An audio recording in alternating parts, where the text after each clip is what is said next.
Hi, welcome back guys. This is your friend, the Scion Fanfics. Back with amazing fanfiction. This is the series of What if Deku had Phix-Human Mutation Quirk? Now before starting, please give this video a like and subscribe to the channel if you want more videos like this. Now let's get into the fanfic. Toshinori swallowed hard as he approached the Midoriya apartments. He knocked on the door. There was no answer. He felt embarrassingly relieved at the reprieve.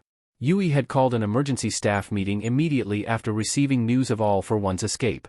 Toshinori had been assigned the task of breaking the bad news to Inko and Izuku. He felt fairly certain the other teachers feared Inko so much they'd ed the job off on him. In Toshinori's case, he feared seeing fear and disappointment on Inko's face more than anything else.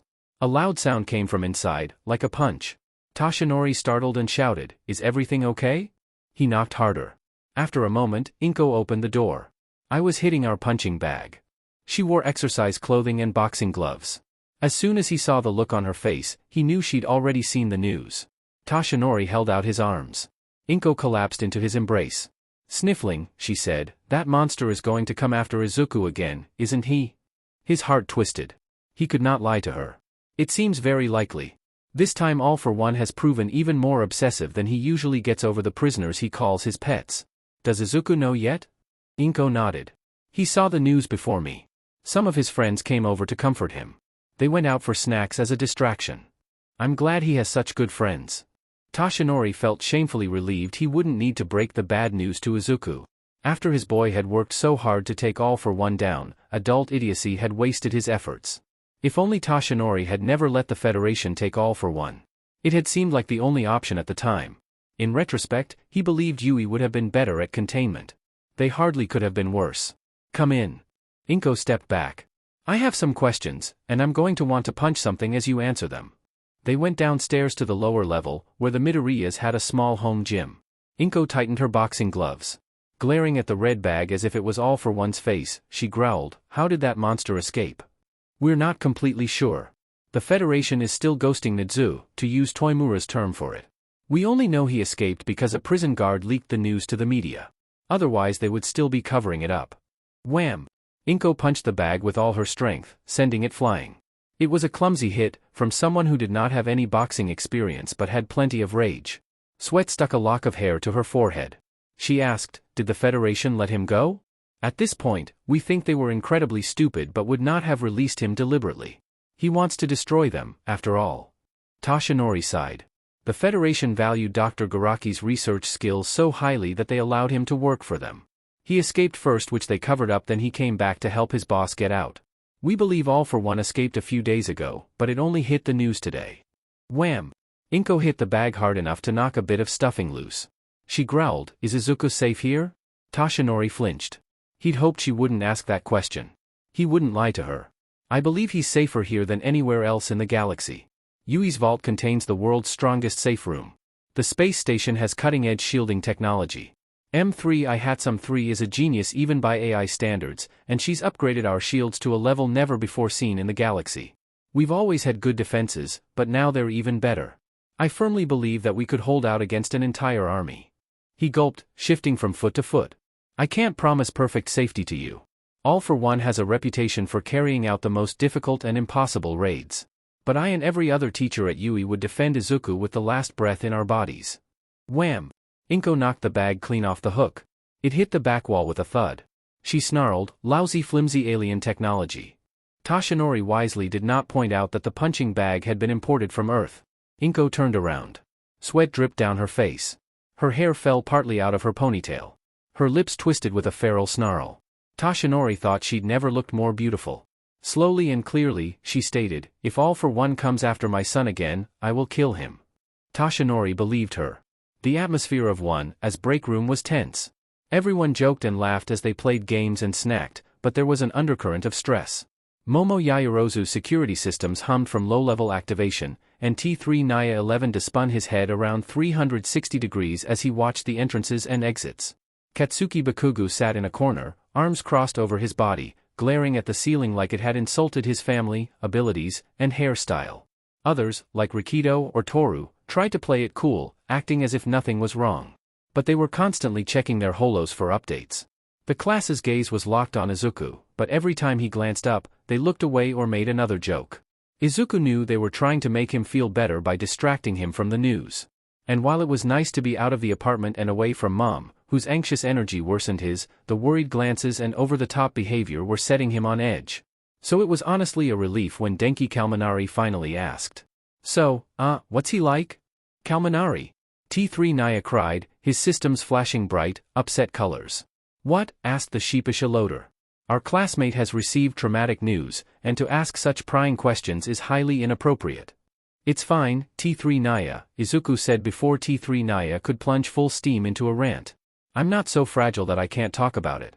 As it was, he was fortunate to have gone so long with no questions asked. His classmates had respected his privacy in that regard, but with All for One escaped from jail and Yuuei a target, it was only fair that they asked. Yet, Kalmanari drooped with embarrassment.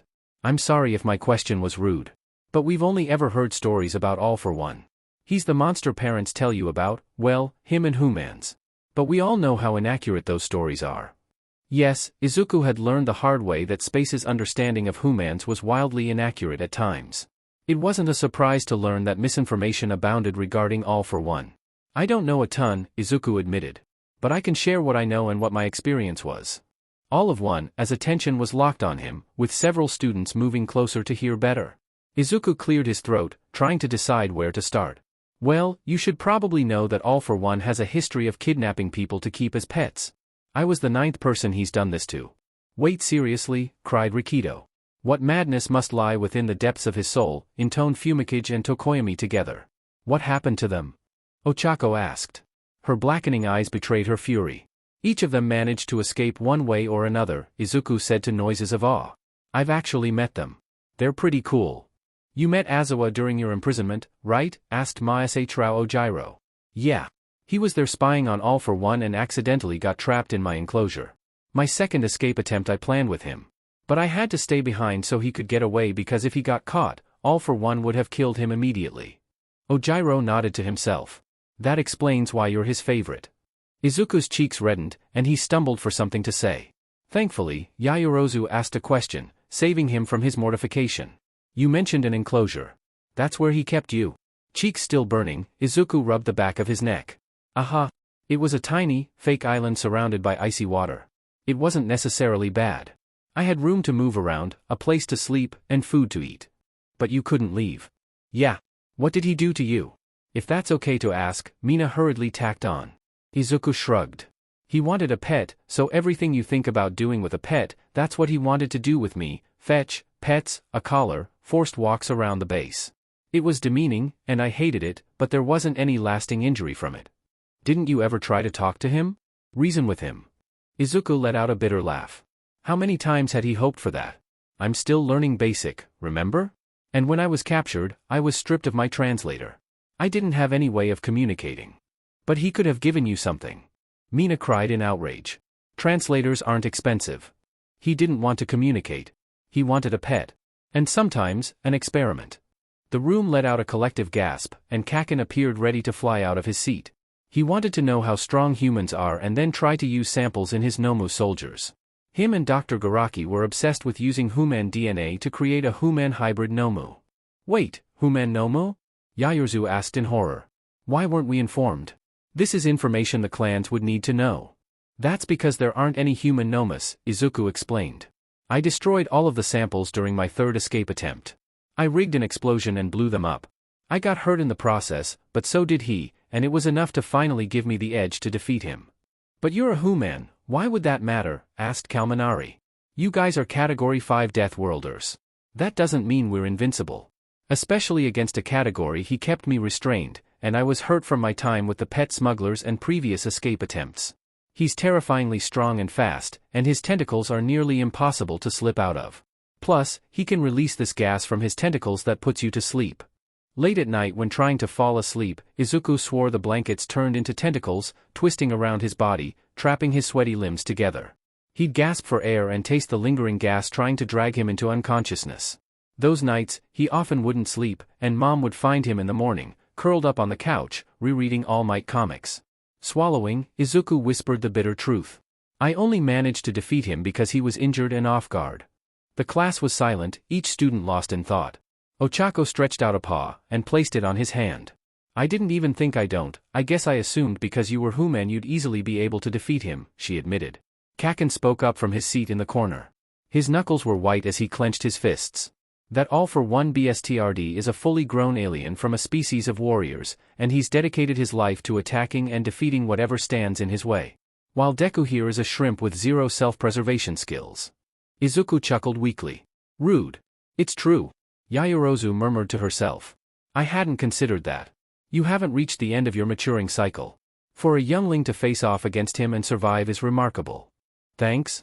Sorry, we're probably not making you feel any better, said Mina. Izuku shrugged. It's fine. It'll be alright though, said Ochako. We'll be with you this time. Right, guys? The class cheered their support. Of course. Absolutely. We're here for you. We'd fight all for one for you. Tears prickled in Izuku's eyes at his classmate's words. Wetly, he said, thanks, but let's hope it doesn't come down to that. For the past 4 cycles of day and night, Yuga Aoyama hadn't returned to his rooms or his classes. Everyone had been told he'd fallen ill with a non-serious condition and quarantined to stop it from spreading around the space station. In reality, he'd been locked in meetings with Principal Nadzu, giving all the information he had about All for One's plans and his parents' location. For the sake of his parents' safety, his defection had to remain a strict secret. Unfortunately, a lowly pawn like Yuga didn't have much information on All for One. Yuuei said that even knowing the information All for One had requested of him in the past helped. Perhaps he was only being kind in order to let Yuga feel useful. At least Yuga had been able to provide a map to his parents' location. Yuichi's agents had extracted them yesterday. Though Yuga wanted to be happy, he'd barely been able to believe the news. He'd lived in fear for too long. Only when he laid eyes on his parents would he be able to believe they were safe. Yuga met his parents at the principal's private loading dock, safely out of sight of everyone else.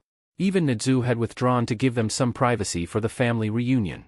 Yuga's breathing became rougher and his gills flared as the ship's door opened. 2 Phix stepped out, a tall, muscular man with artificial eyeballs from an old injury and a shorter woman with brightly decorated claws. For the first time in a full rotation around the sun, Yuga laid eyes on his parents. Waving wildly, he ran forward. Mama. Papa. The 3 embraced. Yuga clung to his parents, never wanting to let go. His father lightly punched him in the shoulder, a Phix greeting. He'd long ago adjusted the force of his blows after realizing Yuga was weaker than other Phix and also did not take bruising force as affection. Yuga, we're glad to see you, but a bit confused about what is going on. We went with those strange Phix because they said you sent them. They even knew things only you would know. But why did you bring us here? To free you from All for One, of course, Yuga said. His parents gazed at him with worried eyes, understandable worry, because they didn't yet know the plan. Yuga explained, I've reached a deal with Principal Nadzu. I turned over information in exchange for him rescuing you. We don't have to fear All for One any longer. The worried lines on his mother's face deepened. All for One is vengeful. He'll never let you simply leave his service. He'll hunt you down across the galaxy. And you're such a little weak thing. Not if Yuuei recaptures him, he won't. Yuga smiled, flashing his teeth with uncharacteristic ferocity. All for One doesn't know that I've defected. Yuichi's agents promised to suppress news of your escape, at least temporarily. I'll tell All for One that I can lower Yui's impressive shielding system, then take him to Izuku Midoriya. It's the perfect bait. He's creepily obsessed with Izuku. Instead, I'll lure him into a trapped room designed to contain him. Once Yuuei arrests All for One, they'll do a better job than the Federation in keeping him confined and unable to communicate with his employees. We'll finally be safe and free. Yuga had hoped for relief from his parents, maybe even praise. His mother only looked even more worried. Are you sure about this? All for One might have forced you to work for him, but he was strong enough to protect you. Is it really a good idea for you to side with Prey? Yuga winced. Mom, you can't say that word on Yuuei. Please. Prey was a slur by carnivores and omnivores for herbivore species, considered very offensive across the galaxy. Admittedly, the word was used very casually back home by the Phix. People would shout, "Prey," at anyone who cut them off in traffic. The Phix had a casual attitude toward even the worst curse words. Their global anthem was called Shalank. Yuga knew his mother didn't mean any harm, but she'd have to adjust to Yuuei standards if she wanted to fit in. She'd once murdered someone for cutting in line at the store, then wore the scalp as a trophy. Adapting to Yui's rules could be a problem. Yuga knew his parents had turned against their society and hidden him for his sake, not because they were idealists. He'd have to guide them and help them to adjust to a new, less murderous set of rules. According to Yuuei, Yuga had been born to serve as a guide to the Phix. This would be his trial run. His father said, "We only worry about you because you've always been weaker than other Phix." That stung. Forcing a smile, Yuga said, "I've learned a lot from Yuuei. I'm not afraid to face down tyrants, not even all for one. I really love living at Yuuei. I'm sure you two will, too. It's much safer and more peaceful here. Also, it turns out my mutation isn't merely a weakness. There's a whole fascinating Phix history we never knew about. Yuuei will tell you. I want to introduce you to him right away." As Yuga ushered away his parents, he realized that with his parents safe, the next stage of the plan would begin. Nizu would tell selected trusted people. They had decided to tell Class 1A, because of the risk of them going berserk and taking matters into their own hands if they actually believed Izuku was in danger. To his horror, Yuga realized he would have to face his classmates with them knowing the truth. Especially Izuku. Yuga clutched the straps of his bag tightly. This would be his first time confronting his class since he'd been exposed as a spy. Former spy, he reminded himself. Aizawa had asked if Yuga wanted to explain personally or have his teacher do it. Yuga fell all over himself begging Aizawa to tell them. He'd never be able to get the words out of his mouth. Yuga hung his head as Aizawa explained the situation and the plan to the class. Aizawa was kind enough to make it sound like Yuga had come forward entirely of his own free will, instead of being discovered by Yuuei first. Bowing his head, Yuga said, "I'm extremely sorry."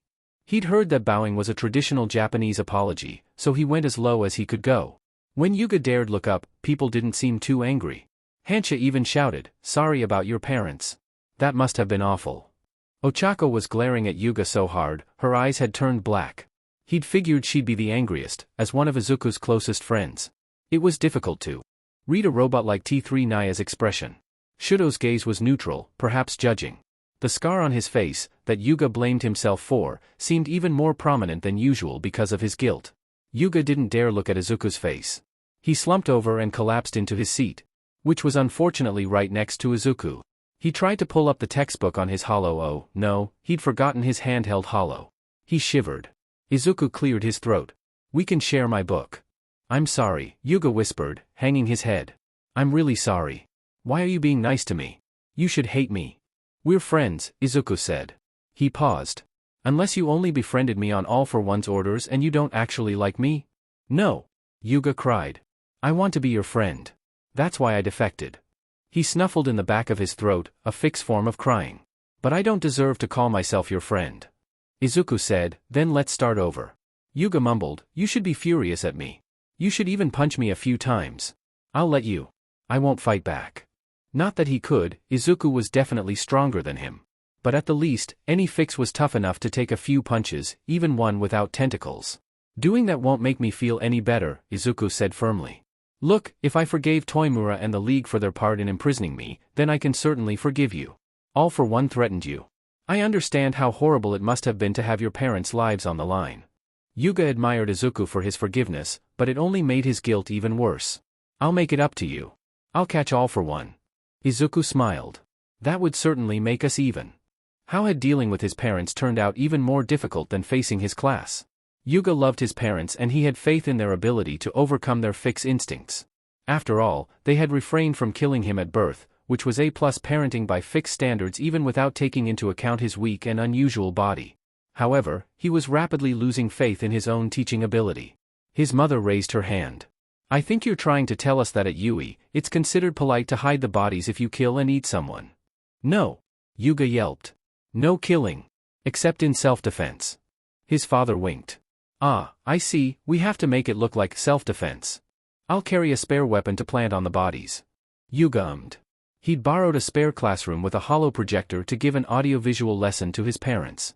They sat before him in the students' desks, looking as bright-eyed and eager to learn as his classmates. If they were trying their best, then did that mean the fault lay with him? He made a mental note to tell Principal Nizu to confiscate all his parents' weapons. It was for their own good. "Listen, I know that food is scarce on our world, but here we have dispensers to create anything you desire," Yuga said. "There's no need to eat people. But it's more fun when the food runs away," his mother complained. Yuuei also has a virtual reality room for stimulated hunting. If you eat strange aliens then you'll pick up diseases. Yuga added the last bit in desperation. Practical arguments worked better on his parents than moral ones. Mama ruffled her tentacles but did not complain further. He believed he'd convinced her. His father asked, Can you tell us more about Yuuei security?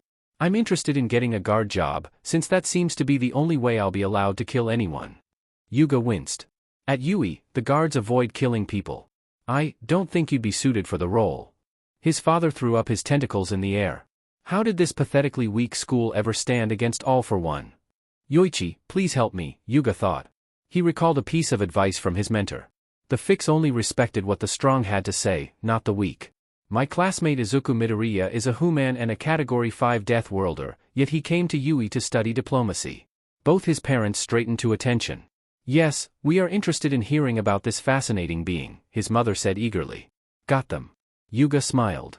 Izuku taught me that strength is found in forgiveness and helping other people. That sounds unlikely, Papa muttered. Yuga pulled up the photographs he'd taken at the cultural festival, flicking through pictures until he landed on one of Izuku holding hands with Eri as he guided her.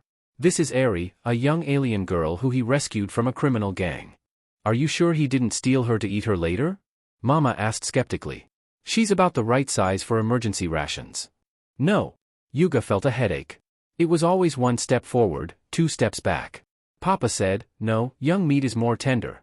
If the human wanted to eat her, then he would have done it already. It sounds like Eri is a pet. Even someone as strong as All for One indulges in pets. She's not. Yuga wailed. Our whole class adores Eri. I'm sure Izuku would do anything for her. A weakness, his mother asked. Caring about other people doesn't have to be a weakness. Yuga could see by the looks on his parents' faces that he'd lost them. I mean, you two love me. It came out weak and plaintive. It hasn't exactly been a useful emotion to us, his mother pointed out. But yes, we do. Of course, his father echoed. Then please try. Yuga sighed. Please just give me a rotation or two where you don't kill anyone. For me. They both promised. Yuga decided that was the best he could hope for. Warning. Intruder alert. Intruder alert. Warning. Izuku jerked backwards, his glue torch sputtering dangerously close to his face, as the Yuuei alarm reverberated throughout the facility. Ears ringing from the announcement, he threw the glue torch down. M3I, do you know? Please move to your designated safe zones. What's going? Warning. Intruder alert.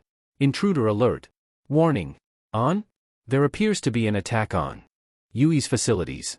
The shield is down and from what my sensors are gathering, several hostiles are moving through the facility.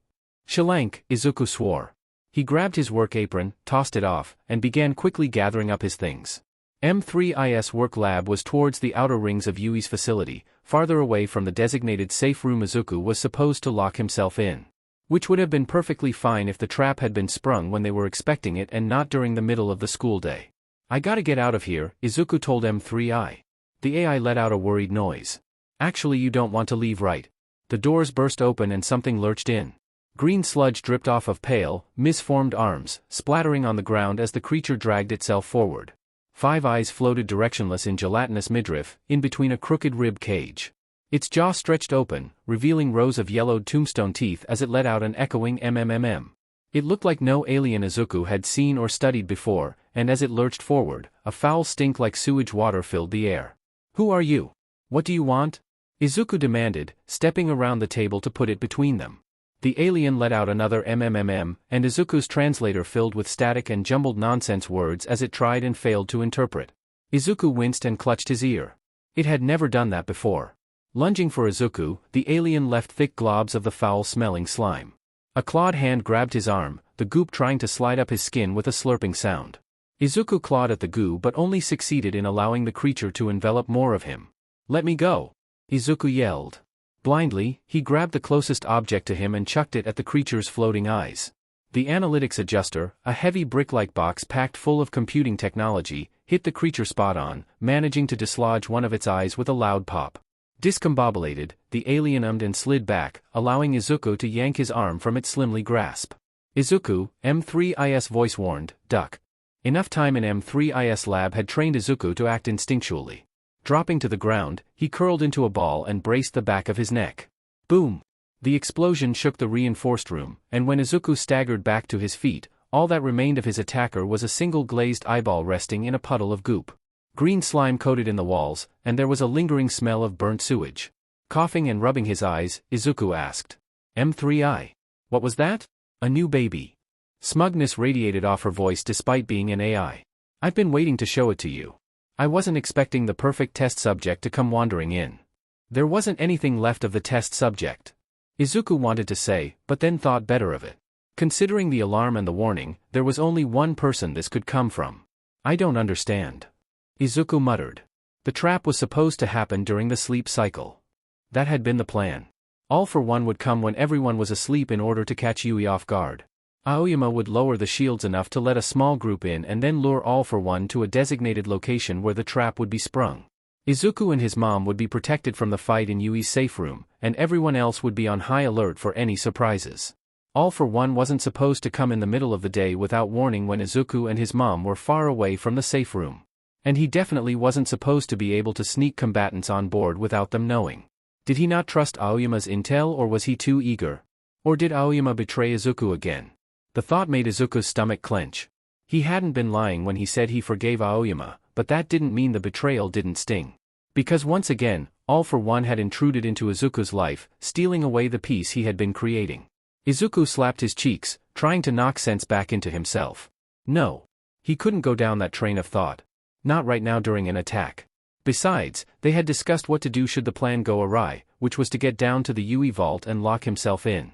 He had been forced to promise his mom, Toshinori Yagi, and Aizawa that he wouldn't let himself be distracted from the goal. Pulling up his holo, he tried to contact Aizawa. I'm at M3IS lab, he said. Heading down to the safe room right now. What's the situation? He waited for Aizawa's response, but only a static go, on there, hostile on, safe. Hello? Say that again? I couldn't catch that. Yuuei, you need to, I'll be, problem kit, vault now. Izuku shook his holo. Why are you doing this? He yelled in frustration. You'd never done this before. M3I let out a concerned warble. Systems across Yuuei are experiencing glitches, especially in communication. Even yours? Of course not. M3I said, affronted. I made my systems myself. But everything I haven't updated or worked on is acting wonky. Communication down. Additional attackers. A disrupted plan. Wonderful. I gotta get to the vault. He grabbed one of the prototype weapons he had been working on with M3I, a stronger version of a plasma blaster that was less likely to explode in the user's face. M3I, mind if I borrow this? As long as you tell me how well it works. I need data and feedback if I want to improve. Izuku grimly headed towards the door where the sounds of battle were beginning to echo up. Right, well, I'm afraid there are going to be plenty of targets for me to test it on. Make time. Make, being inclusive. Toshinori, every teacher at Yuuei would defend Izuku with the last breath in their bodies.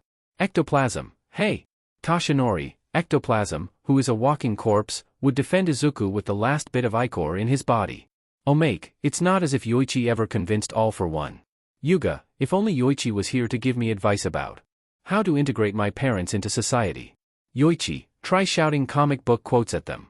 Yuga, did that work with your brother? Yoichi, no.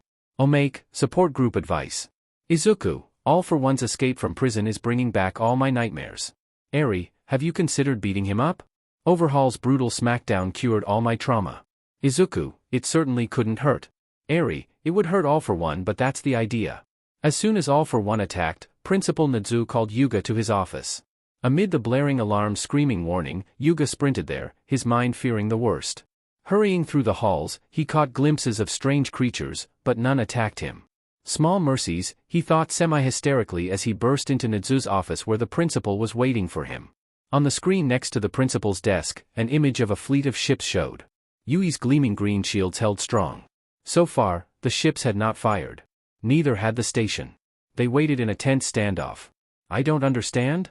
Yuga cried over the still ringing alarms. How has he already attacked? I haven't let down the shields, and I didn't message him or anything. I promise I didn't. Please don't give me and my parents up to him. Nadzu raised a paw to stop the flood of words. I am 85% certain you were not the one responsible, but even if you were, giving you to All for One was never an option. All for One is earlier than expected, but all we can do is move forward with the plan. It appears he has only managed to sneak a couple of combatants through holes in our security system, but nothing that we can't manage. He'll still need you to lower the main shields for him to get in. Then we're continuing with the plan? Yuga cried as his stomach churned with anxiety. Of course, if we don't, we lose the advantage we had over him. We must lure him into our trap and capture him before he causes any more problems. It's time, said Nadzu solemnly. Yuga felt faint. This entire plan rested on him, and he'd never been fond of pressure. Still, he had a lot of past wrongdoing to make up for. Nadzu and Yuga had already pre-prepared a message for Yuga to send to All for One. I've poked a hole in Yuui's defensive shield, creating an opening only at the rear of the station near the waste ejection ports. Come alone or with a small number of people. I will bring Izuku Midoriya to you. In exchange, free my parents. Yuga's finger felt slick with sweat as he pressed the button to send it. So much depended on if Yuichi had been able to conceal the Aoyama's rescue, and if All for One wanted Izuku badly enough to risk himself. If everything went according to plan, then All for One would walk into a trap. All Might and the other Yuui staff would be waiting in ambush. Meanwhile, Aizawa had been assigned to escort Izuku and Inko to Yui's safe room. Yuui intended to take down All for One without ever letting him near Izuku. Yuga wanted everything to go according to plan. Izuku had suffered enough already. He should never again have to face the monster from his nightmares. Moments later, All for One replied, "I'm coming now." Yuga exhaled with relief. We tricked him. Unless he's lying, Nadzu said cheerfully. Yuga winced. He'd been thinking the same thing, but did the principal have to say it out loud? All for One had arrived earlier than planned. Aizawa hated surprises. His two tails lashed as he stalked down the hallway. They'd planned for Yuga to wait a cycle or two before telling All for One he'd found the means to lower the shields, in order to make it convincing. But All for One had come seemingly without a plan. Perhaps that was a measure of the warlord's desperation to retrieve his pet. At that thought, Aizawa's claws shot out. He hated to think of that monster getting anywhere near Izuku. According to the message Izuku had sent, he was already headed to the safe room. Aizawa ran in the same direction, down a long silver corridor with dozens of doors. A small sound, like hooves against metal, triggered Aizawa's instincts. He ducked. The door broke off its hinges and flew over his head. On the other side, a black creature with a dozen legs drooled and ummed. Ears back, Aizawa lunged. He nearly used his stinger, but no, he'd only recently recovered his venom and needed to save his trump card. Instead, he bounced off the wall and slammed both feet into the Nomu's head. With an unnerving screech, the creature fell. Too many legs got tangled together. Aizawa gave it no time to recover. He leaped on its back and strangled it with both hands. The creature thrashed and slammed him into the wall. Aizawa gritted his fangs and clung on. This kind of brute strength could only come from one of the Nomu soldiers. Great. Even after the creature went slack, he gave it a couple of extra minutes. Nomu were tough. Yet despite his attack, the Nomu made no verbal cry of complaint, or any other sign of intelligence. It was animalistic attacking based on instincts only. The Nomu soldiers had never been like that before. Sure, they were occasionally dumb, but there was some sentience. The lack of it was deeply concerning. He hated any divergence from the plan or missing information. Standing up, Aizawa ran a paw through sweaty fur. He quickly texted a warning to the Yuuei group chat. His holo struggled to connect, the message sending in choppy fragments that required Aizawa to try to send it over and over again. Finally, it went through. All staff had been briefed multiple times on what to do during the trap.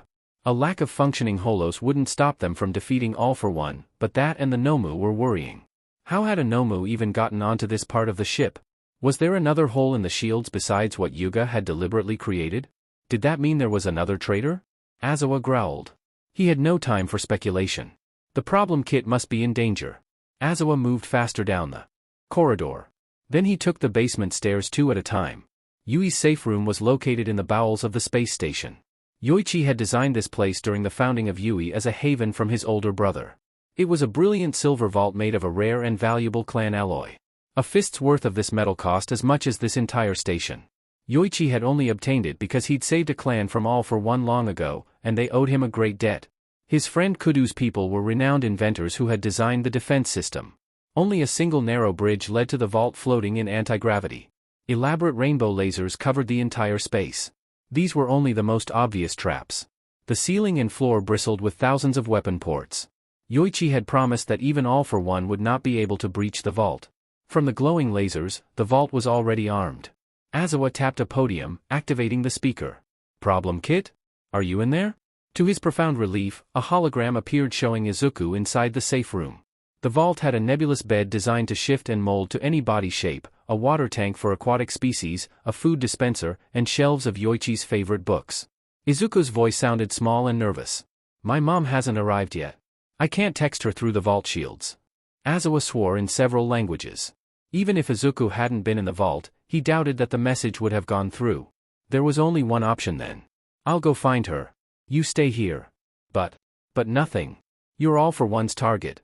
If you go to your mother, then Nomu might chase after you and find her. This silenced Izuku.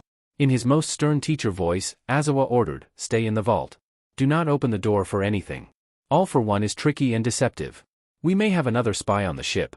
Even if you see a presumed friend, do not open the door. When everything is over, I'll return, but do not open this door for anyone else. I give my word to protect your mother. Promise me you will stay inside. Although he didn't sound happy, Izuku said, I promise.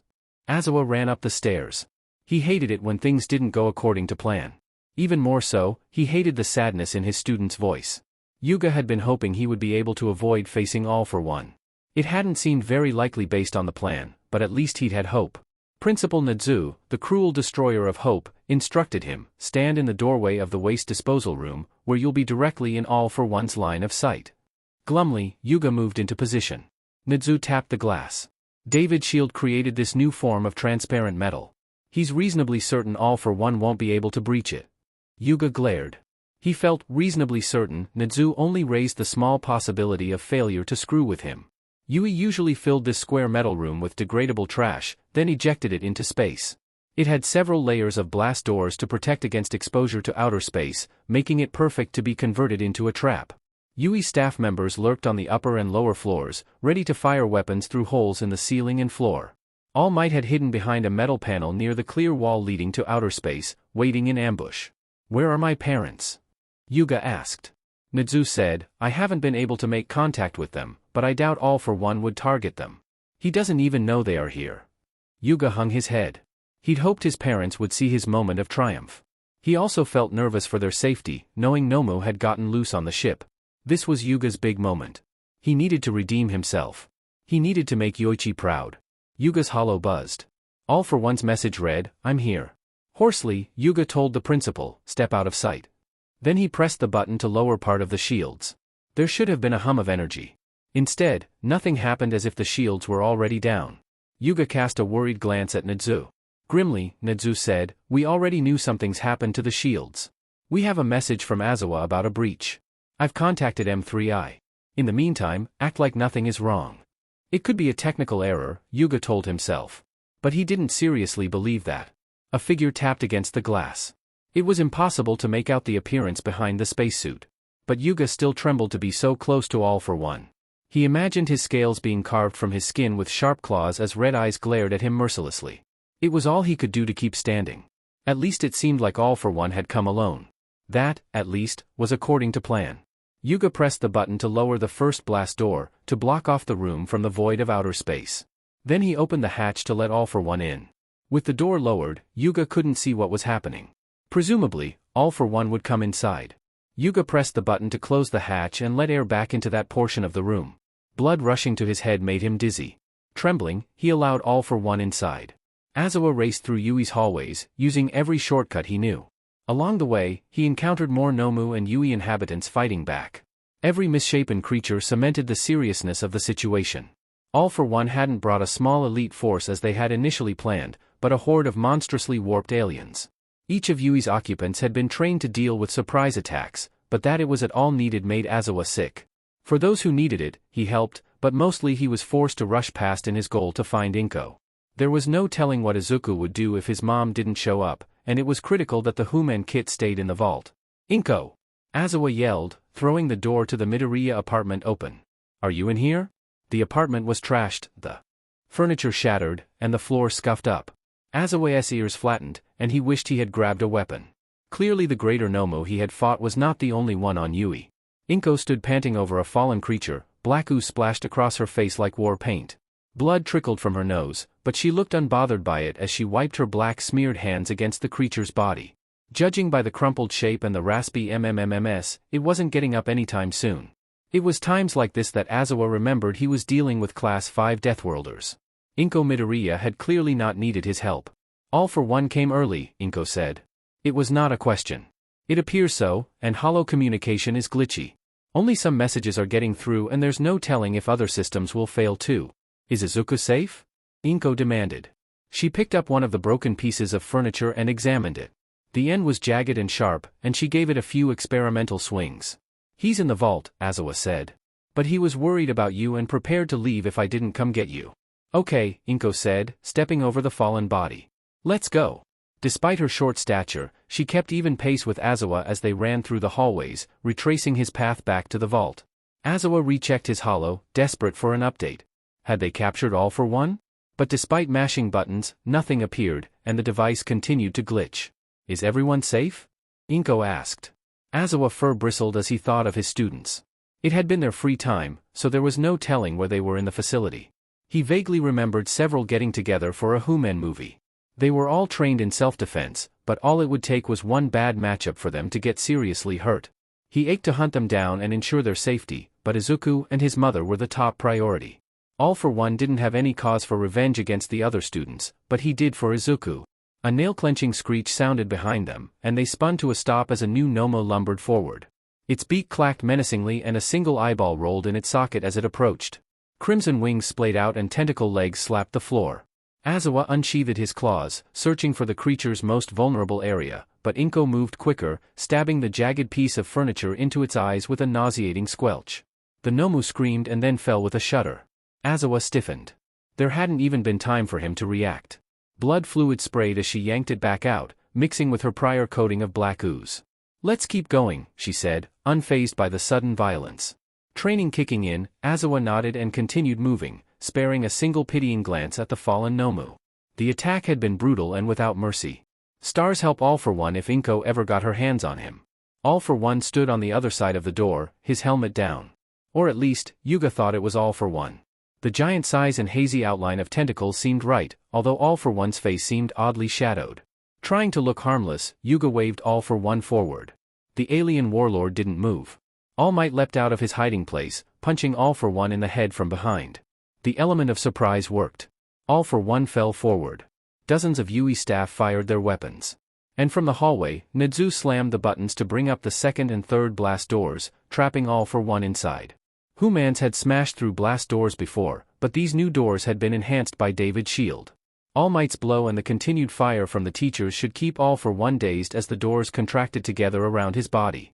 Yuga flinched as the doors slammed together, squashing All for One in the middle. He wasn't sure if he heard the sound of his worst nightmare being crushed. He hardly dared look, but he needed to know. Slowly, he opened his eyes. A crumpled broken figure lay on the ground. It bled red. The crushed tentacles were not the same color as its skin.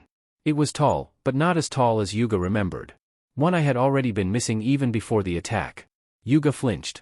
Something is wrong. Fix bleed black. And, that was too easy. Definitely too easy, Nedzu agreed, reaching for his holo. Yuga wished he could believe the principal was only messing with him again, but Nedzu looked dead serious. As Aizawa ran down the stairs, he kept constantly checking his messages. He was worried about all of his students. In his distraction, Inko got ahead of him. She had Death Worlder stamina. His lungs burned with the effort of keeping up. A message popped up from Principal Nedzu, All for One's forces are retreating. Is Izuku in the vault? Aizawa frowned. Tone could be hard to read over text, but the principal didn't seem as enthusiastic about All for One's retreat as he should have been. Usually Nedzu liked to gloat about a successful plan. Aizawa replied, I'm with Inko, and we're going to the vault. Did you kill or capture All for One? Nedzu, we aren't sure. We stopped something that should have been All for One. We're currently investigating the corpse. If All for One retreated, then either he was defeated, this was only intended as a reconnaissance mission, or he got what he wanted. Those words made Aizawa's tail bristle, hair standing on end. He'd fought All for One too long to believe the Overlord would go down easily. He ran even faster, catching up with Inko. They both ran down the stairs at top speed. The silver vault stood gleaming at the bottom of the stairs. It was completely untouched, without a single trace of violence or forced entry. Aizawa's tail finally relaxed. There was no way All for One could have gotten into the vault without damage. They'd kept Izuku safe. Although All for One might return, they'd won this round. He messaged his boss, the vault is unharmed. I'm making contact with Izuku now. Inko poked the speaker. Izuku isn't replying. Her voice rose with worry. What's wrong? I told him not to answer to anyone but me. Aizawa spoke into the speaker. All for One is retreating. Everything is over, problem kid. The speaker still remained silent. Aizawa frowned. Maybe the communications malfunctioned. Even as he made excuses, he felt the hairs rise on his tail again. This shouldn't be happening. The danger was supposed to be over. The metal vault walls were thicker than Azawa's arm and mostly soundproof. But his sensitive ears picked up on a tiny sound, like a child crying. Protective instincts fully activated, Azawa screamed into the speaker, "Problem kit. Answer me. Are you hurt? Let us in so we can help you." There was still no response. Azawa texted Nezu, "Izuku isn't replying and won't let us in. He sounds like he might be in distress. I need the emergency override code to open the vault." The reply came quickly, "Call me so I can confirm your identity." Azawa growled. Despite his irritation, it made sense. All for One could have stolen Azawa's handheld holo to trick them out of the override code. Azawa quickly called, "It's me." He swung his holo around, showing that there was no one besides him except Inko, no one threatening him to talk. "We need to get in, fast." A finger-high hologram of Nezu popped up. His brow furrowed as he looked around. "The vault doesn't appear damaged." Inko shoved her way forward. "Hurry up. I need to see my son." Her tone made even Nezu recoil slightly. He said, "The vault override will only work for me and the members of the One for All Club. It's been attuned to our voices. Hold my hologram up to the podium near the speaker." Azawa obeyed. Nezu said, "One for All beats All for One." A blurry image of Yuuei appeared, projected from the podium. The pre-recorded hologram said, "You have activated the emergency override. You must answer a random security question. Who wins, heroes or villains?" Azawa stared, deeply worried that something with such an obviously correct answer could be considered a security question. If it was obvious which answer Yuuei would consider correct to someone who didn't know him very well, then it must be even more obvious to his own brother. Inko hopped impatiently next to him. Nezu sighed. "I know, but Yuuei insisted his brother would be stumped by the question. The real code is my voice anyway." He spoke at the podium, "Heroes always win." Yuichi's image smiled. "You are definitely not All for One. You may enter." With a long groan, the vault wheel spun. The drawbridge lowered. The glowing defenses shut down. The door slowly lifted up to reveal the inside. Eri sat alone on the vault floor, sobbing. Bruises covered her face and neck, and blood dripped from the cut under her eye. Maternal instincts activated, Inko ran forward and scooped Eri up. Azawa moved only seconds later, ripping off part of his scarf to wrap around her injury. "What happened?" Inko asked, rocking the child. Tension and fear filled her voice. "It's all my fault." Eri sniffled. All for One took Big Brother Izuku. Make time. Make, canon irony. All for One, you put my pet into a vault? I almost have to admire your good taste. Yuuei, why did I just get a feeling like a million of my other selves across the multiverse cursed at me? All for One, awesome, now it's my turn to break into someone else's vault. Make, the real reason. Yuga, I think the principal keeps screwing with me because he's holding a grudge that I spied on him. Nezu, no, I'm just a SDST. Make, damsel in undistress. Azawa, I'm here to rescue Inko. Inko, covered in blood, are you sure these creatures are super soldiers? They seem more like piñatas with boring prizes inside. Azawa, I'm here to rescue the Nomu? Make, the other security questions. Yuuei, what is the difference between an older brother and a younger brother? Azawa, time of birth?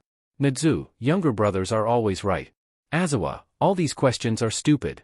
All for One, but I have to admit I'd never be able to answer them without destroying my own pride. Pain was the only sensation to penetrate the darkness. A deep headache felt like nails being driven through Izuku's eyes. Heavy muzziness had wrapped like a dark blanket around his mind. Briefly, between the flashes of pain, he felt himself being moved. He ummed. In response, a big hand petted his head. Even in Izuku's state of confusion, the touch brought no comfort, only fear. He remembered another time being drugged like this, being moved against his will as his limbs hung loose, and waking up in a dark box to be sold by pet dealers. Had he ended up back in that dark memory? Had his time attending school with his friends all been a dream? Oh, what cruelty! Or would it be even more painful for Izuku to have tasted freedom and happiness, only to have ended up a prisoner again? The dark dizziness reached up and dragged Izuku down into the abyss. That horribly familiar touch stroked his curls again. As he fell into a deeper slumber, he remembered how he'd fallen into All for One's hands again. Izuku paced the confines of the vault, counting the steps as he walked. 1, 2, 3. When was Mom going to get here? Had Azawa found her yet? 4, 5, 6. Had the attack started yet? What Izuku wouldn't give for the holos to be working properly. 7, 8, 9, 10. The wall rose up in front of him, and Izuku pivoted on his heel before walking back. The vault communicator buzzed with static, and Izuku's nightmares crackled through with a mocking, "Hello, Izuku, did you miss me?" Izuku's stomach lurched. His heart pounded against his chest and echoed in his ears with deafening thumps. No. No. That monster wasn't supposed to be here.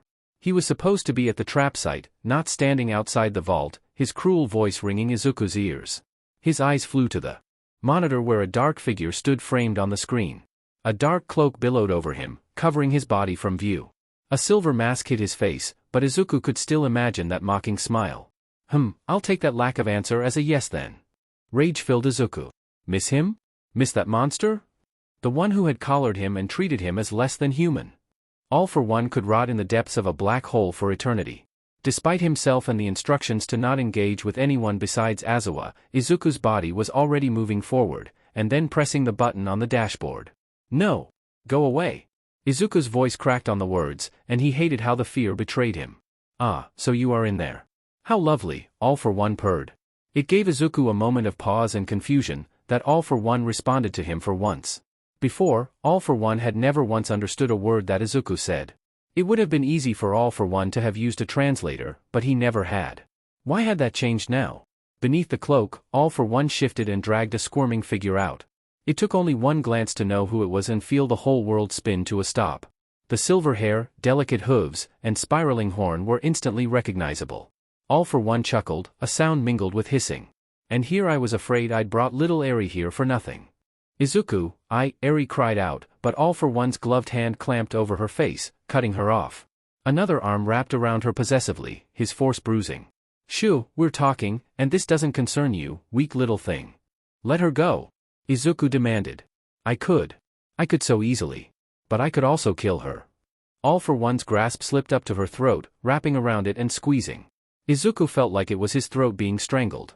His hand spasmed, and he grasped the control, not trusting himself to say anything.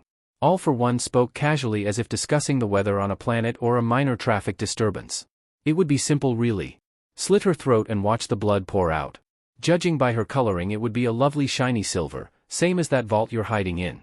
I might even cut off her horn and take it back as a trophy. A unique specimen as her would be worthy of gracing the walls of my office. Stop, Izuku whispered, tears pricking his eyes. Eri sniffled, the only sound she could make. It sounded like she struggled to breathe. Or, maybe I should take her with me. I've been so lonely since my last pet ran away. I'm sure I have a collar here somewhere. His hand dipped into his cloak and drew out a heavy collar. Yes, clasp this around that pretty little neck and bring her with me. No. No. No. All for One shrugged. I'm not sure how long she would survive, she's hardier than other species, but still fragile enough, all it would take is one slip and she'd be dead. A blade appeared in All for One's grasp and before Izuku could make a sound, sliced across Eri's face, cutting a thin line under her eye. Oh look, All for One said, lifting up the blade and examining it. Her blood is silver after all. Tears swelled in her eyes, and one trickled down her cheek. Izuku clenched the control, trying not to fall despite his shaking legs. He already knew the answer to the question, but it had to be asked. What do you want? All for One laughed. You know the answer to that. Come out of your box and come with me, and I'll let her go. Eri suddenly thrashed, ripping her face free long enough to scream, Izuku. Don't de-umph. All for One slapped a hand over her face again with enough force that Izuku knew she would bruise. Be quiet, or I'll quiet you myself. Don't. Izuku cried. Don't. I'll come. Dazed, he turned off the defenses. The sound of each chime as the defenses shut off felt like his funeral dirge. Slowly the door slid open, and Izuku stepped out. All for One's gaze latched onto him, and his body straightened. There you are, he purred. Let Eri go, Izuku demanded. He clenched his hands at his sides to try to stop them from shaking. He would not let All for One see him trembling and scared. But All for One shook his head. Not yet. First, I want you to eat this. He drew out a small bundle and tossed it Izuku's way. The cloth fabric fell open, revealing shiny berries, the color of the deep water. A hysterical laugh bubbled in Izuku's chest. He'd recognized those berries until the day he died. The stupid, small fruit that had started this whole journey. The message was clear. Biting his lip, Izuku bent down and picked up one. His reflection appeared briefly on the surface as he stared at it. His body rebelled at the thought of eating this. Of putting himself in All for One's grasp again. But little Eri, sweet, precious Eri who had trusted him enough to walk back into the hands of Overhaul. who had excitedly showed him around the cultural festival, and confided in him that she liked his display the best. His eyes flickered back to her teary face, and his resolve strengthened. He ate the fruit. It tasted like dirt going down his throat. He could no longer remember what it was supposed to taste like. The effect was near instantaneous. His body swayed, and Izuku allowed it, collapsing dramatically to the ground. He tried to make it look like he'd lost all control of his legs. His head bounced on impact, and he allowed his eyes to flutter shut. The grogginess was pulling at him, but he fought against it. He could not pass out yet. All for One approached, keeping his tight grip on Eri. Such an excellent hostage. You are a much more effective chew toy than the last one. I'll have to keep you. And that was what Izuku wouldn't allow. Pushing through the growing darkness, Izuku shot up, grabbing Eri by her clothes. The speed startled All for One enough that Izuku had the time to launch her into the vault, automatically triggering the defenses. The doors slammed shut, locking and protecting Eri, but leaving Izuku vulnerable. You can't have a her, Izuku slurred. He'd never expected All for One to keep his promise. Everything had been for the sake of his one opportunity to save Eri. His legs gave out, and he fell into All for One's waiting arms. The alien hummed. Disappointing, but no matter, I have what I want. And Izuku disappeared into unconsciousness. He had been gagged and blindfolded. His wrists were locked together, the cuffs digging into his skin and cutting off circulation. Heavy restraints pinned his legs together by the ankles and knees, and then another locked around his ankles, pulling them behind to attach to his wrist cuffs. He had been hogtied and, as such, left completely vulnerable. Testing the strength of the bindings led to another nauseating realization. These were not the flimsy restraints used by Overhaul and his cronies. No matter how much Izuku pulled, there was no give. You should be honored, little biter, this is a ceremonial type of binding used only on the fiercest of opponents. Goosebumps rolled up Izuku's back at the mocking words. Although he had never been able to understand their meaning before, the cadence and tone were the same as those that haunted his nightmares.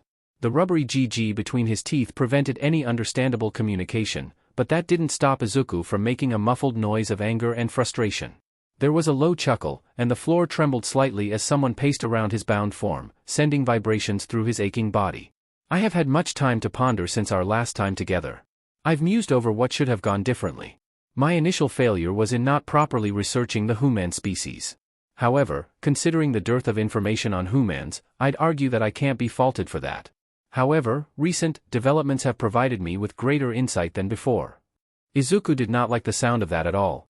Something brushed against Izuku's hairline, and he flinched, trying to rear away from it. I was surprised by how sensitive your sense of vision is. Considering your biting tendencies, I would have considered your sense of taste to be the most powerful, but I was mistaken. Something tapped against the BLNDFLD, just next to his right eye. So many colors. Reds and greens in all sorts of shades. I can only imagine what it must look like on that death world you call home. Someday, once it's under my control, I'll see for myself. Nevamv. Izuku tried to yell. Over his dead body would he allow All for One to conquer Earth? Humanity wouldn't stand for it, even if he was sure there would be some weirdos who'd welcome it. He flailed his body, ignoring the painful twisting of his shoulders and the ache in his legs. He would rip free of these bindings and destroy All for One before he ever hurt anyone Izuku cared about again. Such aggression, All for One cooed, and Izuku could imagine the alien's mocking gaze. You really are so perfect. I can't wait to see how you turn out. But for now, something sharp jabbed into Izuku's side, and he let out a grunt. I can't have you injuring yourself until we've returned. Grogginess overwhelmed Izuku, dragging him back down into unconsciousness, but not before hearing All for One whisper, "Sleep well, my little biter."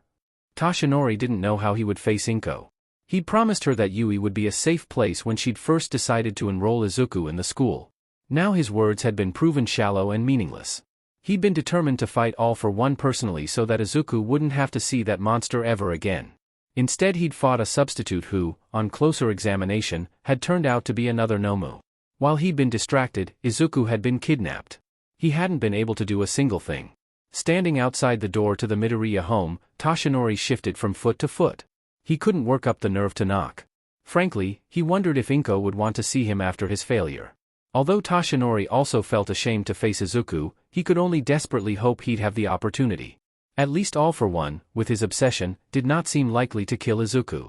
But Toshinori remembered the wounds on Izuku's body and mind after his escape. Even after months of therapy and the aid of his support group, Izuku still had nightmares and a lingering fear of water. Toshinori shuddered to think of how his boy must be suffering right now. Compared to Izuku's courage, Toshinori shouldn't be such a coward. Finally, he knocked on the door. As soon as Inko opened the door, she flung herself into his arms and wept. Toshinori held her as her tears soaked the front of his shirt. Tears pricked the corners of his own eyes, but he held back, wanting to be strong for her sake. Eventually she subsided into sniffles. Toshinori guided her to the couch, then brought her a glass of water. "Thank you." Inko took a sip. "Sorry for grabbing you like that. I had to hide my tears in front of Eri. She's finally gone to sleep. As soon as I saw you, my emotions exploded. You have nothing to be sorry for."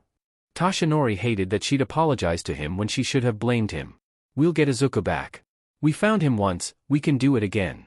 This time, he would keep his promise no matter what, or he would no longer be able to call himself All Might. Inko clung to his chest. Her lips twisted. For a moment, Toshinori thought she would cry again. Instead, she snarled, "I'm going to slice and fry all for one into calamari." "I'll hand you the knife," Toshinori said. Curled up on her bed, Eri heard the sound of Inko crying. Her fingers twisted on the blankets. No one had blamed Eri, but she knew it was all her fault. Big brother Izuku had given himself up to save her. He'd thrown her into the vault, leaving himself vulnerable. If only she hadn't gotten caught. If only she hadn't been weak. If only she could do something to help. Now, what if All for One killed Izuku? What if he died because of Eri, just like her father? Overhaul had called Eri a plague. Everyone at Yuuei said that wasn't true. With the support of her new family, she'd started to see herself as a person, not a disease. Now Eri felt like a plague again. She muffled her face into her pillow so no one could hear her cry. It would only make people have to comfort her. She didn't want to be even more of a burden. In the darkness, her hollow buzzed. Eri leaned over her bed to read the message. "Arepa, how are we going to rescue the boss? I await your orders as the boss second in command." Eri gaped. She had no idea how Arepa had come to the conclusion that she was Izuku's second in command. The mind of the former member of the 8 Precepts of Death worked in strange ways. It could be as simple as her coming from the same asteroid as him. Regardless of the reason, if she had Arepa on her side, maybe she wouldn't be useless and powerless. Maybe she could help rescue Izuku. If Eri was a plague, then she wanted to be the bacteria that would seep into All for One's body and destroy him. Aizawa paced the confines of his office, his tails lashing. His fangs gnashed, longing to rip and bite All for One. The pile of shed fur on the floor served as evidence of his stress. From the doorway, Yamada said, "It's not normal for your species to molt, is it? Maybe you should see Recovery B0T. Aizawa whirled around. "I'm fine." Yamada raised his winged hand soothingly. "I'm sure you are. You should be worried about Izuku, not me. It won't do Izuku any good if you have a breakdown. You need to eat, then sleep. Come to the cafeteria with me?" Aizawa's left tail stood on end. "I should be looking for Izuku." Yamada shuffled his feet. "Actually, Principal Nadzu asked me to watch you to make sure you don't do anything stupid. If you try to leave, you're going to discover every ship on Yuuei is programmed not to let you on board." Aizawa growled. Yamada's crest flattened. "Sorry." Gripping the wall, Aizawa said, "I left him. Izuku's kidnapping isn't your fault. I left Izuku on All for One space station when I escaped." Aizawa still remembered it with bitter clarity, the moment when the force field had shut him away from Izuku. "He was just a kid, and he sacrificed himself to protect me. I swore after that, I would never abandon him again." Aizawa's voice became rough. "Then I left him behind in the vault. You couldn't have known. The vault was impenetrable. All for One only got in because he took Eri hostage. I failed to protect Eri, too. That wasn't your fault either. I should have been there." Numbly, Aizawa stared at the wall and repeated, "I should have been there." Yamada put an arm around his friend, unable to offer any words adequate to appease such deep sorrow. Slowly, Aizawa muttered, "All for One isn't the type to have any attachments to other people. How did he know to use Eri? M3 I was a living bolt of furious energy, zipping from computer to computer. Someone had invaded her security and kidnapped her friend. Every line in her code had been rewritten into pure rage. She needed to find the security breach. She needed to track Izuku's location. She needed a bigger death ray. In her relatively new existence, M3 I had never heard of All for One before. But she would make certain he came to know her name. The name Izuku had given her. Toimura wasn't good at coping with negative emotions. Before he'd always just destroyed whatever upset him. H0UNDD0G said that was unhealthy. Toimura felt like he could solve a lot of problems with a decay weapon to All for One's face, though. Even video games weren't helping. They just made him remember playing together with Izuku. After breaking a controller, Toimura dug his fingers into his fur, ripping out small chunks. Toimura had been a bad person in the past. He'd gone where All for One pointed and taken what he ordered. He'd hurt people. The family members of his victims must have felt the same misery he did right now. Toimura couldn't shake the sensation that his karma had come to roost, that he deserved this. But Izuku didn't. Before, Toimura had helped capture Izuku and keep him imprisoned. He felt the weight of that sin digging deep through his fur, all the way to his bones. Rational or not, he couldn't help thinking if he'd let Izuku escape sooner then maybe All for One wouldn't have had time to become so obsessed. Toimura's family had died when he'd been small. He'd believed he'd lost everyone, before he'd found his grandmother. The void had nearly destroyed him. Dodi were not made to live alone. No one should be alone, Toimura had come to realize. If Toimura lost Izuku, who he considered like a younger brother, he did not know how he'd recover. Toimura was scared to fight All for One even now. That monster was an unstoppable, implacable, one-man army. The warlord dealt with traitors cruelly. Toimura knew if he fell into All for One's hands, he would be lucky to die quickly. In a fight, he stood no chance of winning even if he brought his entire league.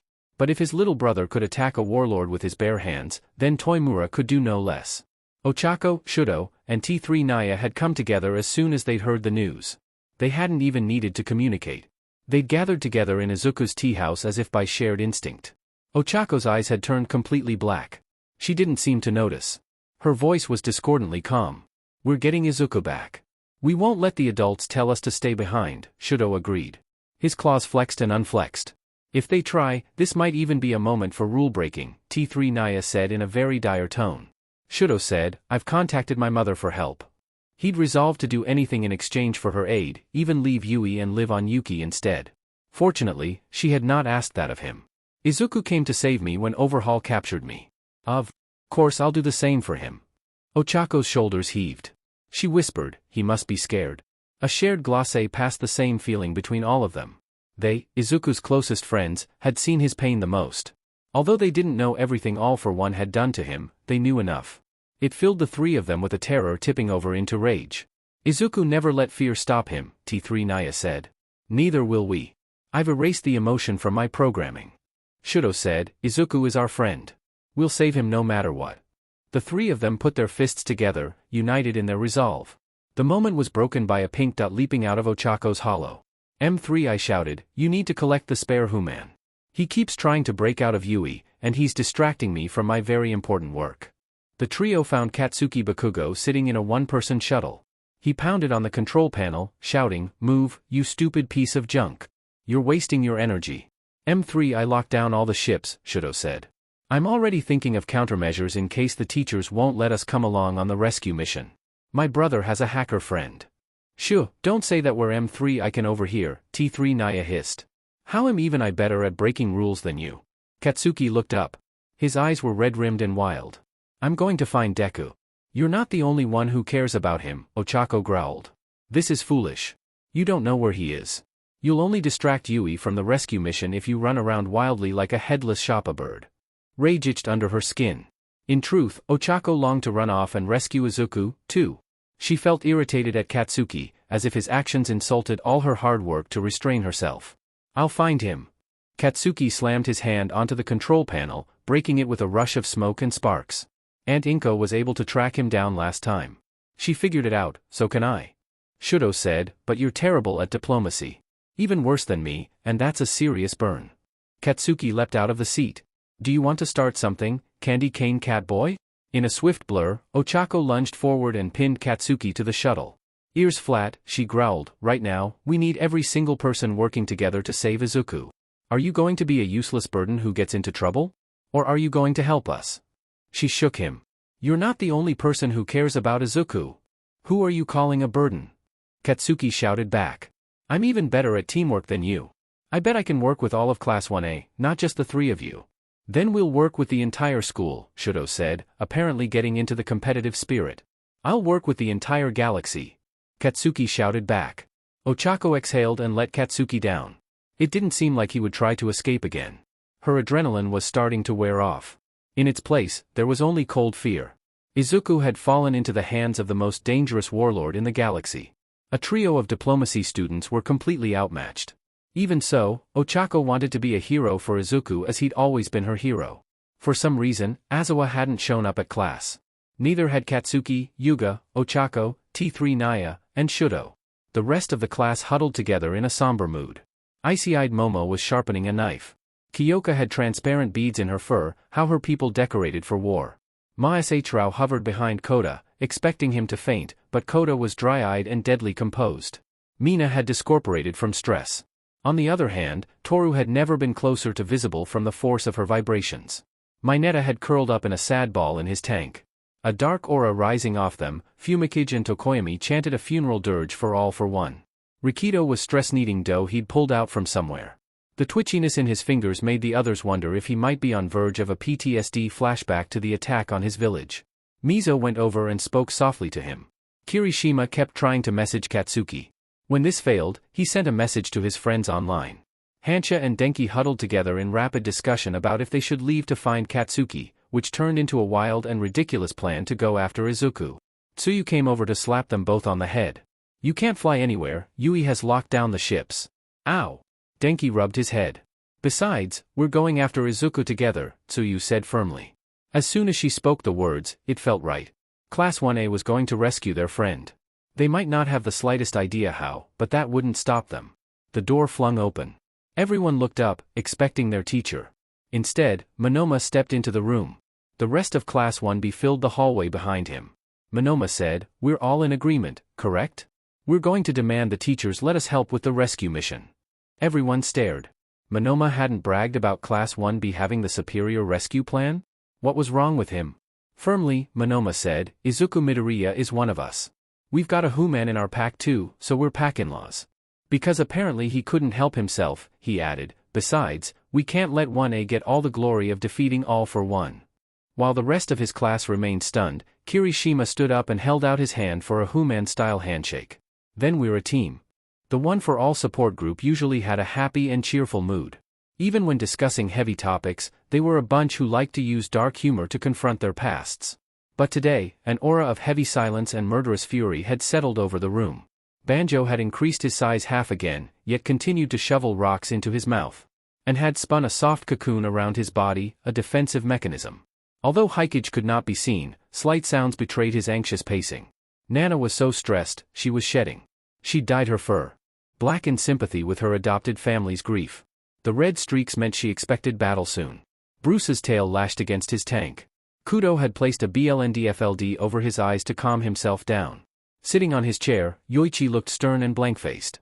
Only those who knew him well could recognize the fury in his rigid posture and unblinking eyes. He asked, "Is Toshinori coming?" Nana picked at her tail. "No, he needs to remain with his mate and support her. Poor Toshi, he's lost his son. Then we're ready to begin our meeting." Yoichi's gaze swept the room. "This is not a day for sharing our feelings or making jokes. Today, we prepare to go to war." A rumble of agreement came from the others. En poked his head out of his cocoon. "I can't imagine what our youngest member must be going through. To be taken by All for One again." Everyone in the room shuddered. They could imagine the horror entirely too well. More than anyone else on the space station, they understood what Izuku must be going through. "It's not fair." Banjo slammed his fist down. "Little Izuku doesn't deserve this. We're going to rescue him," Yoichi said determinedly. "It's time for me to confront my brother." Kudo touched Yoichi's arm. "Are you sure? You've been careful to hide from him for so long. And perhaps if I'd done this sooner, Izuku wouldn't have been captured." Yoichi's lips twisted with self-recrimination. "You mustn't blame yourself," Bruce said. "All for One will commit evil no matter what you do. You weren't ready to fight him." "I'm not sure we're ready now," Kudo murmured. "Yet we must take a stand," Yoichi said. "Izuku is one of us. We won't let All for One have his way. It's time for that monster to pay for his crimes." The entire group added their voices in agreement. The Yuuei staff meeting had an unusually sober mood. Everyone loved Izuku, their bright and brilliant problem student. The other teachers might not be quite as attached as Toshinori and Aizawa, but they still felt their failure keenly, evidenced by the drooping heads and sighs. Toshinori and Aizawa were the only staff missing. Toshinori had stuck to Inko's side. Recovery B0T had jabbed Aizawa with a sedative because he kept refusing to let her look at his bruises. Principal Nadzu radiated a murderous aura that would have terrified his staff, except this time it wasn't directed at them. "All for One will pay for this. We will get our student back." A chorus of agreement in many very different voices came from around the room. They all feared All for One, but that fear paled in comparison to their need to save their student. Nizu continued, someone must have told All for One to use Eri. He would not have known about her connection to Izuku or her location without help. Furthermore, M3I has tracked down the issue with our shields. They were taken down from the inside. Yamada's head shot up. Yuga Aoyama? No, he was with me the entire time. Nizu's fur stood on end and his eyes blazed. We have another spy. Yuga Aoyama should be in class, but he couldn't face his friends. This had been his moment to redeem himself, and he'd failed. Although his teachers had assured him the failure of the plan hadn't been his fault, he still felt horrible.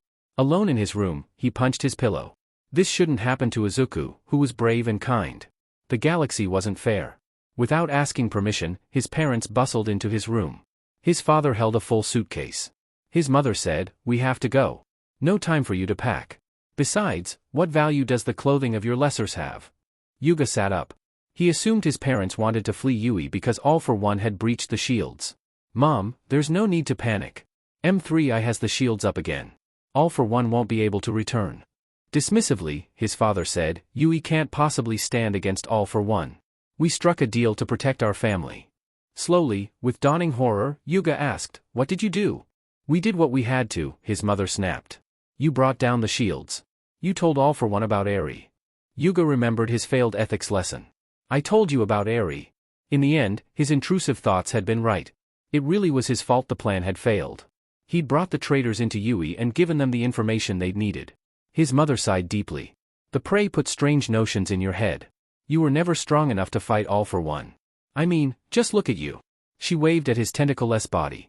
"We ensured your survival, like good parents." "No, you betrayed me." Yuga retreated backward, grabbing his hollow. His voice choked. "Mom, Dad, I'm sorry, I failed to teach you right from wrong. I guess I'm not a very good guide for our people. But you failed me too. You kept me alive as a baby, but it turns out all along you just saw me as a weak and useless burden. Your opinion of me is so low that you didn't even bother to tell me about your plan, because you didn't care what I wanted. You never believed in me." His tone hardened. "But ultimately, this isn't about me, it's about what you did to Izuku. I can't forgive you for hurting my friend." Waving his tentacles impatiently, his father said, "Don't be a brat, we have no time to argue. I've hijacked a ship to escape. We need to leave fast." He reached forward. Yuga slapped the hand away. "I'm not coming with you. You've picked your side, and I've picked mine." He held up his hollow to reveal he'd dialed Yui's emergency line. "Because you're my parents, I'll give you a warning. Run." For the rest of his life, Yuga would never be able to forget the grief and horror in his parents' eyes when they realized they had lost him. Nor would he ever forget that they turned around and left him behind anyway. "Oh, make time. Yuga, why would my own parents betray me?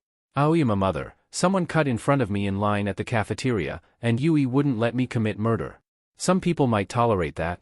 But frankly I can't imagine why. Izuku, there might be some weirdos on Earth who would welcome All for One's invasion. All for One, impossible. Even humans fear me and my deadly tentacles. Izuku, have you ever heard of Ntai? All for One, this planet is a bit too freaky for me after all, I'll leave. All for One, I'm here to capture a tiny and frail child. Eri, hoof to the face. All for One, ow. Stop kicking me. Are you sure you're not part human? If you keep being this feral and adorable, I might grab you as my new pet. Shudo and Ochako, first person to rescue Izuku gets to romantically princess carry him. T3 Naya, there is so much illogic, I don't even know where to begin. Why is a carry romantic or royal? Katsuki, I'm returning to working alone. Arepa, Eri is second in command because she assisted the boss in defeating Overhaul. Also, she's basically the only other person with a connection to Izuku who I know. Eri, what about Shudo? Arepa, Shudo is the damsel in distress. Yuga, my parents are gone. Shudo, I can't relate, I wish Endeavor would leave me alone. Friends before fathers. Yuga, that's right, friends before family. T3 Naya, I can't relate. I'd kill everyone in this class and then myself for my older brother. The chair felt more comfy than he expected, but considering that Izuku had expected to wake up strapped to a table, needles in his arms, and a scalpel against his chest, that wasn't saying much. However, his arms and legs were no longer awkwardly twisted behind his body and pinned together, and he could almost cry with relief that the burning ache was gone. Izuku blinked. The lingering dizziness from those awful berries still addled his mind, but not enough that he couldn't see the tentacles hovering inches from his face. Well-ingrained instinct kicked in. He lunged forward, teeth snapping onto the squishy flesh with a satisfying squelch and ripping off a squirming section. Or at least, he would have, if not for the rubber GG forced into his mouth and straps pinning his arms, legs, hands, neck, waist, and midsection against a squishy chair. The doctor let out a terrified eep and lurched back, having learned to fear Izuku in the past. Izuku glared at him. Good. That monster deserved it. There's no need for that, a voice chided. Goosebumps rose across the back of Izuku's neck as a clawed hand landed on his head, carefully carting through his curls. The poor doctor was simply ensuring your health. We didn't know exactly how you'd react to the berries or if you'd been injured from your time at Yuuei. Izuku snorted. Yuuei had never been the worry. If anything, they were constantly trying to hold Izuku back from injuring himself. You've been sleeping for quite some time, All for One said blithely as if he hadn't been the one to drag Izuku. The same thick cloak covered his body. Could he be injured? One could only hope so. I was starting to worry you wouldn't wake up in time. For what? Izuku tried to say, but his words were garbled by the GG and sounded more like, Fahua. However, All for One must have understood his meaning because he petted Izuku's hair and then gestured with a gloved hand toward a window in the spaceship. A blue planet, speckled with purple spots, and surrounded by rotating rings of ice appeared in the distance. Izuku recognized it from his textbooks with a nauseating swoop of his stomach. Murder World. The home of the Phix. We've just arrived. Welcome home. When Aizawa and Nizu arrived in response to the alarm, Yuga was curled up on his bed crying. He lifted his head and rubbed his eyes. It was my parents. They were the traitors. Aizawa moved to put an arm around his student. Are you hurt? No. They wouldn't hurt me. Not physically, anyway. Yuga inhaled deeply, then swung his legs over the side of the bed. We have to go after them. We need to know whatever they know about All for One's plans. I'm sorry. This is all my fault for bringing them here. I accept the blame for failing to watch them closely enough, Nizu said.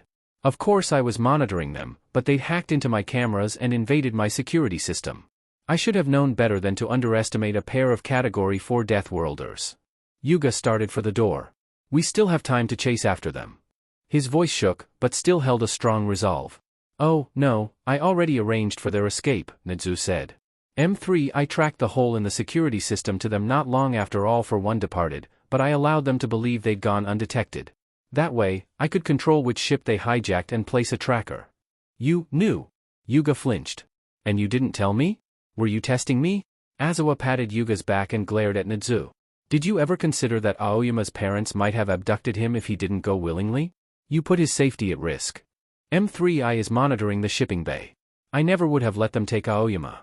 Nizu gentled his voice as he turned toward his student. It wasn't a test. I had faith in you. This was a desperate gambit for information. We don't know where All for One will take Izuku. He has numerous hideouts across the galaxy. Murder World is the most likely destination. But his homeworld is a large planet full of tricky defenses. Yoichi has spies, but they already blew their cover to break out your parents. Since the Aoyama couple spilled to All for One that someone helped arrange for their escape, we had to emergency extract our most highly placed spies, and the rest have gone into deep cover. All for One is cautious and has been controlling all transmissions from his homeworld. This was our only chance to narrow down Izuku's location. I needed your reactions to your parents to seem sincere, and frankly, from our last attempt to trap All for One, you're not an extremely good actor. I understand, Yuga said softly. Nizu met his eyes. I used you, and I'm not proud of it. But I promise that I used you for a good cause. Something very strange seems to be going on. We analyzed the fake All for One who All Might fought, and the fallen Nomo contained the DNA of the human serial killer known as Muscular. This is very worrying. All for One must be stopped, for the sake of the galaxy. I've been reaching out to Yui's allies. We will succeed in finding Izuku no matter what. The chair hummed as it rose, hovering fingertips above the ground, and then slowly nudged forward, being guided towards its destination. All for One walked beside it sedately, his gloved hand resting possessively on Izuku's shoulder despite Izuku's attempts to shrug it off. Izuku felt like he was in a shuttle caught in a death spiral, helplessly out of control as he sat there, waiting for the door to the spaceship to slide open. Izuku hadn't told his mom, although he suspected she partially knew, but for months after his rescue from All for One, he had been haunted by nightmares. A collar would rest heavy on his neck, while All for One dragged his screaming body deep into water, watching him drown. On those nights, when Izuku woke up gasping in a cold sweat, he'd grab his hollow and start researching. Know thy enemy, was Nizu's unspoken motto, and one that Izuku had learned to embrace. If All for One would continue to torment Izuku, then Izuku would learn how to torment him. Information on the Phix was lacking. They had actively sought out information on their planet, history, and country and destroyed it. But Izuku wasn't attending the best school in the universe for no reason. And slowly, over many nights, he had built his arsenal of information. Murder World was a large planet, nearly triple the size of Earth. Although a fourth of the planet was inhospitable, the temperature so cold that breath would freeze in your lungs without proper equipment. The hospitable part was far from welcoming though. The main civilization existed in a ring of islands and floating glaciers with dwellings located above and below the water. During the dust storm season, when breathing was impossible on the surface, the Phix lived in the sea. An ache stabbed in Izuku's neck as he thought of being taken underwater. Surely All for One had realized humans weren't aquatic. He wouldn't try to make Izuku live down there, make his grave buried under tons of freezing water where the giant predatory fish would eat the flesh from his bones. Izuku clawed at the handrests as if that would protect him, and All for One caressed Izuku's cheek, his hand temptingly close to being bitten if Izuku hadn't been gagged. The door slid open with a hiss. Cold air smacked Izuku in the face, ripping warmth away from him. He blinked rapidly through teary eyes as the world slowly unfolded before him. They had landed on the edge of a massive glacier, the pale blue ice almost translucent against the dark blue sky and the Black Sea. There were no tall buildings. Everything was close to the ground, save for a couple of circular structures decorated with twisting columns and tall walls. Buildings carved of ice and stone emerged from the landscape as if they had been clawed out by hand. Izuku could almost see the death and suffering that went into their creation, and on several houses, bloody handprints remained frozen into the ice. There was a rawness and practicality to everything. Few plants grew on the planet, and only those that could survive the harshest conditions. The leafy purple plants, Izuku recognized from his time in captivity. They had been planted on the little island. With a nod at the guards flanking them, All for One stepped forward, Izuku's chair gliding beside him. The icy road was slick underfoot, but the Phix used their clawed feet and tentacles to effortlessly traverse it. If Izuku had not been fastened into the floating seat, he would definitely be slipping. The road led toward a structure in the distance, far larger than all the rest, as if a mountain had been chipped away into a palace of rock and ice. A moat wider than Izuku could throw a stone across encircled it, and Phix jumped in and out of the icy water. "My palace," All for One said. "One of the greatest feats of Phix architecture." Izuku could care less about art and architecture, all he wanted to know was how easy it would be to escape. As they passed, several Phix emerged from homes, openly gawking at All for One and Izuku. Several pointed at Izuku with covetous looks but slunk away upon a glare from All for One. Despite still wearing the odd garment that covered him from view, All for One was clearly built bigger than the other Phix, looming above even the tallest. Clearly among his species he was one of the strongest. Another Phix made a hesitant approach towards them, but stopped when All for One paused, flexing his arms in an aggressive manner. "Mine," All for One hissed, his bloodlust palpable. The Phix shrunk away, but not before giving one more longing glance towards Izuku. Baffled and a little frightened, Izuku looked toward All for One, questioningly. "Adoption is common on our planet," All for One said as if that explained everything. He gestured towards the guards and they began moving again. If one's offspring is particularly powerful, others may try to take them for their own. Prestige comes from power, and a powerful offspring is valued by all. Some parents will even reject their children if they don't live up to their expectations. That would have been Yuuei and Yuuei, Izuku realized. How awful. Because they didn't live up to some set standard, they were cast aside as worthless or otherwise abused. No wonder Yuuei had been so afraid. Yet, the talk of adoption made no sense. All for One had made it abundantly clear in their first encounter that he viewed Izuku as a pet, not a child. And definitely not his child. All for One petted Izuku's hair. "They are all curious because you are the first offspring I've ever taken." But apparently things had changed. Izuku let out a noise of confusion and disagreement. "I know you were a pet in the past." "No, we are well past that part. Your fighting spirit and strength has invoked in me parental feelings I hadn't experienced before. Why else would I spend so much time and effort looking for you? All the other pets who ran away I simply allowed the cold universe to take. Their deaths without me were inevitable, so why care?" Ouch. Apparently All for One didn't know that the One for All Club was alive and thriving. Would they be bound like Izuku if All for One knew? Or would they be killed for running away? Maybe it would have been better to be killed by All for One rather than captured. If the stupid GG wasn't in, he would have said something. Some snide comment or curse. Anything to relieve the wetness slicking his palms and the drumming of his heart as they approached All for One's palace. Outside the metal door serving as entrance stood a statue of All for One. His face spread in a victorious smile, and his tentacles curved out from him in a threatening manner. Izuku wanted nothing more than to see it destroyed. To trample on that smug face until only fragments remained. A tribute to my greatness, but unfortunately an outdated one. However, that is already being corrected. All for One sighed then stroked Izuku's cheek. Come now. Let's get you to your room. There's so much we have to discuss. Izuku's new room no longer looked like a pet habitat, but rather a bedroom for a prince.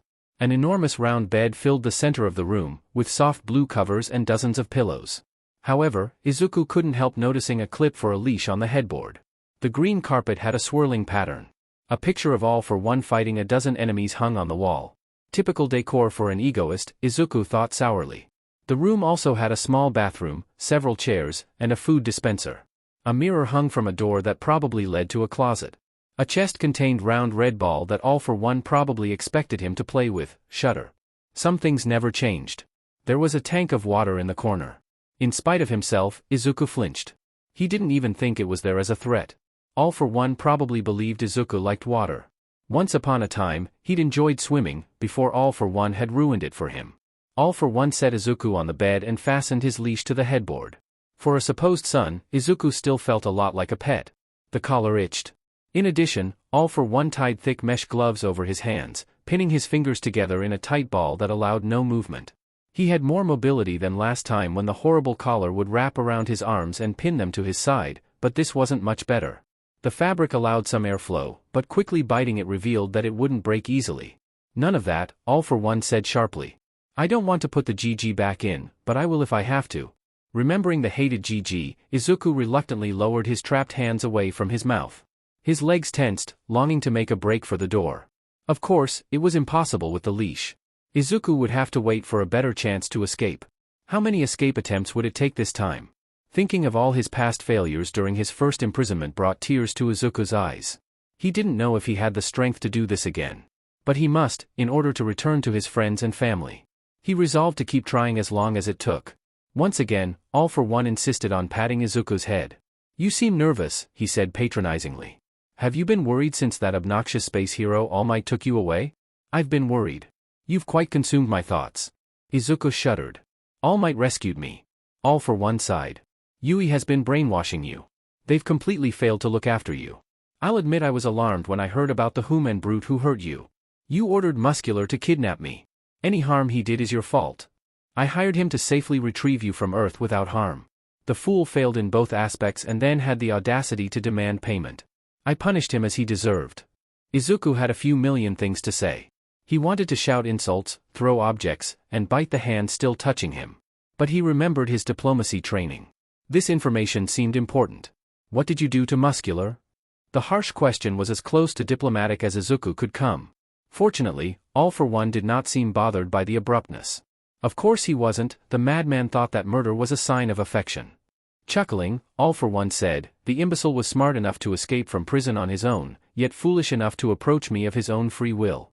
Would you believe he wanted to fight me when I wouldn't pay him? I suppose not all humans could be as exceptional as you. He served his purpose well as one of our prototypes. It was truly a pity to lose him fighting against Yuuei, but short-term sacrifices must be made for long-term rewards. Izuku had such a bad feeling. What do you mean, prototype? So curious. So eager. Not to worry, you will become quickly acquainted with our research. Your little bomb explosion did create a temporary setback, but one we've overcome. I destroyed all your DNA samples, Izuku said numbly. He did not want to believe it. But deep down, he knew he was not the only source of human DNA in the galaxy. If All for One had killed Muscular, then he had another test subject. You, still created more. Although Izuku could not bring himself to finish his sentence, All for One did it for him. Human Nomu. There has been some trial and error. A few dozen of my staff died in lab explosions. All for One shrugged to express this had been very little loss. Typically my Nomu soldiers are created with at least some intelligence. Good soldiers are made to follow orders, but if they can't think at least a little, they're less useful. However, the human genetic material reacted oddly with that of other species. It actually attacked the host it was put into. Organs, blood, cells, all would attack their new host body unless things were put together just so. It had the interesting result of semi-formed Nomu. Stupid, and less useful as a result, but very strong. Izuku shuddered. The monsters I saw attacking my school. Yes, we used several of the failed experiments while attacking Yuuei. You failed. Izuku clung to that hope. I fought those monsters, they weren't anything worse than your usual Nomu. Ah, but the doctor and myself have figured out a solution. All for One's toothy smile gleamed under his hood. We simply need to create a hybrid between a Phix and a human, then harvest the resulting DNA. The alien warlord must have gone completely mad. Izuku stared. Genetic modification isn't possible after birth. Not with that attitude, it isn't. All for One laughed. The one with the honor to be the very first Phix-Human hybrid in existence, the perfect meld of the traits of the strongest Death Worlders, is of course myself. All for One threw off his cape. And for the first time, Izuku realized how All for One had been able to speak his language. The new All for One had a more humanoid face and mouth. One of his eyes was bright red with the white pupils trademarked to the Phix. But his other eye looked like a green human eye looked like Izuku's own eyes. A crater like a scar surrounded All for One's human eye. His nose had been eroded away. The same threatening tentacles still extended from his neck. He had hair, or something resembling it, pure white and slightly curled. A patchwork of human skin and scales ran down his body, the scales bubbling off in sections. He exuded a sense of wrongness, as if the universe protested his existence. Spreading his newly human arms wide, All for One proclaimed, "I've never been so strong. My eyesight has improved in leaps and bounds. What a wonderful world you humans see. I have insane endurance. Yet I've retained my Phix abilities and poison. I'm invincible." "No," Izuku breathed, yanking away as far as the leash would allow. "No, no, no." All for One grabbed Izuku, capturing him in an embrace that parroted a hug. He twisted their bodies to force Izuku to look at their reflections in the mirror on the door. "See? We look like father and son." His breath in Izuku's ear felt hot and smelled like decay. "Soon, we'll be even more alike. Your experiments won't work. You won't be able to create human Nomu," Izuku insisted, trying to convince himself. His breathing came out rapidly. He hadn't been this scared since the last time he'd been in water. All for One chuckled. "You're partly right. My DNA was not sufficient to produce the Nomu that I need for my conquest of the galaxy. The doctor said the samples were not healthy enough. He believes that a child would be a more adaptable subject. I could have used any child, but you're special to me." All for One's claws dug into Izuku's arms. He purred, "Soon, you will become the only other Phix-Human hybrid in the galaxy just like me. 2 superior existences. We'll be the perfect family." "No!" Izuku screamed, sheer mindless terror taking over. This could not be real. The horror and violation of someone transforming him against his will could not be comprehended. He could no longer even think. His mind had gone red with panic. He lashed out with his arms, legs, elbows, and teeth, hitting and biting in a mad fury. All for One easily held him in place. "My dear son, I missed your murderous displays of affection. But I can't allow you to damage your body before the experiments. Sleep." Gas exploded from All for One's tentacles, sending Izuku into a despairing slumber. "Oh, make time. Gentle criminal, I love humans." "Arepa, no, I'm the biggest human fan." All for One, hold my beer." All for One, that brute All Might lured my pet son away with treats. "Izuku, I would have gone with literally anyone to get away from you." All for One, is the problem that I didn't provide you with any chew toys? I knew I should have brought along Eri as a snack. "Izuku, I'll kill you." All for One, is that a yes or a no? Child rearing is hard. "Katsuki, Izuku took a laser to the heart for me." "Ochako, Izuku protected me from gentle criminal accidentally splattering me with boiling water." "Shudo, Izuku saved me from being a SLV." "T3 Naya, Izuku stopped me from punching an online troll." "Ha, that's nothing compared to you three. The Hosu incident was way more exciting in canon." "Izuku, so am I your pet or your son?" All for One, there's some overlap between the categories of pet and family. Just ask my brother. "Izuku, I did, he says he hates you." All for One laughed loudly as Izuku thrashed against his hold, snapping futility in an attempt to escape. Garaki cowered nervously in a corner, a syringe prepared but unused, too scared to provoke the human. The little biter strained against his hold, but All for One was part human now, and stronger than he had been before. It was child's play to restrain him, keeping his arms pinned at his side and his back flush against All for One's chest. The laboratory was a necessary evil for All for One's plans. Progress and the domination of the universe could not happen if the boy was not used as genetic material. It would be uncomfortable but ultimately worth it. Which was why they continued to press on through the experiment, ignoring the boy's desperate attempts to wiggle free. However, Izuku was doing something new. Something All for One hadn't seen before. The boy panted in his arms, behaving as though he had endured a great physical feat instead of being held in All for One's lap while going through some medical tests. All for One poked Izuku's cheek. Was this a human defense mechanism he hadn't experienced yet? He tried skiing in a breath of air, but felt nothing. Izuku let out a terrified whine and scratched at his collar. Can't breathe. I can't breathe. Take it off. Take it off. Chuckling, All for One wrapped Izuku's hands up in his tentacles. You won't slip away so easily. But something felt wrong. Liquid leaked from Izuku's eyes, plopping onto All for One's arm. It was always a marvel how liquid felt on his new human flesh. It wasn't perfectly waterproof, and truthfully, his scales were far more durable, which was why he hadn't allowed them to completely disappear during the transformation process, wanting to keep some layer of protection. However, human's skin was so sensitive and healed shockingly quickly. All for One ran a hand across Izuku's bare arm, marveling at the tiny bumps that formed. They had tortured muscular for cycles in an effort to collect as much data as possible from the human. It was the only reason he knew that the tiny bumps were called goosebumps. They were supposed to only rise when cold, but Izuku shouldn't be cold. They kept the laboratory at a controlled temperature to prevent contamination and ruination of the experiments. A quick check of the climate status showed that the temperature was clearly in the comfort zones for humans. There shouldn't be any goosebumps. Izuku, are you cold? All for One asked. But Izuku only let out a low whine and jerked against All for One's hold. Let go, he gasped. His breathing turned into quick rapid gasps, and a strange pink color entered his cheeks. What is this? All for One demanded. I don't know, sir. I've never seen anything like this before. Garaki quickly hurried over to his work table, slapped several sensors on Izuku, and pulled up the data table. There are lower levels of carbon dioxide in his blood, and his heart rate has increased drastically. I'm noting a surge of adrenaline. That had been one of the most exciting revelations about human biology. Adrenaline had originally been a special compound designed as a drug for warriors. A tiny dose could drastically increase the strength of combatants, allowing them to briefly achieve insane feats of strength, agility, and endurance. The Dusek tribe had once held off an attacking force of thousands of invaders by dosing all their warriors with adrenaline. Their victory was still whispered about in the annals of history. The fact that the adrenaline had killed them all afterwards seemed minor in comparison. That had been one of All for One's greatest frustrations with Phix biology. Unlike other species that could take small doses of adrenaline and survive, at least temporarily until the drag wore off and their bodies shut down from strain, the Phix couldn't handle the smallest dose. Many had tried and died. And even All for One had experimented with creating a Phix tolerance and failed. Yet humans produced the chemical compounds naturally and survived the experience. In retrospect, it was likely what had allowed the human youngling to defeat All for One in the first place. After learning that, creating a human-Phix hybrid was no longer a question. The adrenaline levels are still increasing, sir. All for One tightened his grip around Izuku, preparing himself for a violent assault. But to his disappointment, there was no attack.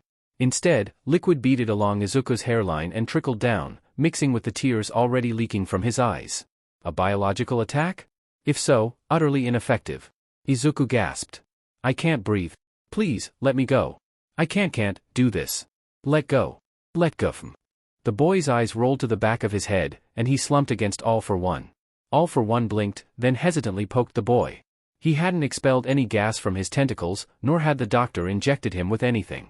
Izuku, he said, gently shaking the boy. Little biter, what was that? Izuku's head flopped from side to side, his body limp. He did not move, nor did he launch a surprise attack. Garaki. All for One snapped. What is this? Why isn't he responding? Hesitantly, Garaki approached, double-checking the measurements from the sensors. It appears to be a distress response, he said after a moment of reviewing the data. His skin flickered between colors, obviously confused. All for One shared his sentiment. A distress response? In a human? Surely for a Category 5 Death Worlder, such things were beneath them. Their biology would prevent them from needing weak responses. He is a youngling, Garaki said. To be brought home after being taken by such a ruffian would have been panic-inducing to many a weaker species. It was true that Izuku had been torn away and kidnapped by that brute All Might. That stress could be compounded by his youth and the strain of a new place. As well. He has never been fond of you or your lab, All for One said. His little outburst back on the original ship was proof of that. Garaki recoiled and hurried to a monitor farther away, using the excuse of checking data to avoid Izuku. All for One internally sneered at the cowardice. That might be problematic, sir, Garaki said, his voice slightly trembling. Since we need plenty of samples to create the Human-Nomu hybrid and to convert the boy over to a Phix. I know you don't want to drag him since that slows down the process and corrupts the samples, but I believe I can still isolate what I need even with foreign substances. All for One let out a hum, internally relishing the new vocal ability. He considered Izuku's limp body, resting against his, and the odd dark circles lining the boy's eyes. He didn't want to drag the boy. He was part of a thrilling chapter of discovery and should be awake to experience it. But the distress response had been alarming. As if sensing All for One's wavering conviction, Garaki added, "It will also be safer." Safer? For the youngling, I mean. Less likely to injure himself like he has now or suffer other adverse side effects. It would be a shame if the boy died before his transformation into an ultimate being. I will ponder on this. For the time being, I will grant him more time to rest in his room. Gracefully, he rose, arms and tentacles carefully enclosing around Izuku. The boy's head lolled against All for One's shoulder, letting out soft breaths of air. He appeared startlingly helpless and sweet like this, a little like Yuuei had been, utterly reliant on All for One for his survival. Yes, until Izuku was a proper Phix-Human hybrid, All for One would have to look after him and ensure his safety. Exiting swiftly from the laboratory and following the passages to the boy's room, All for One mused on what was to be done. The boy needed to be kept docile, and considering All for One's new insight into human biology, that should be possible. BLNDFLD, earplugs, bindings for the hands and ankles, all of these would help keep Izuku compliant and calm until it was time. However, it would also leave him defenseless when All for One wasn't around. Thankfully, the solution to that conundrum was found waiting in the hallway. "Makia," called All for One. His bodyguard straightened, causing his head to brush against the ceiling. Due to a genetic modification, he was half again as tall as other Phix. He was a wall of muscle and tentacles, a force that even the most bloodthirsty of Phix would think twice about before engaging. Yes, Lord All for One. He would be perfect for the task at hand. "Follow me." Makia lumbered after All for One, each of his steps sending tremors up through All for One's sensitive body. The bodyguard peered at the human child. "Is this a little lord?" A smile curved on All for One's lips. "Yes." Makia's face wrinkled in thought, and his tentacles curled up. "He's not Phix." "No, but he soon will be like me." Makia considered All for One's new form, the human flesh interspersed with Phix scales, and the newly green eye. "He'll have tentacles?" "Of course." The little biter would look adorable with them curling out from his neck. Makia followed silently the rest of the way, watching carefully as All for One deactivated the security to Izuku's bedroom, and then placed the human boy on the bed and fastened the collar. The other restraints would need to be added before Izuku woke up, but All for One allowed himself a soft coo at the boy drowning in the comforter, securely fastened to the headboard. He was going to be perfect. "Makia, I have matters to attend to in the city. If the invasion is to happen, I must ready our forces and prepare for any attacks from our foes. While I'd like to bring him with me, he's young, and likely more fragile than previously realized. Whatever that had happened in the laboratory was proof of that. I don't want to leave him alone. Rumors of my new child have spread, and I wouldn't put it past our kind to try to break in and take Izuku for themselves. I'm ordering you to guard him. He must not be allowed to leave this room unless I say otherwise." Makia gave the boy a curious glance, not sure if he should be skeptical or awed, but otherwise puffed up in pride at the assignment. "Of course, All for One. I will slaughter any who attempt to take him." All for One nodded. "I will likely post another guard in here, or outside the corridor." At this Makia let out a displeased grumble. "All for One, I am strong enough to protect him. I will rip the tentacles off of anyone who dares approach. Your bloodlust is admirable, but I have one of my newer creations I wish to test." "A Nomu soldier?" Makia cried in distress. "But I am strong." "Yes, you are, but this soldier is created from a very nurturing subspecies. I have no doubt that he will be well equipped to protect the little one. He is also the most intelligent Nomu I have ever been able to create. The thing almost seems to have a personality." Makia looked disappointed but bowed his head in agreement as he should. "I am relying on you to ensure the little lord's continued safety. Do not fail me, Makia." Principal Nadzu had limited the strategy planning meeting to himself, Yuuei, Toshinori Yagi, and Inko Midoriya. It wasn't about fear of spies. By this point, he felt confident they'd all been flushed out. Every other staff member on Yuuei had already been assigned urgent tasks to search for Izuku Midoriya. They could not spare the time for a large group meeting. Aizawa had been invited to this meeting, but he couldn't take his eyes off his class in case someone decided to repeat Katsuki Bakugo's stunt and steal a ship. Inko had insisted on being present, and Nezu had invited Tashinori along to protect him from Inko. As soon as he laid eyes on Inko, Nezu regretted his assumptions. She didn't look angry. Her eyes were red and puffy from crying. She'd ripped a handkerchief to pieces in her lap. Tashinori had an arm around her. Yuuei had pulled up a hologram of the Phix homeworld. My brother has 2 above ground and 2 underwater palaces, here and here. He pointed with a laser. It's most likely that Izuku is being kept above ground, but we can't make assumptions. There is also a chance Izuku has been taken to a more isolated location. My brother is probably too cocky to think he needs to hide Izuku so carefully from us, but then, there's a risk that his imprisonment has taught him caution. He's notoriously bad at learning from his mistakes, but it's still a risk. Yuichi's hair fidgeted on his head. He calmed it with pats. I might be overthinking. But we need this rescue attempt to go perfectly. If All for One takes Izuku to a more distant planet, well, it went unsaid that the galaxy was a very large place. Inko sniffled. After a moment, Yuichi added, I don't think All for One would take Izuku anywhere too isolated because he needs the equipment to run experiments. Inko choked out a sob, and Yuichi stopped talking as it became obvious he wasn't helping. Tashinori raised a hand. How confident are we that Izuku is on Murder World? Yuichi fiddled with his laser. We know All for One is there. He's been public about gathering his forces. Based on everything I know about my brother, he'd want to keep Izuku close. Even so, if only we could get a glimpse of Izuku to be certain. Principal Nezu cleared his throat. According to my tracker, the Aoyama parents went to Murder World, the Phix homeworld. They landed near that palace. He pointed. They were probably debriefed by All for One there. But again, it's tricky to be completely certain. Someone else could have debriefed them.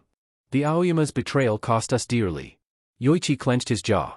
Several of my most highly placed spies were exposed and had to flee. My remaining spies went into deep cover. To make matters worse, now my brother knows we have spies. He's restricted communications off-world. Is the Federation likely to make a move? Tashinori asked. Nezu groaned. The Federation is still denying that All for One has escaped, despite it being very obvious. For whatever the reason, All for One hasn't shown his face on the galactic news yet. They're using that to claim someone must be impersonating the warlord to gather his forces. I don't know what game they're playing. They'll be completely humiliated when All for One attacks. Actually, I do know, it's just very stupid they're stalling for time with no long-term plan. At least they won't get in our way, Tashinori muttered.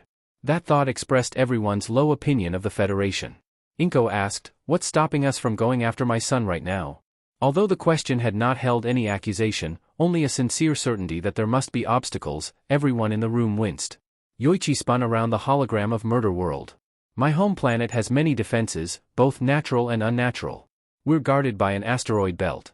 Over the last couple generations, explosives and lasers have been added to every asteroid, forming an impenetrable wall.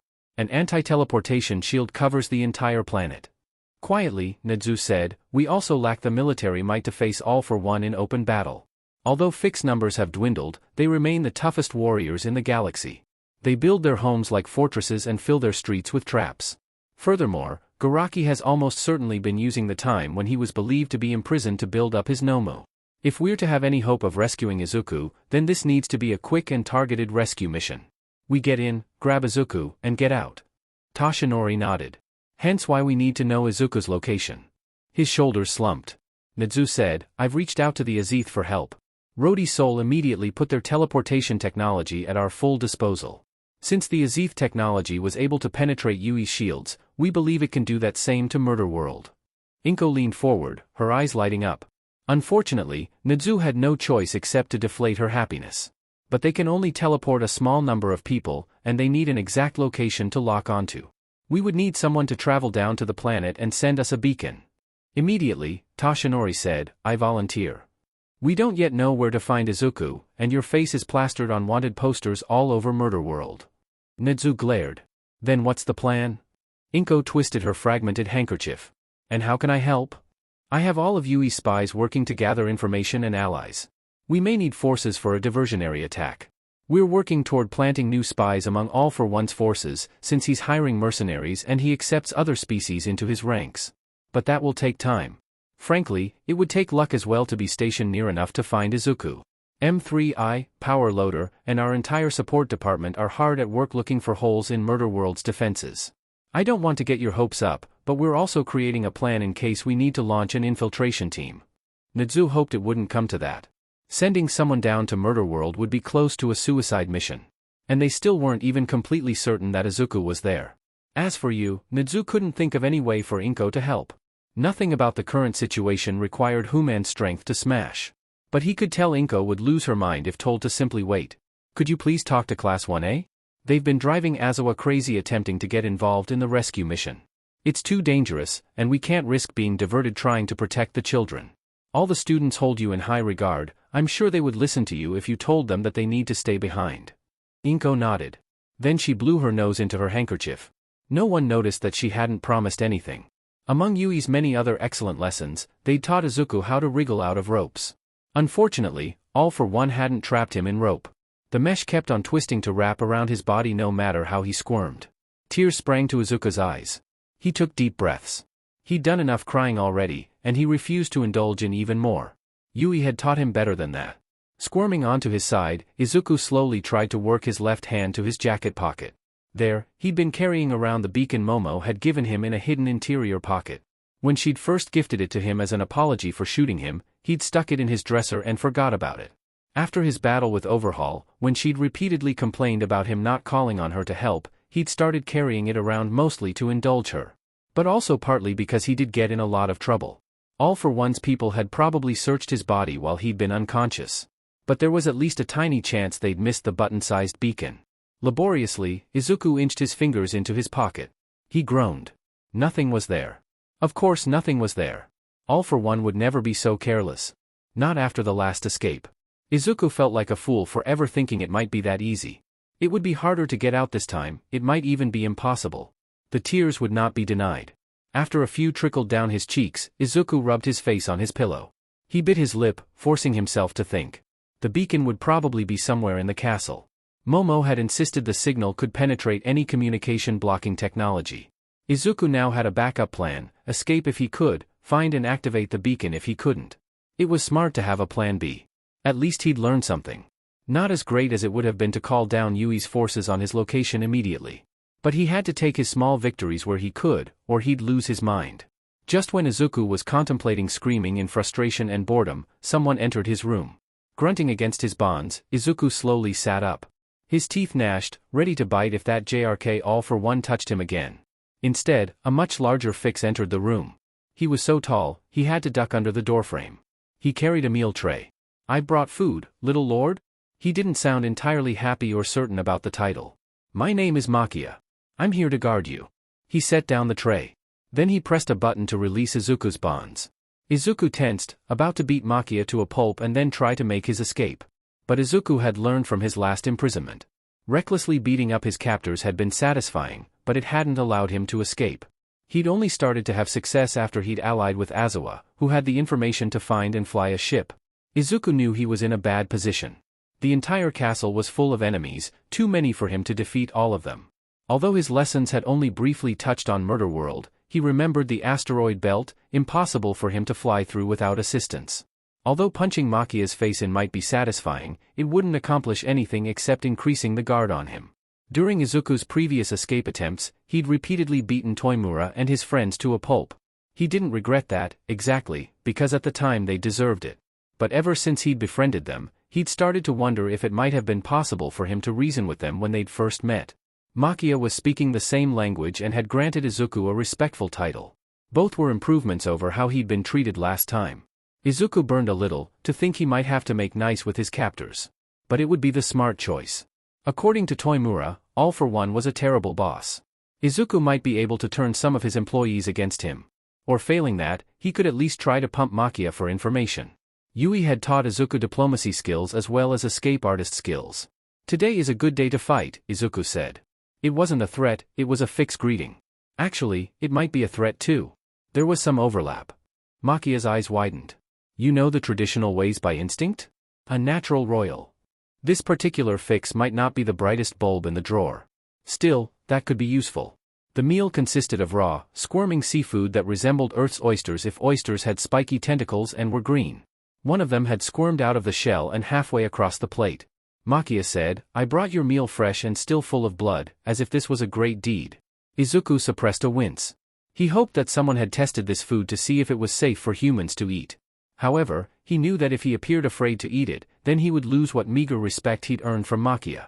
Humans had strong stomachs. It was worth the risk.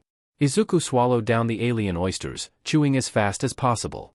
The sour taste made his lips pucker and turned his stomach. But he'd suffered broken bones without stopping. He forced the food down without a change in his expression. The blood gives me strength. It was another traditional Phix saying. Makia roared with laughter. The little one has strong teeth. He slapped Izuku on the back, sending him reeling. Would you like more? Izuku hesitated, seeking a diplomatic response. Unfortunately, Makia took that as a yes. A big appetite too, just like the Lord. He almost certainly meant all for one, and his voice held a deep reverence. Just Izuku's luck, he'd gotten probably the only one of All for One's employees who actually liked him. Of course All for One would pick a fanatic, he should have expected this. Turning Makia seemed unlikely at this point. He'd murdered a bunch of alien oysters with his teeth for nothing. A second alien entered, also holding a meal tray. Black gunk made up the lower half of a humanoid body, like a Nomu, but the alien's face was made of dark smoke. Izuku stared, trying to figure out where he'd seen an alien like this before. He had it. He'd seen a picture of a Ba-Ak, an alien race made entirely of smoke. They were reclusive by nature, rarely leaving their homeworlds. Izuku felt a pang of pity for whichever poor lost soul had been used as a base for the Nomu. Makia turned and glared. I already brought the little lord his meal. There's no need for you, Kurogyri. Fix food? Under the smoke, Kurogyri snorted. A growing child needs human food. He set down a tray with an ordinary-looking peanut butter and jelly sandwich. Izuku startled. A Nomu, talking? What insanity was this? Izuku shuddered to think about what All for One might do to the galaxy if he developed the power to give his deadly soldiers intelligence as well as strength. Makia peered at the jelly poking out of the sandwich. What manner of strange creature is this? Its blood looks vile. Are you trying to poison the little lord? The sandwich nearly overwhelmed any other thoughts. Izuku was desperate to wash the vile taste out of his mouth. Before it could be taken away. Izuku picked up the sandwich and crammed it into his mouth in nearly one bite. Makia said, I should have known the little lord was tough enough to handle it. Izuku's mouth was too full to reply. Worriedly, Kurogyri said, slow down, or you might choke. He handed Izuku a glass of water to wash it down. A Nomu showing compassion? That was even stranger than talking. Izuku remembered the Ba-Ak were a race known for their gentleness, kindness, and love for children. Although Izuku felt guilty for thinking it, he wondered if he might be able to use that. For Yuuei and the galaxy's sake, he definitely needed to find out more about this strange Nomu. Oh, make time. M3I, I'm learning so much from the Phix defenses. Did you know they deliberately leave small holes in invading ships so the people inside take longer to die? Power loader, we're supposed to be working on how to break in. M3I, yes, that too, but also Yuuei needs its own asteroid belt. Izuku, maybe I can befriend and deprogram Makia like I did Toimura. Toimura, I resent that comparison.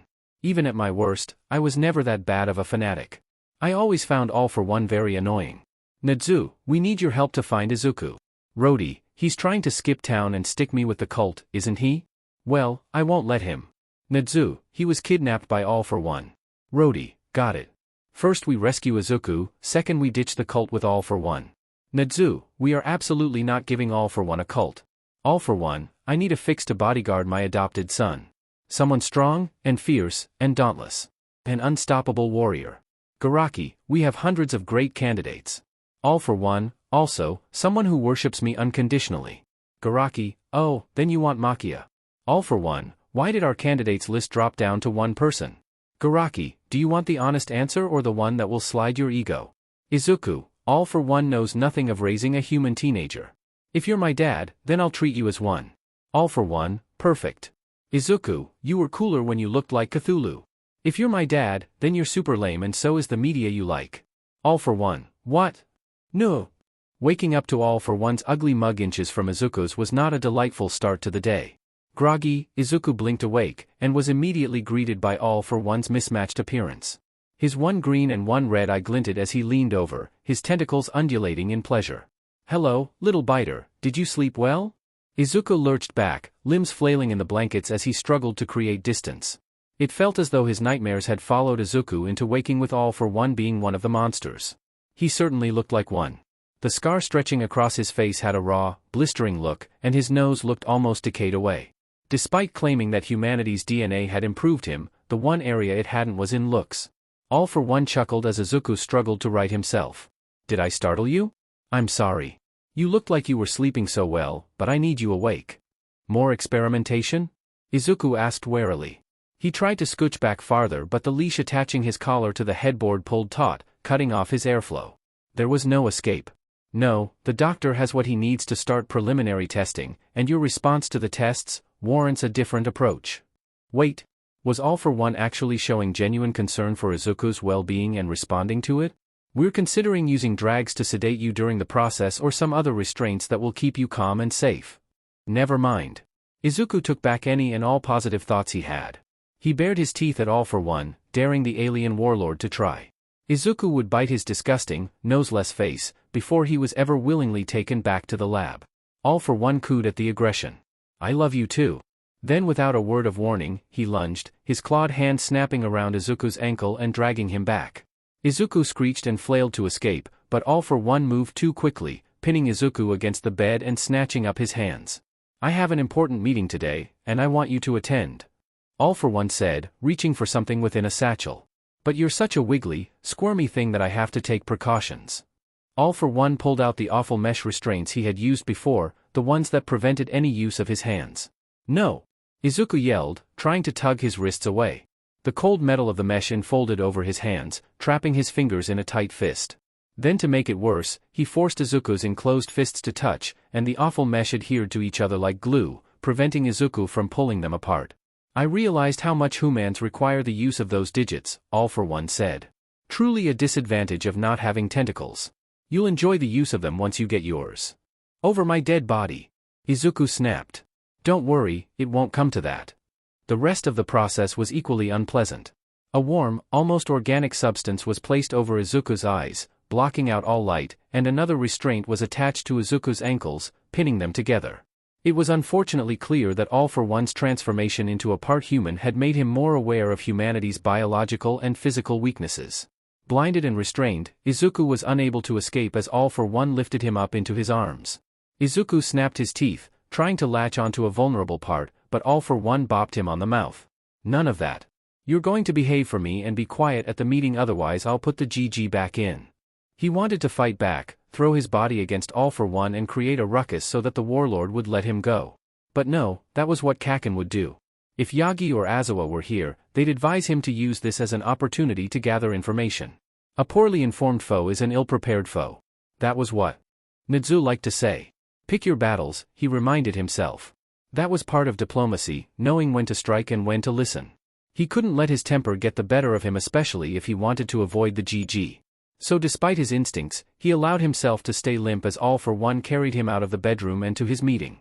He didn't flinch at the sound of other voices remarking on All for One's new son, nor did he squirm when All for One took a seat and began stroking Izuku's hair. The BLNDFLD was obnoxious, preventing Izuku from determining his location and any potential escape routes. Yet, he didn't break his calm, and instead focused on listening in on the meeting taking place around him. It wasn't long before details began to be unveiled. There was another rebellion in the death sector, someone announced with an air of annoyance and exhaustion. But the troops were able to put it down. However, I do have reports of another rebellion brewing in the blood sector. Some Phix by the name of Destroyer of Bloodlines had reportedly been stirring up the local troops. All for One let out a dismissive breath of air and stroked Izuku's hair. Old news. There is always some rebellion in the works. Always some rebellion? Sure, earthen politics could get a bit heated, and occasionally got violent, but they never acted as though open rebellions were a daily matter. The local population had to be in perpetual turmoil if they were constantly gearing up for a fight before getting shut down. As well, there's been a spike in crime rates. All sectors have been reporting an increase in crime. We think it's people's way of celebrating your return. What types? All for One asked. His tentacles curled about him, coming way too close to Izuku's personal bubble. Again, he reminded himself that biting them wasn't worth the trouble. Murder, robbery, assault. So the typical crimes. Let people have their fun. Typical crimes. Again, those were common on Earth, but they didn't brush them off as no big deal. Steps were taken and precautions made. Not this bored, unconcerned attitude. Makia's deep, rumbling voice sounded on Izuku's right. Apparently the Phix in charge of guarding Izuku was involved in many of All for One's affairs. Let me at them, All for One. I'll beat them all up so they know not to cause problems. Your loyalty is admirable, but unneeded. Once the invasion of the universe begins, they'll all be so consumed with the bloodlust of slaughtering others, that they'll forget to attack themselves. Were there no rational people in this meeting? Izuku couldn't determine if All for One only attracted the criminally insane to his side, or if the entire planet was somewhat unhinged.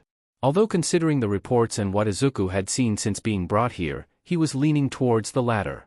Still, neither Yuga Aoyama nor Yuichi had ever given off such delusional airs. Aoyama always seemed one moment away from an anxiety attack, and Yuichi could go slightly feral when his comics were damaged, but otherwise was rational and empathetic. It was a wonder that the Phix civilization hadn't imploded yet, although judging by the reports, it was only being held together by All for One's ruthlessness. The meeting continued, and only further confirmed Izuku's beliefs. If All for One didn't keep such a firm grip on the Phix, they would have long ago killed each other off. His stint in prison probably hadn't helped matters, allowing rules and fear of their leader to lessen. Maybe one of the reasons he was so adamant about the war was to give the Phix something else to attack rather than themselves. There was a scuffle in the distance, then a loud boom as if doors had been slammed open. A new voice interrupted the meeting.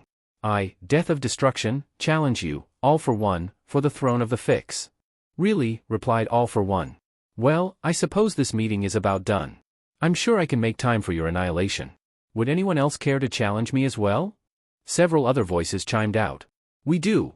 The smile in All for One's voice was visible even with the BLNDFLD. Very well. Makia, Kurogyri, take Izuku back to his room and watch over him for the rest of the day.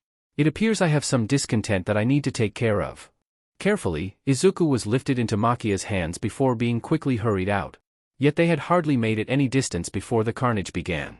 Even from the hallway, the sound of snapping bones and the howls of pain were unmistakable, as was the coppery stench of blood. Come now, little lord.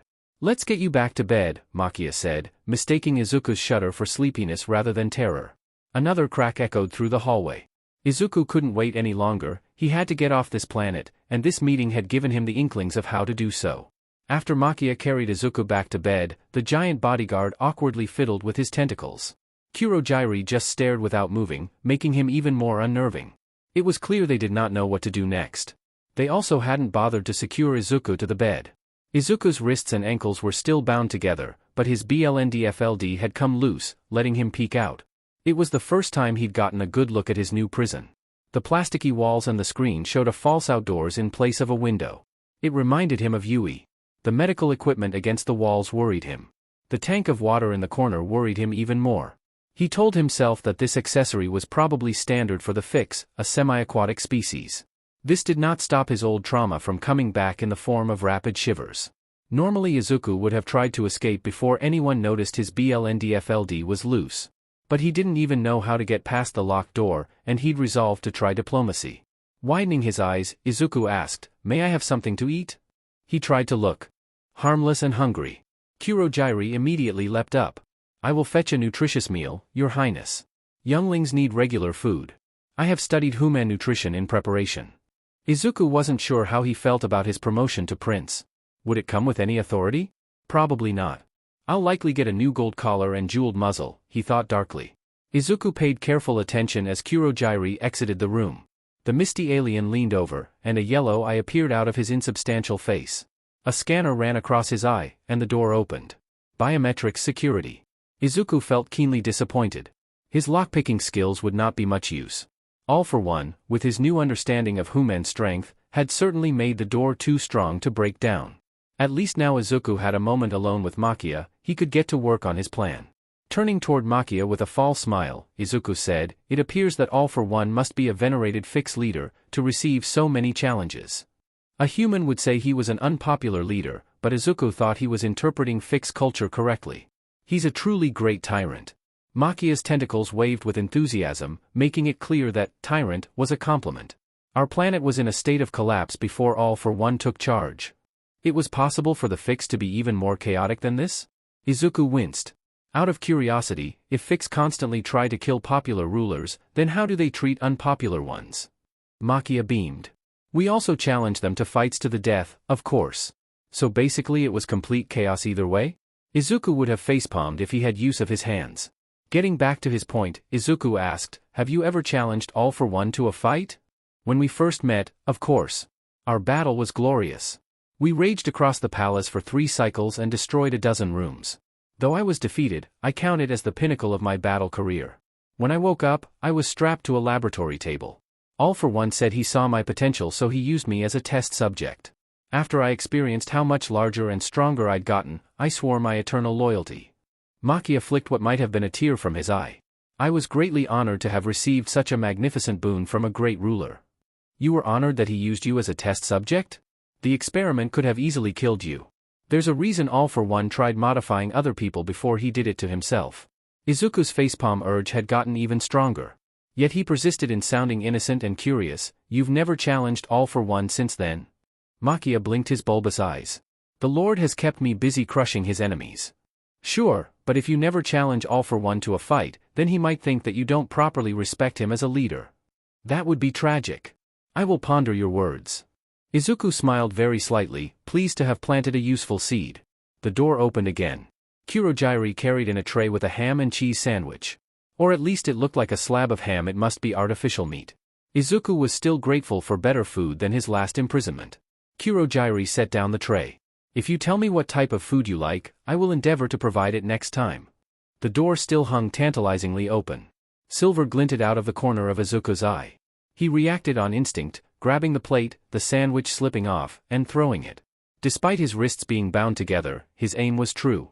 The plate smashed into the forehead of the approaching alien, who tumbled to the floor, laser knife falling out of his hand. Oh no, he hadn't accidentally attacked a Yuuei agent here to rescue him, had he? Izuku craned his neck, his blndfld falling completely off. He only saw tentacles on the floor. Kurogyri picked up the strange fix. This appears to be one of the servants who was gazing at the prince earlier. It might have been an abduction attempt. Or it could have been revenge for the half a dozen people the master killed today. Either way, well done, your highness. He slapped restraints on the unconscious Phix's wrists. Izuku breathed a sigh of relief. Oh, the food. Kurogyri leapt to pick up the sandwich and dust it off. Makia collapsed to his knees. His tears were as oversized as his body, flooding the floor. Little lord. I have disgraced my duty by failing to protect you from this worthless fool. Although your ferocity was magnificent. I can see why All for One found you worthy of adoption. Oh, but All for One also won't be happy that I let your blndfld fall off. Izuku tugged it back over his eyes. We don't need to tell All for One about this at all. Why bother such a busy leader with unimportant matters? Makia rubbed his face.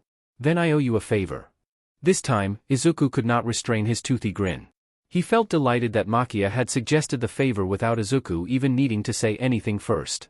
There's one thing you can do for me. He glanced at Kurogyri, still distracted cleaning up the food, then lowered his voice. My belongings vanished after my abduction adoption. Several of them have sentimental value. Could you find out where they are being kept? He did not dare directly ask after the beacon. Even Makia, who seemed thick, might get suspicious. Makia leaned closer to hear. I will obey, little lord, he bellowed. That hadn't been subtle at all. Izuku twitched and glanced at Kurogyri. But Kurogyri only regarded Izuku with an amused gaze. What a problem, kid. Excuse me? Izuku stiffened upon hearing Azawa's nickname for him. Why would you call me that?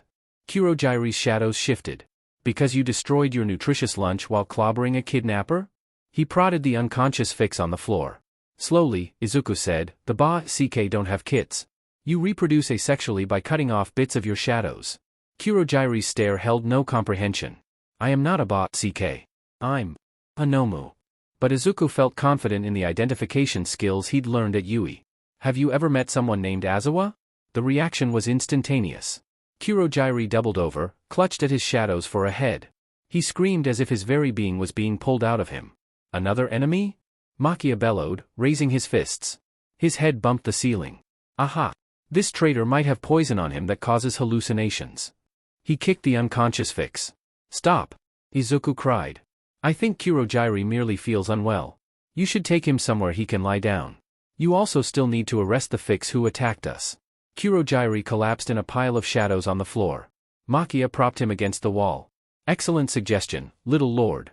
Apologies, but I am under orders to restrain you before I leave. Though I hate to restrict your ferocity. Diplomacy, Izuku reminded himself. He held out his wrists for new restraints. He did not even wince too much at the new blndfld. His mind was a whirl. He had the beginnings of tools, the weakness of Phix society, a favor from Makia, and a way to incapacitate Kurogyri. Though Izuku felt horribly guilty at the idea of hurting Kurogyri again, for reasons he couldn't fully articulate. Even though they'd only been acquainted for a short time, Kurogyri had been nothing except kind. Kurogyri was a Nomu, a test subject without free will, so Izuku couldn't blame him the way he could his other captors. Izuku had many questions about Kurogyri, and the beginnings of a suspicion. The Nomu's reaction to the name Aizawa had been telling. If only Izuku could have seen his reaction to the name of Aizawa's deceased CK friend, Oboro. The laboratory had a new cushion chair sized for a human. Izuku had a very bad feeling about that chair and the strange helmet attached. He almost felt relieved when Garaki strapped him to a table instead. Izuku's resolve to be diplomatic went completely out the window when the time came for the next round of tests. Because Izuku understood the stakes very clearly. An army of human Nomu had the potential to devastate the galaxy. Izuku had nearly died to prevent that from happening once. And he refused to be the reason for All for One's success the second time. While Garaki attempted to draw his blood, Izuku sank his teeth into a tentacle and did his best to sever it. Though he failed to bite off the limb, he got enough blood sprayed around to ruin the sample and he got to enjoy the doctor hopping around the room swearing. Yes, Izuku ended up blindfolded and strapped down to a table, but he considered it totally worth it. While lacking his sight, Izuku became even more focused on his hearing. He caught fragments of the conversation between All for One and Garaki. A survival rate similar to Makia's is still too low. What? Increased to 98%? Acceptable. Still no idea how to replicate Kurogyri's unusual awareness. Pursuing Human Nomu would be more effective. Transforming my son is a higher priority than the Nomu project. Izuku shuddered to get confirmation about Makia's expendability. He felt some pity for the blindly loyal bodyguard. But he felt even worse to realize he had very little time left to escape before his own transformation started. All for One had taken so much away from Izuku in the past, leaving him with nightmares and a fear of water. Izuku refused to let All for One defile his bodily autonomy in an even more permanent way. Little Lord? Izuku startled at the voice too close to his ear, his teeth gnashing by reflex. Ah, you tried to bite me, you must be happy to see me, Makia said. I found where your belongings are being kept. They are in a room adjacent to this laboratory. Finally, a slide of good luck. Izuku had to make his move. He worried about what the results of Garaki and All for One's conversation would be. He worried about that strange chair. Makia asked, do you have anything in particular that you would like the return of? I could make a request on your behalf to the Lord. I still feel that I owe you more. You saved me a severe beating. I have a better idea. Would you be willing to challenge All for One for my belongings? In a moment of inspiration, Izuku added, I just heard Garaki telling All for One that he questioned your devotion because you only challenged All for One to a fight once. That treacherous worm. Makia cried. I'll challenge All for One right now. Wait. Izuku squirmed. I really want to see your epic battle. Of course, little lord. Makia ripped off the BLNDFLD. Then he ran for the door, shouting, All for One. I challenge you to a match. Alas, Izuku had been hoping to persuade Makia to remove his bonds too. Now he had a very limited time frame to work with. From the hallway came Garaki's enraged squawk, followed by the sound of an octopus alien hitting the wall. Then the subsequent clash between All for One and Makia ripped through the hallway. At least the noise covered up Izuku's escape attempt. He squirmed his wrists closer to the examination table, where a scalpel lay. It was slow work, and he cut himself twice, but he finally freed his wrists. Then his ankles. Heart racing, he ran for the door in the back of the laboratory. This door, at least, had not been made for human strength. Izuku kicked it down. He jumped over one laser and shook off another blast. Then he screeched to a stop. Whether by accident or design, the second laboratory room was his worst nightmare. A gleaming pool spread before him. He glimpsed a clear plastic case at the bottom, containing, among other things, his school uniform and the box containing the beacon. Izuku's breath strangled in his chest. To reach the case, he would not merely have to swim, he'd need to dive. He'd been able to swim a few times at Yuuei's pools, but he'd never willingly put his head underwater. All for One had taken Izuku's love of swimming. And Izuku refused to let All for One use his fear to keep him from freedom. As if in a trance, Izuku forced himself to sit down. Slowly, he lowered his legs down. He tried to pretend that he was back at Yuuei, with Tsuyu in the pool encouraging him. If there was any chance at all of him managing to dive again, it would be thanks to her. As soon as the water touched his bare feet, he shuddered. I can't do this. I'm sorry, everyone. Izuku thought about his friends, playing in Earth's ocean on the field trip. Most of the galaxy would have refused to visit a Category 5 death world, but not them. If they were so brave, then how could Izuku do any less? Inhaling deeply, Izuku dove in. The panic seized him right away. Images came rushing back at him, of All For One smiling as he shoved Izuku's head underwater. He forced them away, pretending he was swimming at Yuuei. He could barely think straight, but in some ways that was better. His reflexes took over, his arms and legs swimming from habit. Izuku had his eyes fixed on the prize, the glass tank with the beacon inside. The case wasn't even locked. Izuku yanked the door open, not caring about water damage. He slammed his thumb down on the beacon. The button-sized beacon hummed, then lit up bright blue. Izuku had never before seen such a beautiful color in his entire life. In fact, all the blue water seemed beautiful to him again. Izuku's head broke the surface with a splash. He climbed out, the beacon clenched in his fist. All For One stood in the doorway. Just like that, Izuku's joy melted away, replaced by terror, then cold resolve. All For One looked like he'd been through a war. The previous challengers hadn't even scratched him. Makia had proven a far more dangerous opponent. All For One had deep claw marks on his arms and chest. He let the blood drip freely as he glared with one human and one fix eye. Izuku raised his fists. I stopped you once. I can do it again. He felt high on his triumph over the water. He refused to be scared of All For One any longer. His eyes darted, analyzing weak points to aim for. First, he'd punch the deepest-looking cut. In an icy voice, All For One said, I know you're not the type to give up, my little fighter. You remind me of my brother in that regard. Did you really think I'd make the same mistakes again? Reaching into his pocket, All For One pressed a button. Electricity arced from the back of Izuku's neck. He fell straight at the ground, unable to even stick out a hand to stop himself from breaking his nose. Instead, All For One caught Izuku. The Fix cradled the boy to his chest like an infant. He crooned, I learned all about the glorious stubbornness of humans last time. I installed an implant inside you shortly after your capture. I wanted to be sure I had a safeguard, to make certain you could never fight me again. Why? Izuku croaked, all he could manage through a burning throat. Tears of pain stung his eyes. Why bother to use other restraints on you? All For One petted his curls. Because I prefer not to cause my dear son unnecessary pain. Izuku would have laughed, if his numb lips could move. All For One yanked the beacon from Izuku's fingers, then deactivated it. He tossed it on the floor. It wasn't active long enough for Yuuei to get a lock on it. Izuku knew All For One was right, and tasted cold, bitter despair. Kurojirai entered the room. Master, Garaki is still unconscious. But I've prepared the equipment for the transformation. As soon as he awakens the process can proceed. No! Izuku screamed. Please, Oboro, don't do this. He'd expected at least a reaction to the name and prayed for help. But Kurojirei's shadowy face remained blank. All For One laughed. Still holding Izuku, he walked past the Nomu. My little biter, why would you expect my own loyal creation to help you? Oboro is dead. Only Kurojirai remains. The cushioned chair rested in the middle of the laboratory, with restraints for Izuku's arms and legs. Already paralyzed, Izuku couldn't even move as All For One fastened the cuffs around him. This couldn't be happening. It had an unreal quality. Izuku kept expecting this to turn out to be another one of his nightmares. In an All Might comic, the bad guys would never win.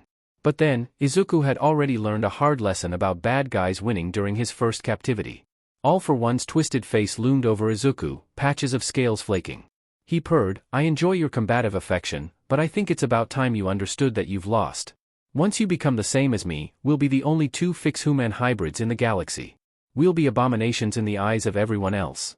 He slammed a helmet down over Izuku's head. Then you'll finally understand that no one is coming to help you. Oh, make time. Izuku, I have this strong feeling that I've heard about the history of the Fix before. Yoichi, if only I'd been born 2 generations earlier, I would have been my brother's social superior. Then we'd see who gave who a bedtime. Izuku, right, I used to tune Yoichi out when he ranted for hours at our meetings about how he should have been allowed to boss around his older brother. Makia, what was the survival rate of my modification? All For One, 1%. Makia, I struggle with numbers. That means I'm your number 1 follower, right? Izuku, Death of Destruction is an interesting name. All For One, it's the single most common name on our world. Izuku, you've gotta be kidding me. All For One, eventually I had to put a limit on how many children could be named that because it was making paperwork confusing. Now parents fight to the death over who can give their child the coolest name. Izuku, regrettably, you sound serious. All For One, I'm glad I got an interesting name. What do you want your Fix name to be? Izuku, he who escapes from here after bashing in your head. The leaders of Yuuei and other advisors watched Inko warily as she jumped to her feet. Maybe she was overreacting, but she couldn't be the only one confused by what they just heard. What do you mean? Inko cried. How can you get a signal and then not know the exact location? My apologies, the head of the Yaoyorozu clan said, bowing her head. The signal was only activated for a short PRD of time. We wish to inform you immediately because of the debt owed to Izuku Midoriya, but we still do not know the precise location, only the general coordinates. The Yaoyorozu clan had arrived not long after news of Izuku's kidnapping spread, and after hearing that the beacon they had given Izuku was activated, Inko thought things finally might be looking up. They'd be able to teleport straight to Izuku's location and rescue him thanks to the Azith technology. So why were they facing yet another roadblock? There has to be something that you can do. Hack it. Follow the signal. There has to be something? Her words trailed off as she realized how little she understood about alien technology. She didn't know why the beacon had been activated, then turned off, either. But she feared it might mean something terrible had happened to her son. Nizu shook his head. I'm afraid that's not how these beacons work. We're able to isolate the section of the planet it came from, but it was so brief, we can't know the exact location, said the head of the Yaoyorozu clan. We will likely run into the same problem we already discussed, said Yuuei, nodding to the projection of Murder World practically bristling with defenses. Toshinori stood up, his face grim. I'm prepared to go. Send me down. Even the rough location is enough. I can fight my way through. It's too risky, Azawa said, looking as if the very words caused him physical harm. What if they move Izuku or they take you prisoner? Then we'll be even worse off. You are our best bet at getting him back, Nizu agreed. M3I appeared on the screen, her pixelated form looking the brightest it had been since Izuku's kidnapping. I'll see what I can do and try to pinpoint it further, but what we really need is just a couple seconds more of the beacon. That would make all the difference. Let's prepare the transport group regardless, Nizu said. Toshinori nodded in agreement. I want to be able to leave in a heartbeat if it comes back on, and if it doesn't, then I don't care. I'm going down regardless. Kurogyri was conflicted. He had experienced several emotions since waking up in the doctor's laboratory. Calm, obedience, respect, duty. All things that his lord wished to cultivate. However, it was only when the Human appeared and Kurogyri was instructed to look after him did new feelings emerge. Care, responsibility, worry, protectiveness. None of which were unacceptable. In fact, Kurogyri suspected his lord desired these emotions. They allowed him to effectively look after the little prince and ensure his safety. Yet never before had he felt conflicted. The name screamed with frantic hope. Oboro. It was like waking up from a long dream, and feeling the memories start to fade away while desperately grasping at them. The more time that passed, the more faded they would become. And this feeling would disappear. Oboro. Who was it? And why did he care so deeply? He wanted Izuku to call him that again and make these memories and feelings turn sharp instead of fade away. In the laboratory, Izuku continued to scream, his voice turning ragged and raw. Tears rolled down his cheeks, and even with his eyes covered by the helmet, his despair was apparent. If the Lord hadn't paralyzed the boy, he would be thrashing against the restraints, uncaring of how they damaged his body. But all for one, didn't seem to care, callously turning his back on the boy as he tried to wake the doctor. It didn't matter that Izuku was terrified, or that he didn't want to go through with the transformation. To have his body changed into something unfamiliar. A shudder rolled through Kurogyri as he recalled distant flashes of his own body, a strange, different body cut open and distorted. Changed from what it once was. Changed from being. From being? Being? Oboro. Kurogyri looked at the beacon that Izuku had so desperately tried to reach.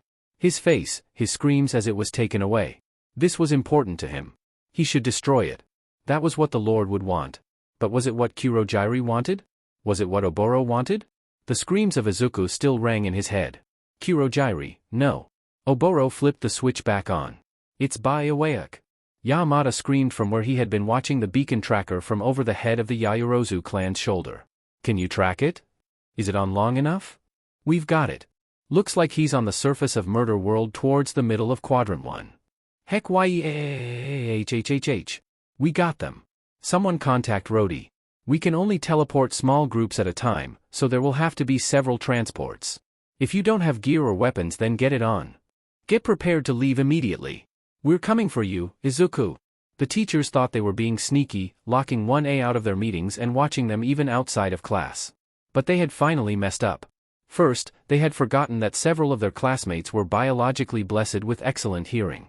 And while they respectfully didn't spy on their classmates in order to prevent embarrassment, the same couldn't be said for spying on top-secret rescue Izuku missions. Ever since they had been confined to one of the leisure rooms and the ship bay locked, students had been on shifts listening for any changes in intel. Which meant the moment they announced the location, Class 1A knew as well. How are we going to go? Rikido and Isato asked. The ships are still grounded and the bay locked. And we know there's no getting in thanks to Bakugo's last attempt, added Denki Kalmanari. TCH, it was nothing a few explosions couldn't handle, Katsuki barked. I would have gotten in eventually if Kat-sensei hadn't stopped me. Even if it was opened, it wouldn't matter. We need instant transportation, said Momo Yayorozu. The teachers have some sort of instant teleportation they're using, right? It won't be a problem, said Ochako Urareka. Both Shudo Todoroki and I have Rody Soul's contact information. He should be willing to transport us too. That won't matter though, said Mina. They gave us a babysitter to stop us. And therein lay mistake number 2. He'll let us go, said Shudo, pointing at the slumped shape resting on one of the bean bags in the corner. What? Are you kidding? Said Maase Trao Gyro. You know who he is? Even if he likes humans now, that doesn't change the fact that he was one of All for One's men. Shudo brushed off their complaints and approached their assigned babysitter without fear. The knotted fur and slight stink made it less intimidating as well. Toimura, we need your help. The hunched form on the bean bag barely looked up, and his voice was raspy as he said, Buzz off, I'm playing a video game. Shudo glanced at the screen, where the character kept repeatedly charging into lava, dying with a sad womp-womp sound, and then respawning. The rumor was that Toimura had spent his entire fortune from his book on video games, and played them incessantly. However, considering his current playing, he was either absolutely dumpster fire bad at video games or severely depressed. Didn't you hear me? Toimura said, his voice cracking. Leave me alone. I was depression. Thankfully, Shudo had the cure. We need your help to contact Rody and then join the invasion group that's planning on rescuing Izuku and destroying All for One in the process. The character on screen paused, almost looking shocked that he hadn't died again, but still not as shocked as Toimura, who straightened, his eyes wild. What? How do you know that? Shudo pointed at Kyoka, huddled within the group of 1A. She gave a hesitant wave. You got it? You're sure? Toimura demanded. Yup, said Kyoka. I can hear them getting ready right now. They think they're being sneaky by using teleportation. But we've got an in. Wild, fierce light entered Toimura's eyes, and for the first time ever, Shudo could vaguely understand why people had found him threatening. Then what do you need? Toimura asked. We need you to not stop us and tell us the best way of making All for One suffer. Toimura grinned, Human style, revealing all of his sharp teeth. As long as I get to come with. Izuku screamed as sparks arced over his body. The pain dug in deep, rattling his teeth. He'd been injured many times before but never like this, the pain reaching all the way inside his bones. Then numbness spread from his fingers up his arms. It was even more terrifying than the pain. Because Izuku could see dark liquid filling up inside the tubes attached to his arms. Soon, the liquid would flow into his veins, changing him against his will. Once the process started, there would be no turning back. And Izuku was completely paralyzed and unable to fight back. All for One smoothed Izuku's hair off his forehead. See? It stopped hurting now. A little pain is healthy and fun, but I wouldn't let my dear son suffer too much. Izuku glared with all the hatred inside of him. He could do nothing else, and he despised his own helplessness. He was so very tired of being someone else's pet or toy. If this happened, then even if Izuku somehow escaped later, he'd carry around a mark of All for One on his body for the rest of his life. His stomach twisted. If not for his paralyzed throat muscles, he might have vomited. All for One laughed. Such a delightful expression. You must have always been destined to be a Phix. Only we can hate in such a pure way. Through his numb lips, Izuku grated out, I hate you. I know, son. I understand your real meaning. You can call me Dad now. You don't know. I hate you. I'm not trying to rip out your throat because I secretly love you, no matter what your demented culture makes you believe. Being in your presence revolts me. I will never become your son. No matter what you do to my body, it won't change my heart. Until the day I die, I will hate you, All for One. All for One actually flinched away, releasing Izuku's head. Sincere surprise, and even hurt, gleamed in his one human eye. His tentacles fluttered as if they did not know what to do. It surprised Izuku to realize that All for One genuinely had not known about his hatred. He'd thought he'd made it obvious. Somehow, All for One had deluded himself even after Izuku had nearly murdered the alien during his previous escape. The look in All for One's eyes had turned lost. For once, the alien who never stopped monologuing did not know what to say. So great was his grief that Izuku almost felt sorry for him. Then All for One's gaze hardened. He growled, "After your transformation is complete, you'll have no choice except to become my family.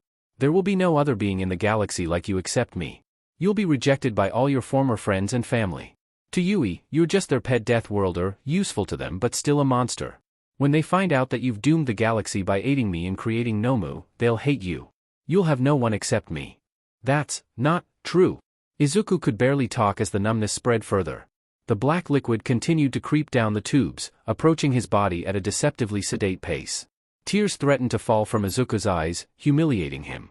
"They'll come. No one can save you from me." All for One laughed harshly. "And I doubt anyone will even try." The air exploded. Izuku's teachers teleported into the room in a group. Aizawa moved the fastest, jumping on top of All for One's back with his claws out.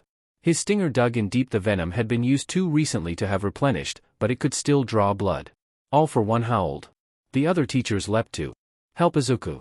Yamada and Midnight untied him while Kmento SS and Ectoplasm smashed the machine. Izuku fell forward, unable to move. Relieved tears fell from his eyes, his body reacting to his ordeal even though he knew full well he wasn't out of danger yet. He cried, "You have to help Aizawa." All for One slammed his back against the wall. The sickening crack suggested at least one of Aizawa's bones had broken, yet still the teacher clung on. Gas exploded from All for One's tentacles. "Why isn't All Might here?" Kmento SS asked worriedly. "When did All for One become so ugly?" Ectoplasm asked. "I realize I'm no beauty myself, but yikes. The teleportation must have had a glitch, and All Might ended up somewhere else." Yamada was already moving as he spoke, running to help his friend. Midnight lowered Izuku to the ground and followed. So did the other teachers. Lying with his cheek smushed against the laboratory floor, Izuku could barely follow the fight. But he could tell it wasn't going well by the cries of pain. All for One loomed over Izuku. In a flash, the giant alien picked the boy up. Then All for One shot out the laboratory door, hitting the panel in the hallway. A metal door slammed down, locking the teachers inside. "No!" Aizawa shrieked, trying to lift himself off the floor. Although he'd held his breath, he'd still inhaled enough of All for One's gas to make his limbs impossibly heavy. It was too late. The door had locked, sealing them inside and away from their student. Yamada ran to help Aizawa up. All Might is somewhere outside. He'll surely save Izuku. Nadzu will send reinforcements, too. We've got to break down the door, Aizawa ground out, refusing to be comforted. Pain burned in his chest. He'd certainly broken a rib, but better that than his spine. From the adjacent room, a small voice asked, "Do I know you? Something about you looks familiar. Like home." Aizawa twisted his neck around so fast it gave him whiplash. An alien with smoke for a face stood in the doorway. He whispered, "Oboro?" All for One typed a code into the nearest hallway panel, then spoke, "Code murder explosion. Sound the alarms. Every soldier and Nomu, report to the laboratory level." On All for One's back, Izuku tried his best to twitch his fingers, but could not. After being so narrowly saved from transformation, he refused to give up. The hallway remained silent. No alarms sounded. Slowly, Izuku smiled. He had a strong suspicion he knew what had happened. "It looks like my friends came for me after all." Snarling, All for One punched the useless speaker. Then he took off down the hallway with his prisoner. M3 I had some three's voice sounded across every friendly communication system. "I've taken control of All for One's palace.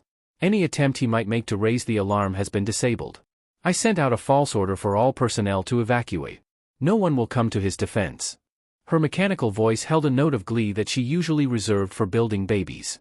From Yuuei's flagship, Principal Nadzu said, "Excellent work. Squad leaders, did you hear?" Clan head Yaoyorozu replied, "We're ready to attack on your order." Pack leader Rei said, "I'm in position." The combined fleets of the Yuki and Clan Yaoyorozu hovered over Murder World. The two leaders sat on their own flagships, in a combined call with Yuuei.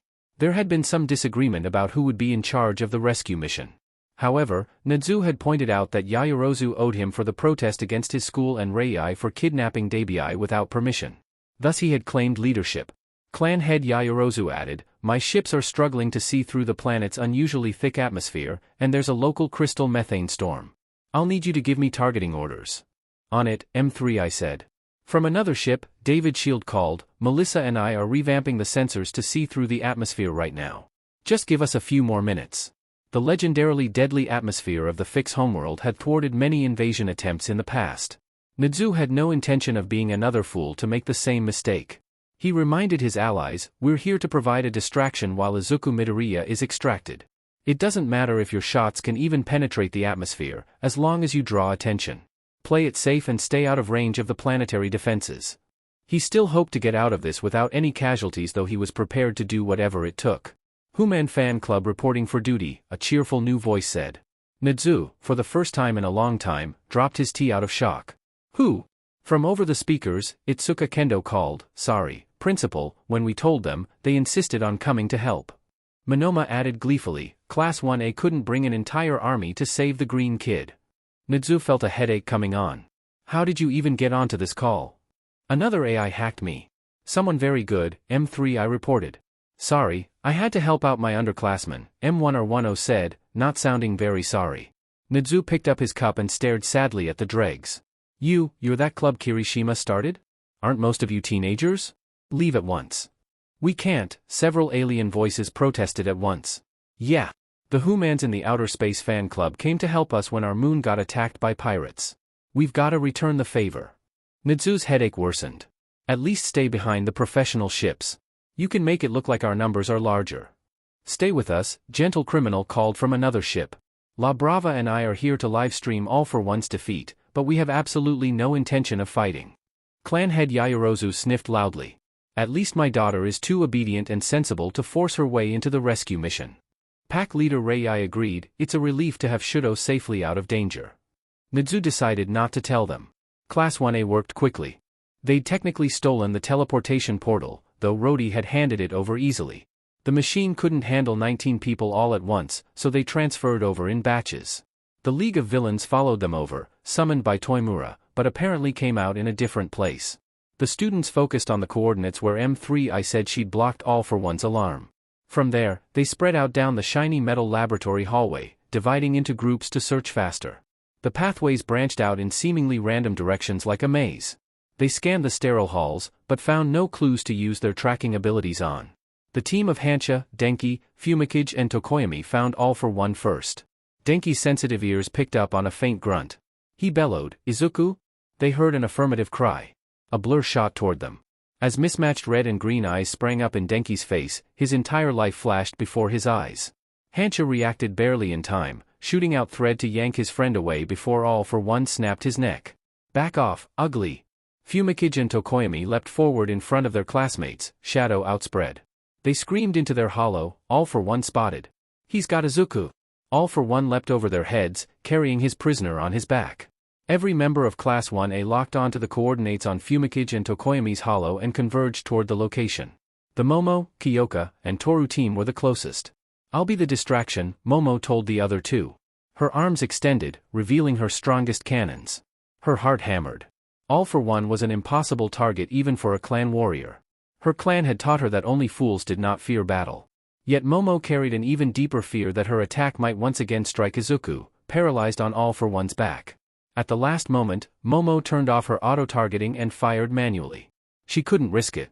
Instead of aiming at All for One, she shot over his head and at his feet. To draw his attention, she taunted, "Who gave you such ugly modifications? My clan would have your doctor publicly whipped." All for One bellowed incoherently. Meanwhile, Toru with her camouflage and Kyoka with her small size snuck around the hallway, locking all the doors except one. Class 1A had briefly discussed a plan. Now they needed to draw All for One into their trap. Momo waited until she could see the white of All for One's sole human eye, then ran. She slid sideways around All for One, barely slipping past his tentacles, and only because she knew he didn't consider her worth the bother. A glancing blow of gas hit her face. She collapsed to the floor, just in time to see All for One run through the correct door. She'd done her part. It had to be enough. All for One emerged into a larger room typically used for storage. Though it was dark, his human eye could make out the shadowy figures hiding behind the boxes. Izuku could see as well, and trembled a mixture of hope and fear for his classmates and despair at his own inability to help. All for One called, "No matter how many children gather, you'll never stand a chance against." Not giving him time to finish, someone dropped down from the ceiling and kicked him in the head. In a shaky yet furious voice, Yuga screamed, "This is my resignation." The rest of the class moved. Rikito rolled up into a ball and slammed into All for One's legs. Koda punched him from behind. Mina flashed pure light in front of his eyes, blinding him. Masatrao used his tail to shove All for One straight into Kirishima's armored fist. Mineta hopped out of his fishbowl and threw it at All for One's head. All for One's tentacles opened to release gas. Mizo's own tentacles grabbed him from behind, forcing them to close. He reached for Izuku as well, only to get kicked away. Over here, ugly. Tsuyu sprang forward, yanking Mizo backward just before All for One removed his head from his shoulders. She spat saliva on the floor in front of him, turning it sticky. The substance froze All for One in place just long enough for the final stage of the plan. Shudo, Ochako, T3 Naya, and Katsuki dropped down from the ceiling, a screaming quartet of Death Worlders. T3 Naya hit the alien warlord with an electric shock. Katsuki went straight for the eyes, wailing incoherently with rage. Shudo and Ochako landed on his back, using their body weight and claws to drag him down. Ochako's eyes had turned jet black and Shudo's hand smoked where he'd set himself alight. All for One's grip on Izuku faltered, for just long enough. Ochako and Shudo each grabbed a hand and yanked Izuku away. Their momentum sent them slamming into the wall, using their bodies to cushion Izuku. With a shriek, All for One threw off his attackers. He loomed over them, bleeding and bruised, incoherent hisses coming from his mouth. His gaze fastened on Izuku like a laser target. But Class 1A moved into a wall, blocking Izuku from sight. All for One's tail lashed as he tensed to leap. All Might's voice bellowed over a speaker overhead, "Kids, get back." Everyone moved in response to their teacher's order by instinct, pressing against the back wall. A massive metal door slammed down, dividing them from All for One. All for One's enraged hisses roared loud as the ocean tide. The alien warlord turned and shot away down the corridor. Class 1A, tending to their friend, did not follow. Checking Izuku over for injuries, Shudo demanded, "Do you need medical attention? Can you hear me?" Thanks, Izuku slurred, finally giving into the need to cry from relief. "You're safe now." Ochako put an arm around him. Class 1A latched onto their friend in a group hug. Rhodey's soul grumbled, "The green kid's friends are even crazier than him. Still, maybe I should help with the rescue mission too. The scary principal can't get angry at me when so many unauthorized people already hopped through the portal. What do you think, Pino?" Pino grabbed Rhodey's tie and tugged him at the portal. He grinned. "I agree. Crazy or not, we do owe the kid one." A sound from the doorway made Rhodey whirl around. "Okay, who's here to steal my equipment now? You don't need to threaten me. I'll let you have it if I can come along." Dabi grumbled, "We're lost." "We're not lost," Toimura insisted. "We were following the same coordinates as the 1A kids." Pointedly, Dabi asked, "Where are those brats now, huh?" "You don't know because you failed to properly sync your holo to their location." The rest of the former league followed behind them. TW1CE called, "Look, I want to help the kid to make up for our past actions. I'm still bitter about how he nearly killed me, but we need to face the facts. We're lost." Toga said, "I can find the Human with the power of love," and then provided no follow-up information. Comper 3SS said, "My logic circuits estimate we have a 0% chance against All for One even if we find him," and Spinnier made a noise of agreement. Dabi snorted. "Don't worry, we have even lower odds of finding him with our furry leader in charge." Toimura elbowed Dabi. "When I rescued you from your mom, you promised to be useful. If you're so smart, then you decide which way we should go. Because I'm not leaving without my little brother." The sound of curses drew the league's attention. Garaki dragged himself down the hallway despite his injuries, grumbling, "I just have to reach the Nomu tanks, then I will unleash them to help the master, all those fools will be sorry." The league surrounded him quickly. Dabi grinned. "Hey, if it isn't the JRK doctor who experimented on me to create Nomu." Toimura extended his claws. "It's payback time." The doctor's screams echoed off the walls. All for One found himself going in circles as he desperately sought a way back to the room containing Izuku. The risk of the enemy moving Izuku was high as more time passed. All Might's location was still unknown, except he'd somehow taken control of at least part of the palace defenses. At this point, the most logical option would be to retreat, find allies, and come back for Izuku later. Yet still All for One found himself trying one more route. He nearly ran into a giant insectoid bird alien. A very familiar little girl clung perched on the shoulders. All for One had once nearly contemplated turning her into a pet. If she'd had the same ferocity and hatred in her eyes back then as she did now, he would have. Eri hurled a bomb at his face and screamed, "This is for my big brother. Arepa, attack." All for One dodged as the explosion rocked the corridor. His movement sent him straight into Arepa's fist. All for One remained standing after the punch, though he had to admit it was impressive. He hissed, "Tentacles out." To his horror-calculated concern, he realized he'd run out of paralyzing gas. A massive blur ran forward.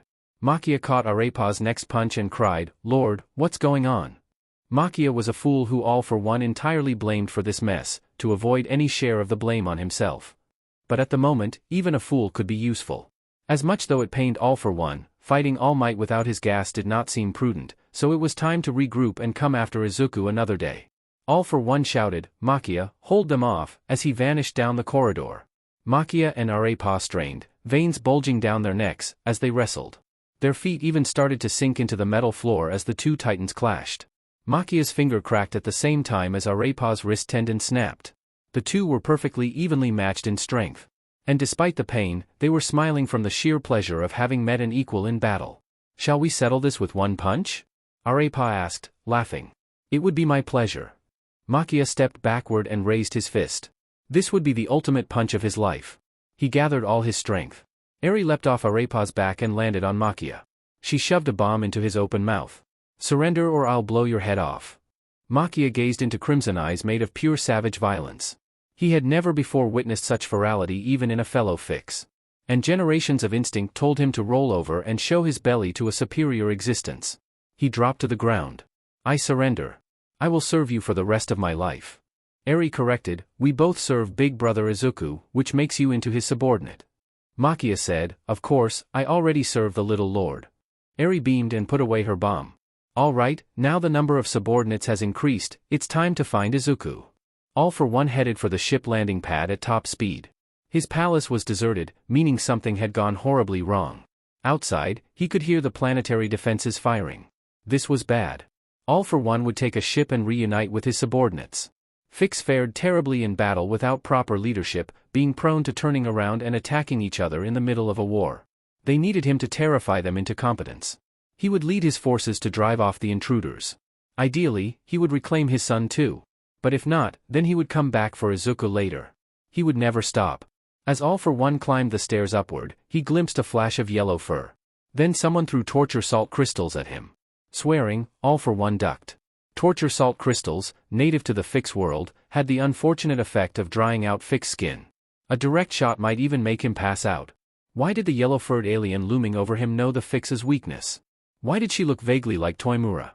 Since he was very bad with faces, just in case, All for One called, "Toimura, you traitorous fool, did you get a bad dye job?" Nana shrieked, "You don't even recognize me after turning me into a pet. And you're one to talk when you look like a child played a game of color within the lines on your face." Oh, right, it was his second to last pet. Determined not to be defeated by a mere pet, All for One charged up the stairs. More familiar faces popped up hanging over the railing. Kudu, Bruce, Hikage, Banjo, and N pelted All for One with salt and insults. "Hey, ugly. I can't believe your face got even more unlovable. You once called me a chew toy, but it sure looks like something chewed on your head. Good thing you're not a pet because no one would ever adopt one so hideous." All for One hissed as his skin stung and burned. Laughter drifted from overhead. Very, very familiar laughter. All for One had not heard the sound of his foolish little brother's voice in many rotations around the sun. The sound sent All for One into a frenzy. Nothing else mattered to him. He charged up the stairs, heedless of the salt sinking into his skin and weakening him, not caring that he was running straight into the enemy's trap. At the top of the stairs, the One for All group scattered. All for One glimpsed a pale figure with brilliant green eyes standing before him. For the first time since his brother had died, tears poured down All for One's cheeks. With all his heart, he wanted to believe that this impossible miracle was real. He would have sworn to mend his ways for a second chance, though it would have been a lie. Why, he would have made even more grand promises to even see the face of the only person he'd ever loved one more time. He wanted to hold on to his little brother and never let go. He extended a hand, calling softly, "Yuuei." The figure blurred, turning into Rhodey's soul. With a laugh, he tossed torture salt into All for One's eyes. "Tough luck, I'm a shapeshifter." All for One stumbled backward, screaming. How dare the little alien? This offense would never be forgiven. He would make the imposter die slowly. A small pink bird made matters worse by farting on his face. Someone grabbed All for One from behind, throwing him over the railing and down the stairwell. With his eyes burning, he could not see that person. Yet he heard Yuichi's voice say, "Actually, I am still alive, and I hate you." When All for One returned to consciousness, he was already running down the hallway. In combat situations, Phix had an ability to continue moving even when passed out as long as their body was still capable of fighting. He'd unconsciously gone toward the elevator, the second route to the spaceships. He did not know if he should be pleased or curse his own feet for taking him away from the mysterious figure looking like his brother. Surely it must have all been a trick. The first Yuuei had been a mere shapeshifter. But something about the spite and hatred in the second one's voice had been very real. Part of him did not dare hope. All for One did not know anything except that he would hunt down that voice to the ends of the universe. Tears dripped from All for One's eyes, forcing out the poison. He could see now, though his vision was blurry. He wiped his face, then ran faster. It infuriated him to run. But there was a reason All for One had become Phix leader over the other meatheads. Standing his ground in his current state would be foolish. He would gather an army and return to punish his enemies and reclaim his possessions. All for One would keep coming after Izuku as long as one of them drew breath. All for One arrived at the elevator and pressed the button to summon it. But the button failed to chime. All Might's voice echoed overhead. I disabled the elevator. I've also taken control of the speakers and camera. Whoa, everyone else wasn't kidding about your new face being ugly. Offense intended, but you couldn't look worse if I ripped half your head off. Always, the smiley moron stood in All for One's way. With a frustrated hiss, All for One yanked off the panel and started reprogramming the elevator. All Might had been a thorn in All for One's side for a long time, and learning that the fool was Human had explained a lot. It had also made All Might into a rival father figure for Izuku. Although not the only reason, it had been one of the factors in All for One's decision to turn them both into hybrids. Then he and his son would be the same kind. He refused to lose to All Might of all the people in the galaxy. All Might said, "Give it up. You've lost.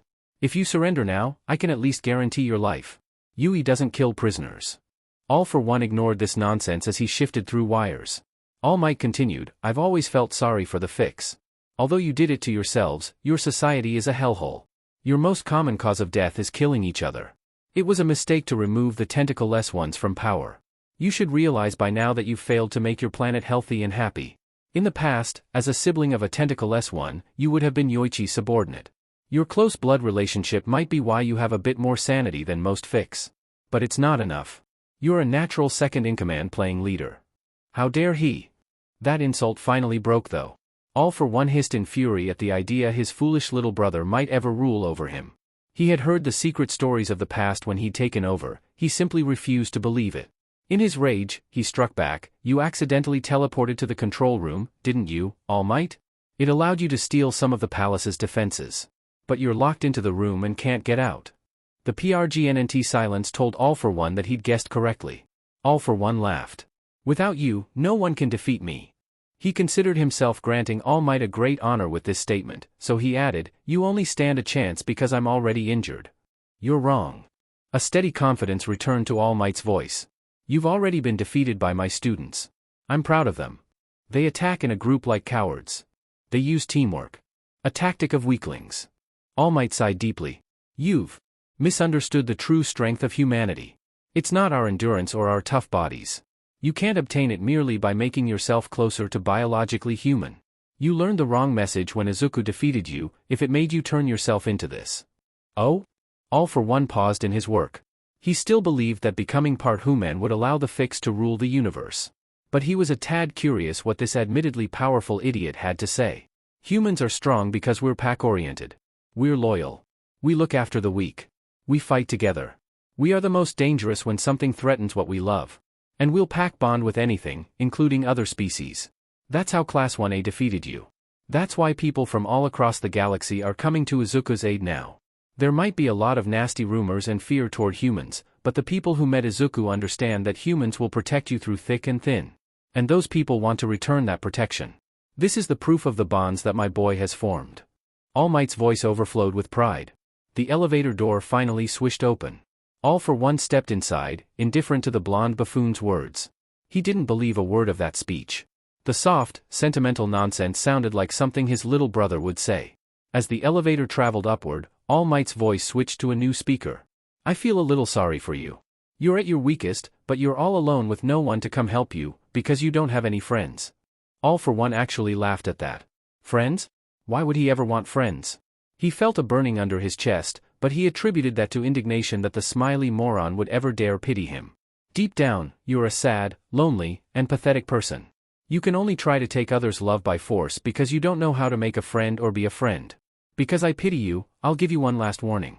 Surrender now. Don't get off the elevator. You won't like what you'll find on the other side. Ignoring his enemy, All for One stepped out of the elevator onto the ship landing pad. Finally, he had reached a place where All Might had no control. Ships were not connected to the control room. He'd made it to his goal. It was at best a draw, but he'd take the partial victory. Nothing could stop his escape now, and nothing could stop him from returning for round 2. His superior human eye quickly adjusted to the dim light. A green-haired figure stood between him and the ship he needed to escape. Their gazes locked. Her eyes reflected no light, like a black hole. The aura around her held something more dangerous than anger or hatred. It was a feeling like love, but not a soft and gentle love. This was the love of every mother who had ever put her body between her children and the enemy. Her voice was terrifyingly calm as she said, All for One, I've been waiting a very long time to meet you. We need to settle custody of my son for once and for all. Inko Midoriya raised her frying pan. Oh, make time. Rody, how did you get my contact information? Shudo, stalking and hacking. Ochako, we keep tabs on all of our love rivals. Shudo, we need to use your teleportation equipment. We're not in the mood for argument. Ochako, if you thought it was bad when we threatened you away from Izuku, just wait and see how scary we can get when Izuku is in danger. Rody, I'm not sure if you're more or less of a danger to Izuku than All for One, but I'm terrified of you. Take whatever you want. All for One, no one is coming to save you, Izuku. Class 1A, we brought the entire galaxy with us. Nadzu, did I hear Phix voices among the Human fan club? Kirishima, yeah, we have a massive Phix membership. They like strong people. They also love fights, so they all came out to help. Nadzu, did it ever occur to you to use them to help us lower the planetary defenses? Kirishima, oops. Toimura, I'm here to save my little brother. Dabii, I'm here to yell at my little brother for selling me out to mom to save himself. Rody, dude, it's your turn to attack. Yoichi, haha. I love the beautiful sounds of my brother screaming and suffering. Rody, you both have issues. How did I turn out the only sane death worlder around when I was raised by humans? All Might, humanity's greatest strength is our pack bonds. Toimura, that's literally what I wrote about in my book. You should have read it, former master. Yoichi, he'd never managed to read the end. Although it caused him agony to admit it, All for One was forced to consider that he was possibly in a bad situation. While Yuuei had used cowardly tactics against him, they had been unfortunately effective. The torture salt would have completely destroyed him had he not been partially human, but even now he could feel his skin drying out and cracking, scales flaking off in bloody chunks. However, All for One wasn't one to give up. The ship sat waiting for him on the pad. All he needed to do was to get to it, rally his forces, and then crush this pesky group of insects. Victory was in sight, his only obstacle a short, green-haired human, glaring at him like she was trying to set him on fire by fury alone.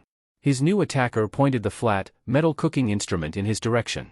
It was honestly laughable that she was attempting to attack him with that.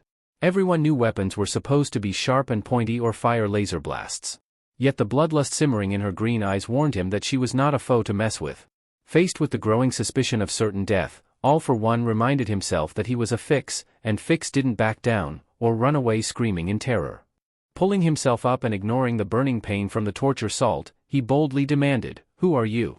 It would have sounded better if his voice didn't squeak at the end, an unfortunate side effect of the torture salts and not him feeling afraid. The woman smiled, revealing her teeth, as if she had been waiting all her life for that question. "I'm the mom of the boy you've messed with. I didn't get my chance before to bust your face in because Izuku had beaten me to it, but I intend to extract my fill now." "Do your worst, human," All for One sneered. "You're no match FO."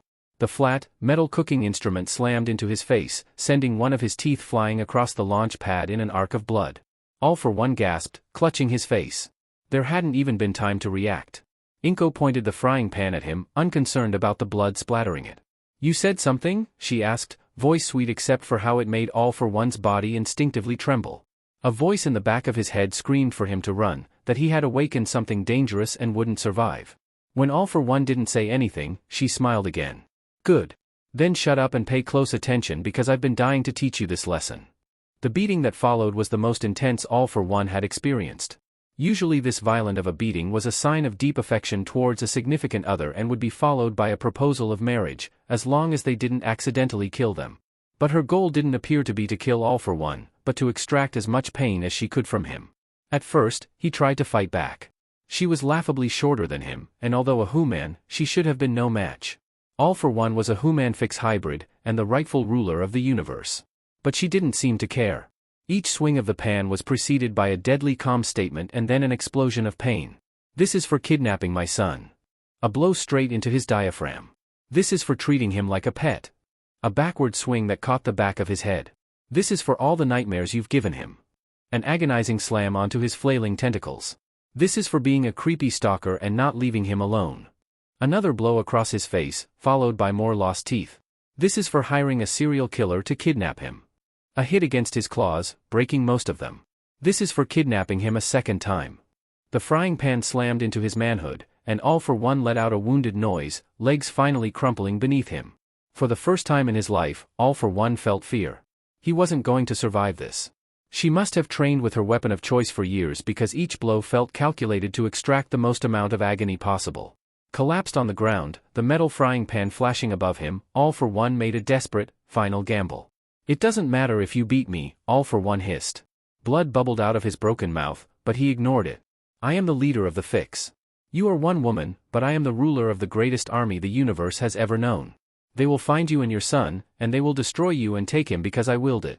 You might be able to defeat me, but can you defeat a planet? He let out a wheezing, mocking laugh, but was intercepted by an awkward cough filtered through a staticky speaker. All Might. Of course the Who-Man had been watching the fight. He had seen All for One brought to his knees. How humiliating. Yes, about that army, said All Might. This entire fight has been broadcasted to the Phix fleet. They've all been watching as you've gotten your butt whipped. All for One froze at the true terror of what All Might had revealed. The Phix loved fighting each other, but almost equally as much, they loved watching others fight. Every city had a battle arena, and challenges to All for One's authority were regularly filmed and broadcast. If All Might really had filmed the fight and beamed it across the planet, then there was no chance the Phix hadn't been watching their holo screens the whole time. All respect All for One had won from them from each brutal fight would have been annihilated. They had seen their leader beaten by lesser species. It wouldn't matter that he had been outnumbered, or that they had used cowardly tactics to weaken him. All the Phix cared about were results. No matter what he did, that defeat would linger in their minds, creating uncertainty in his power as a leader. He'd never know peace again as a leader because no Phix would ever willingly follow him again. No. All for One snarled. All his plans would be for nothing if he didn't have the might of the Phix behind him. He wouldn't be able to take over the galaxy or recapture Izuku or even hunt down the source of unsettlingly familiar Yuuei laugh. Face it, All for One. You're done for. For the first time since Yuichi's death, All for One felt the world crack beneath him. Losing his brother had been agony, but he had always tried to push the hurt down. There were no Mu soldiers to create, a planet to rule, and rebellions to put down. Plus, his pets had given him a small measure of comfort. Yet all of that was stripped away in an instant, leaving All for One with the painful truth. He had no one. He was utterly, painfully, alone. The elevator chimed again and through teary eyes, All for One looked up at his son. Izuku was barely standing with the aid of his so-called friends, yet he was there, gaze locked on All for One. Izuku, All for One murmured. He struggled to his feet, ignoring his bloody and broken body. All Might was wrong. He wasn't alone. He still had Izuku. His son, his wonderful human son, pushed the people holding him away, and started running towards him, his steps hobbled from the paralyzing agent still in him. Izuku! All for One cried. He opened his arms, sweet relief blinding him to the glare on Izuku's face or how Inko had stopped her attacks. Swept in the euphoric feeling of not being alone, he was too slow to realize what was happening when Izuku grabbed his head, hands digging into his sensitive skin. Izuku, he crooned again, right as Izuku tilted his head back and then slammed it forward with a loud crack. Unconsciousness was immediate. Yuichi's emotions were still in turmoil after seeing his older brother again. The sight of All for One's face had brought back so many memories, the horror of his imprisonment, years of being treated like a pet, and the softer, gentler memories from their childhood. Once upon a time, All for One had saved Yuichi from being murdered as a baby. Yuichi had never quite been able to forget that, even during the PRD in his life when he'd wished he'd been dead. Though Yuichi hated his brother, he would never be able to be indifferent to him. With a shake of his head, Yuichi pushed aside such thoughts. Right now, he needed to turn all of his energies to taking control of the Phix homeworld. This plan had taken him a long time, and he believed he would need to wait even longer to implement it. Now, in the moment when All for One had been publicly humiliated across Murder World, there was a rare opportunity and a power vacuum. If Yuichi didn't act fast, then the Phix would descend into yet another civil war. The rest of the galaxy might be glad to see that happen. But Yuichi wanted to save his people. He wanted to believe they could be better. He wanted to believe that his older brother would have been better if raised under different circumstances. Such an odd, futile hope to haunt him right now. As Yuuei walked down the corridor, a Nomu lurched ahead of him. It would be a terrifying sight to anyone who couldn't see the fungus poking out of one ear. The fungus of a dominator. Using his borrowed body, Hitoshi pressed his hand to a panel. Nomu had even top-secret access, since they were entirely under All for One's control. The door whirled open. Grunting, Hitoshi turned around. In an unnaturally deep voice, he forced words out of the twisted throat. I'm going back to my robot body now. I really don't like possessing bodies. Not even Nomu. Thank you for bending your principles for me, Yuuei said. This may decide the fate of my people. Hitoshi grunted as he turned and shuffled away. The control room door slid open. Toshinori leapt to his feet. Yuuei. I wasn't expecting to find you here, Yuuei admitted. I got locked in after a teleportation failure. Sheepishly, Toshinori rubbed the back of his neck. I have to find Izuku. Go. Yuuei inclined his head at the door. I have my own matters to take care of. As Toshinori ran down the corridor, Yuuei settled into the cushioned chair before the screen. Then he opened a channel to broadcast across Murder World. This would be a critical moment in Phix history. Hopefully Izuku would be happy to help out and wouldn't mind a few embellishments of the truth that Yuuei had planned. Inko pushed All for One's body with her foot, turning him over. Is he dead? Izuku couldn't help hyperventilating a little. Oh, no, he looks dead. The emotion that Izuku felt wasn't exactly guilt. It was only that he'd never killed anyone before. All for One had done many terrible things, and Izuku would probably be safer with him dead. But it still didn't feel good. On the other hand, Inko did not look very concerned. She prodded All for One again. In response, he twitched. Oh, he's still alive, Inko said with no particular joy. She weighed the frying pan in her hands as if contemplating remedying that. T3 Naya cried, if the fiend is still alive, we need to restrain him. His wrist flipped back to shoot out metal wire. Class 1A quickly pounced on their target and tied him up. Toshinori ran into the shipping area, his face red from exertion. Izuku, he cried. Izuku could still barely stand, but he turned his head toward his true father. His face lit up in a big smile. Toshinori swept Izuku up into a hug. You beat that monster again, my boy, he said hoarsely. I've never been so proud. It was a team victory, Izuku said, his voice muffled by the embrace. Inko hugged Izuku from the other side. We beat All for One together, she murmured. You're safe now. Cradled by his parents, Izuku finally let himself cry. He wept from relief, from joy, from the pain of his ordeal, and because it was finally over. A broadcast echoed around Murder World. It appeared on every holo. Thanks to a handy virus from M3I, the Phix found that they could not turn off the video. When the broadcast of All for One's brutal beating had been shown around the world, every Phix-I had been glued to the screen. The Phix loved violence. Quite a few fell in love with Inko Midoriya at first sight.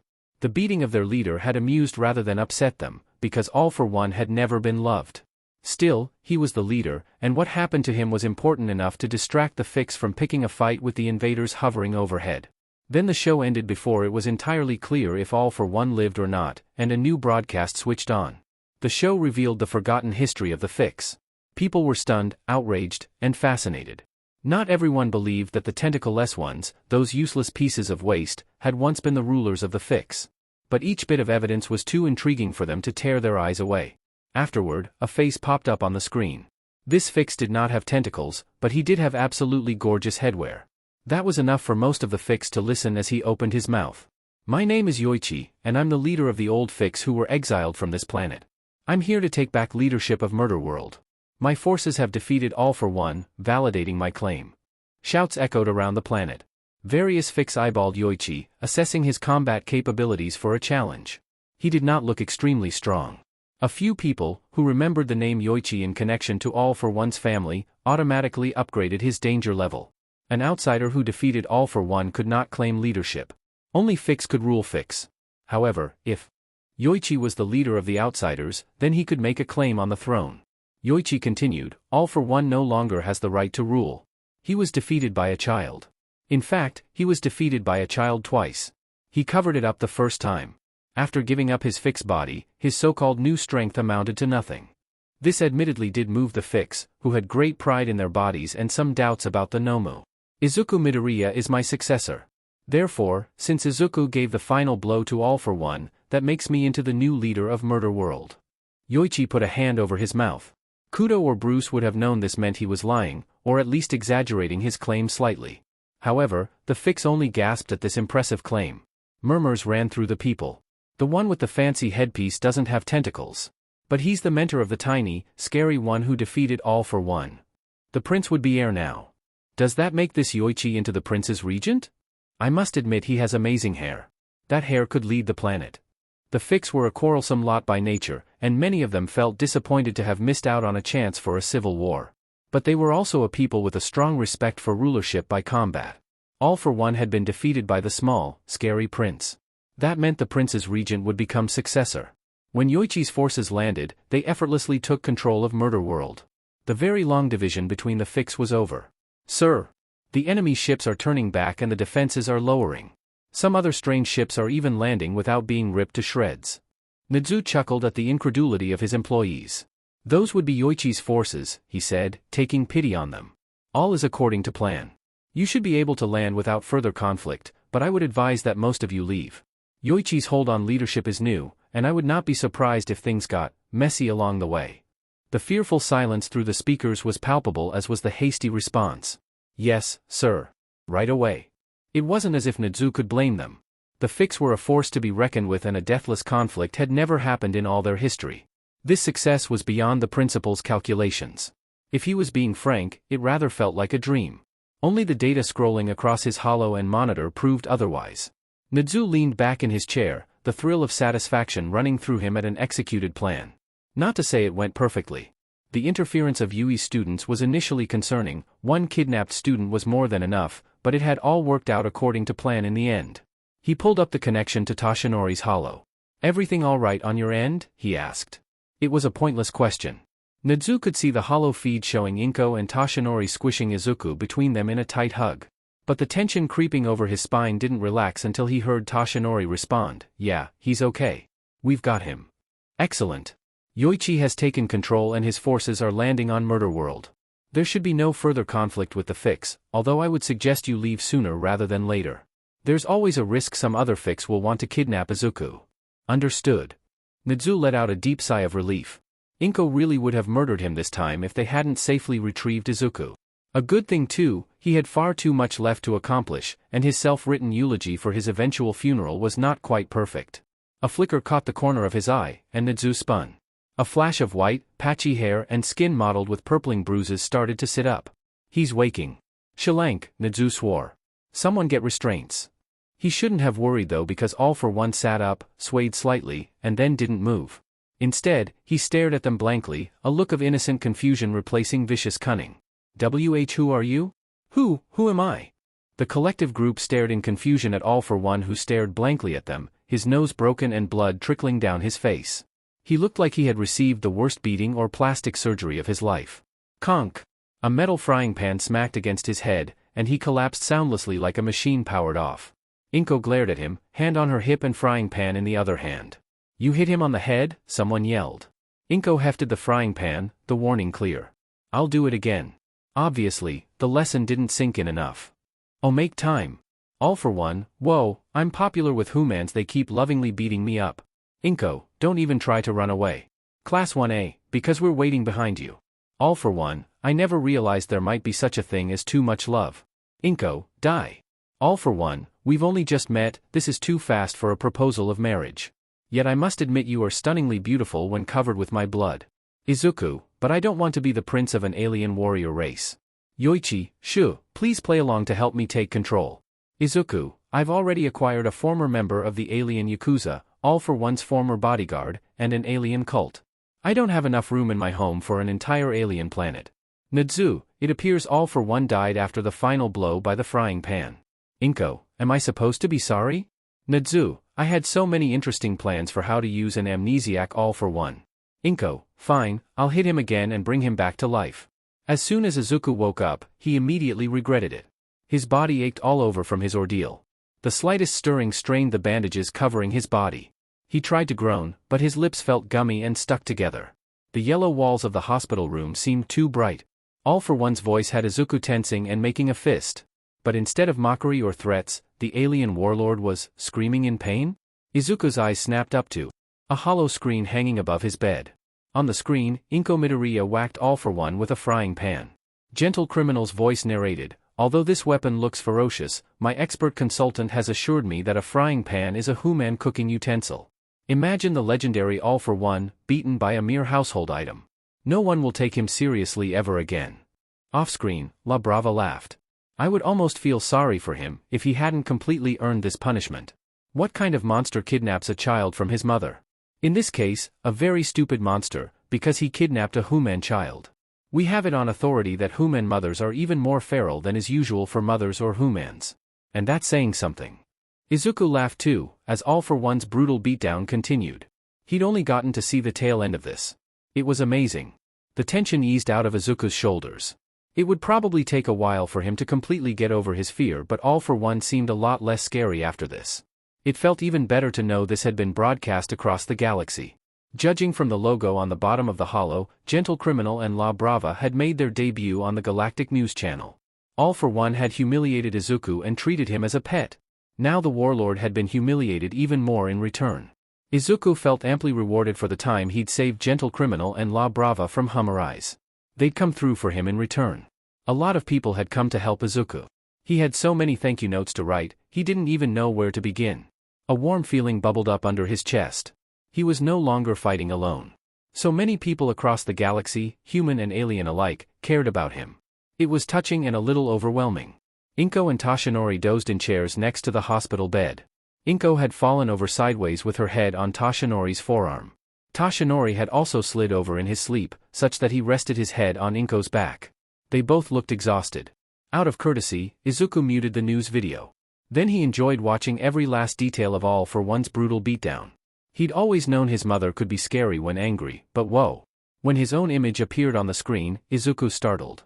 He remembered being exhausted, wet from his swimming adventure, and about to pass out from the pain. Yet somehow he looked like a tough and competent warrior when he'd knocked All for One out. There had even been sparkles in the air around him. He squinted. Those had definitely been edited in by Gentle Criminal and La Brava. All things considered, he decided to be pleased rather than annoyed that they'd gone out of their way to make him look cool. Even though this would probably spawn another strange rumor about glowing humans. When the video finished, Izuku considered replaying it again. But his mother stirred, so he turned off the holo. Inko yawned and stretched. Her eyes latched onto Izuku, then she immediately burst into tears. "You're awake." She hugged him, careful of his injuries. He hugged her in return, fiercely. He was finally back home. To him, home was not a place like Earth or Yuuei. His mother's arms were home. "I'm so proud of you," Inko murmured. "Thank you for returning to me." "Thank you for finding me," Izuku said between sniffles. "I'm proud of you, too. You beat All for One so hard he lost his memories." Inko giggled between her tears. "He has a hard skull. I'm afraid my favorite frying pan is unusable now. Even though I was going to use it to fry All for One into calamari. Who would want to eat him, though?" By the time their tears had flooded the floor, the water reaching his pants leg woke up Tashinori. He started awake with a snort. "My boy!" He brushed back Izuku's hair. "How do you feel?" "Much better." Izuku scrubbed his face. "These are happy tears. You deserve to feel happy. You too have fulfilled the dream of the One for All support group. You defeated All for One." Tashinori smiled broadly. "I couldn't be more proud of you if you were my own son." Later, Izuku would blame the painkillers for what he said next. "Why not adopt me?" Tashinori gasped. "How did you know I was planning to adopt you after I marry your mother? Did you find the adoption papers hidden with the ring?" "What ring?" Inko asked. Total silence fell over the hospital room. Tashinori turned bright crimson all the way down to his neck. "Can you please forget I said that? I was going to discuss marriage with you first, then I had a romantic plan for the proposal." "I don't think I can forget about it," Inko said. "I love you, and I accept. Please, get married as soon as possible so that you can become my dad," Izuku begged. "I don't know if I can wait for the wedding to fill out the paperwork. This would be the perfect way to expunge the specter of All for One for once and for all and fulfill his childhood fantasies." Tashinori covered his blushing face. "But I had a plan. I was going to take you out for a picnic lunch on the resort world where we first got mistaken for a couple. The ring would have been hidden in a cupcake. I'd been working on a way to make Will You Marry Me? Appear projected on the waterfall." "That sounds lovely," Inko said. "We can still do that. It never mattered how you proposed, because I would always say yes." She pulled aside his hands and kissed him. When the kiss went on long, Izuku finally pointedly cleared his throat and gestured them out of the hospital room. Although he fully supported their romance, there was a limit to how much he wanted to watch. Izuku leaned back onto his bed and drifted off into a peaceful sleep, dreaming of adoption papers. Aizawa had never scared easily. He'd volunteered for a mission to spy on All for One. He'd agreed to take not one but two Human students into his class. Yet when he stood outside Oboro's hospital room, he felt afraid. Yamada squeezed his shoulder. The Yuuei medical staff have conducted numerous examinations. They feel certain that Kurogiri Oboro has been free of any brainwashing and is now acting under his own control. Even so, Nadzu has cameras keeping a close eye on him. We've had plenty of bad experiences with spies. We'll be careful this time. But Yamada had it wrong. Aizawa did not fear Kurogiri the Nomu, having fought plenty of Nomu before. He feared his old friend Oboro, asking Aizawa why he'd never come to the rescue.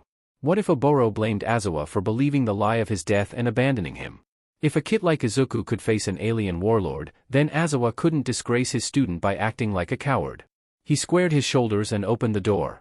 Oboro sat in a hospital bed, smiling at something on his hollow. Looking up, he held up a picture of a calico cat. Have you seen these earth creatures? They're adorable. In spite of all his tension, Aizawa cracked a smile. I've adopted several of them. I'll bring one to visit you next time. He swallowed hard, then summoned more courage. It's good to see you again. Oboro glanced down. I'm sorry. Even though I'm told we used to be friends, I don't remember you. Not really. I get flashes sometimes. A strange, unnameable emotion filled Aizawa's chest. We can make new memories, then. He sat down. Show me your favorite cats. As Oboro chattered about cats, Aizawa dared to hope that he could get his friend back. As Yuichi watched over his sleeping brother, he had very mixed feelings. For a long time, All for One had featured in Yoichi's nightmares. The many rounds of escape attempts and hunger strikes had seared trauma into his mind. Yuichi still felt nervous in enclosed spaces and couldn't wear shirts with collars too tight on his neck. Yet for Yuichi, his feelings toward All for One had always been more complicated than the other members of the One for All support group. They simply hated All for One, with good reason. Yuichi had never completely been able to forget the early days of his childhood, when his big brother had raised him because their parents thought it would be better if their weak younger son died. Back then, All for One had been kind to Yuichi in a way he never had been toward anyone since then, even restraining his natural instinct toward violence because he'd known his weaker younger brother would not survive it. Yuichi could never forget that All for One had saved him from death on the day he'd been born. He could never forget it because his older brother wouldn't stop rubbing it into his face. All for One lay on a hospital bed with casts on every limb and tentacle. His head could barely be seen under the bandages. The casts had been tied down, but that was as much to stop him from hurting himself in his sleep as restraints. And 4 in his arm moved a steady supply of painkillers into his body. Some at Yuuei had wanted to lock All for One up in a metal box or place chains around his body, but Yuichi had protested. Recovery B0T had sided with Yuichi, saying that All for One might not survive the pressure of a chain on his injuries. However, All for One did have lasers from 1,000 nozzles around the room pointed at his body, ready to shoot if he tried to escape. In the long night when Yuichi had watched over his brother, he'd wondered if he should hope for All for One's survival or not. From a pragmatic perspective, as the new leader of the Phix homeworld, Yuichi's rule would be more stable without the old ruler still alive. On a personal level, Yuichi knew and feared that All for One would never stop hunting him. Yet even despite all these good reasons, for the entire night, Yuichi had sat with his head in his hands and internally begged for his brother to live. Stroking his brother's forehead, Yuichi whispered, "Oh, brother, what have you done to yourself?" The casts rattled. All for One ummed. The lasers swiveled to point. Yuichi called, "All for One." Mismatched red eyes fixed on Yoichi's face. "Who is All for One? Is that me?" Yuichi had heard about the possible amnesia but hadn't been able to take it seriously. "Yes, that's your name." All for One smiled. It was an innocent expression, like a child, completely devoid of his usual smugness or malice. "Who are you? I feel safe around you. Even though I don't remember anything, I feel like I can trust whatever you say." His own smile curving on his lips, baring fangs, Yuichi said, "I'm your older brother." Revenge or love for his brother? Why not both? If All for One had been faking his amnesia, then his disgust would have shown on his face. Yuichi felt absolutely certain of it. Instead, All for One said earnestly, "Hello, big brother." There was no way the old All for One could have said that with a straight face. This amnesia was real. Yoichi's mind flew through different plans. Many people would want to imprison All for One even more harshly to prevent another escape attempt. There would be calls for his execution. But Yuuei felt confident that he could persuade Yuuei to show mercy on an injured person who didn't even remember his crimes. They were not cruel people. Though they would still want to monitor All for One and contain him to make sure he didn't become dangerous again. Who better to look after All for One than Yuuei, apparently the person he trusted the most? This would be a chance for a fresh start for Yuuei. He would look after his brother, just as his brother had once looked after him. And he already knew the perfect safe space to keep All for One. A soft knock came from the door, and then Aizawa stepped in, his tails flicking behind him. "Problem, Kit," he said with a nod. "Aizawa!" Izuku cried. He stumbled out of bed, legs having fallen asleep from sitting around and would have fallen to the floor. But Aizawa leaped forward, grabbing Izuku by the back of the shirt and righting him. Izuku smiled and immediately hugged Aizawa. Soft fur wrapped around him, followed by a low, rumbling purr. It felt healing. "You're okay," Izuku mumbled, his face buried against Aizawa. "I should be saying that about you instead of the other way around." Stepping back, Aizawa looked Izuku up and down critically. "You're all right? No serious injuries?" Izuku shook his head. "No. I'm good." Aizawa sighed and rested a paw on Izuku's head. "Good, because as far as I'm concerned, you're under house arrest. No going anywhere without a responsible adult looking after you. I swear the moment someone takes their eyes off of you, you're getting mixed up in some trouble." "It's not on purpose," he insisted, his voice slipping into a whine. "I know it's not, and that's the only reason you're not wrapped up in a nest until you're fully grown." Aizawa ruffled Izuku's hair. "All right then, are you ready to get going?" "Yes," said Izuku, grabbing his hollow. Mom and All Might were away having a serious conversation about the future, and Izuku had been cleared by Recovery B0T, so he was finally being allowed out of the infirmary. Aizawa walked slowly, making sure Izuku could easily keep up. "I hope you're ready," Aizawa said. 1A has been itching to see you. They hadn't visited me in the infirmary?" "No," Aizawa said, flicking his tail. "They are in trouble for sneaking out to rescue you. It was incredibly dangerous, and they could have gotten badly hurt." His voice slipped into a low growl. "The only reason they're not expelled is because everyone returned safely."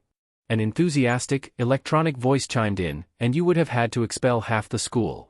M3I. Izuku cried as the AI's sparkling avatar appeared on his hollow. "Izuku, did you like my babies? I didn't get to use them all, but I helped a lot. I'm also designing the new prison for All for One. I had ideas for lava sharks and torture salt guns, but Yuuei vetoed the lava sharks. So All for One was still alive." Izuku hadn't known if All for One had survived considering the severity of his beatdown. Anxiety fluttered in his chest at the thought, but he pushed it away. 1A and 1B wanted me to tell you that they're all ready, M3I said. "Ready?" asked Izuku, grateful for the distraction. Aizawa let out a long-suffering sigh. "They have some party planned to celebrate your return. We wouldn't let them visit you while you were recovering, so they decided to pour all their excess energy into throwing a welcome back congratulations party." It was too much effort to stop them. Despite Aizawa's grumpy tone, Izuku knew that he wouldn't have allowed the party if he hadn't wanted to. "Thanks," Izuku said. The first time he'd been hospitalized by All for One, no one had been there to celebrate his release. Aizawa merely huffed, but the slight swaying of his tails betrayed his real feelings. They followed a familiar path to the school auditorium. The sounds of the party could be heard down the hallway.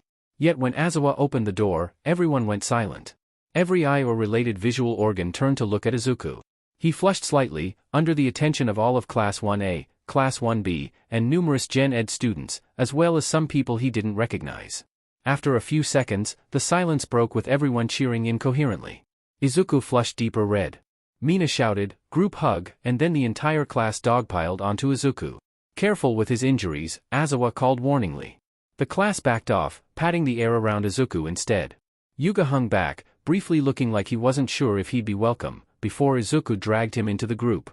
"I directed the class in making food," Rikito called, gesturing at the food tables filling the auditorium stage. The food had been clearly labeled by which species could eat it. There was an entire table dedicated to human foods inedible to everyone else. Izuku's eyes lit up to see a giant chocolate cake. Katsuki grabbed Izuku's wrist and tugged him forward. "I brought an array of hot sauce so we can have another competition." Aizawa shouted. "Recovery B0T said to watch what you eat until the painkillers are out of your system." Katsuki rolled his eyes and mouthed, "Later." The class, traumatized from the last competition, breathed a sigh of relief. As Izuku took a slice of cake, he asked Katsuki, "Who are the new people?" Katsuki snorted. That idiot Monoma invited his human fan club friends because he got it into his head that this was a competition for who could invite the most people. Lucky thing Kendo smacked him on the head before he invited the entire galaxy. On the other end of the room, Momoma was standing on a table and giving a passionate speech about the strengths of different human movies to a crowd of excited onlookers. Katsuki said, "Funny how that weirdo ended up being the biggest human fan around. Don't tell him I said that, his head would swell up even more." Izuku smiled. "It's nice to finally have fans, isn't it? Better than the old days when we used to sneak onto space stations in disguise to buy supplies. I always regretted letting you go alone that day." Katsuki seemed to gaze off into the distance at something only he could see. "The day you got kidnapped." Izuku wished he hadn't brought it up. "I'm home now, aren't I? And you helped rescue me." "Yeah. I came for you this time." Katsuki shook his head as if shaking off his uncharacteristic melancholy. From the gathering of movie fans, Kirishima called, "I need help explaining the Zoro movies." Katsuki ran over. Izuku found an empty chair to eat his cake. Shudo sat down next to him. "I'm glad you're finally here," he said seriously. "If it had taken one more day, then we had a plan to sneak into your hospital room." T3 Naya already got a modification to his removable hand so he could crawl up the wall and unlock the window. "We've been a bad influence on T3 Naya." Izuku laughed. As usual, Shudo took the humor a little too seriously. "I think you've been a great influence. In the culture that I come from, people don't save each other. If you're weak, then you deserve whatever happens to you. But when I needed you the most, you came to save me. I hope I was able to return the favor." "You more than returned it." Izuku flushed, embarrassed by the serious emotion in Shudo's eyes. Just when the awkwardness started to feel heavy, Shudo said, "Oh, we had another surprise for you." He leapt up and dashed away. From behind Izuku, Ochako growled, "He'd better not have been trying to get ahead of me." Izuku turned around. "Oh, was he not supposed to mention the surprise gift? That's fine. We all worked hard, I think you'll love the gift." Ochako set down a cup of tea in front of Izuku. "I think I've gotten good at making tea. It's a new craze on my homeworld." Izuku took a sip. Green tea, his favorite. "It's delicious." "You're great at it, thank you." "No, thank you." Ochako twiddled her thumbs. "I've learned a lot from meeting you. You helped me become a better person. I'm grateful to you for being my friend." Izuku hadn't thought it would be possible for him to turn even redder. "It goes both ways. I made my first friends at Yuuei, and I'm grateful to all of you." "Surprise!" Shudo and T3 Naya called, wheeling a giant piñata into the room. Everyone cheered. Tentacles with suckers made from red ribbons hung off the giant creature. Izuku gaped. Was that all for one? Yes, it must be. It even had his familiar smug smirk. Ochako grinned. "We saw this Earth tradition in a movie. It seemed satisfying to beat up all for one until candy pops out. Turning your enemy into food, what a fascinating human innovation. Do you like it?" "I love it." Izuku sprang to his feet, his cake temporarily forgotten. T3 Naya handed him a bat. It looked like an Earth baseball bat, but was made of a lightweight bronze metal. "You get the first swing." The cheering stopped briefly as Izuku raised the bat, an air of anticipation filling the room. Izuku decided to take advantage of the brief moment of silence. Turning to the crowd of his classmates, he lowered his head. "Thank you all for saving me. You're the best friends in the galaxy." An outpouring of cheers and clicking applause greeted him. Grinning, Izuku turned to face the piñata. Raising the bat, Izuku smashed the piñata so hard that candy sprayed across the room. Somehow, in all the chaos since Izuku had returned to Yuuei, he'd yet to meet with the principal. It hadn't been intentional. Izuku had been swamped with people wanting to see him, and Nedzu must surely have been busy. All for One's escape had led to a fervor of protests across the galactic net. Yuuei had been leading the charge for reform, as if they'd planned this attack, and Izuku felt sure that Nedzu had.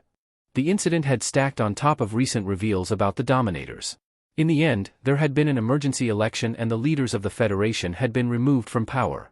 With so much going on, Izuku felt fortunate to even be able to meet with the principal within a few days. Izuku bowed his head. "Hello, Nedzu. Thank you for coming to rescue me."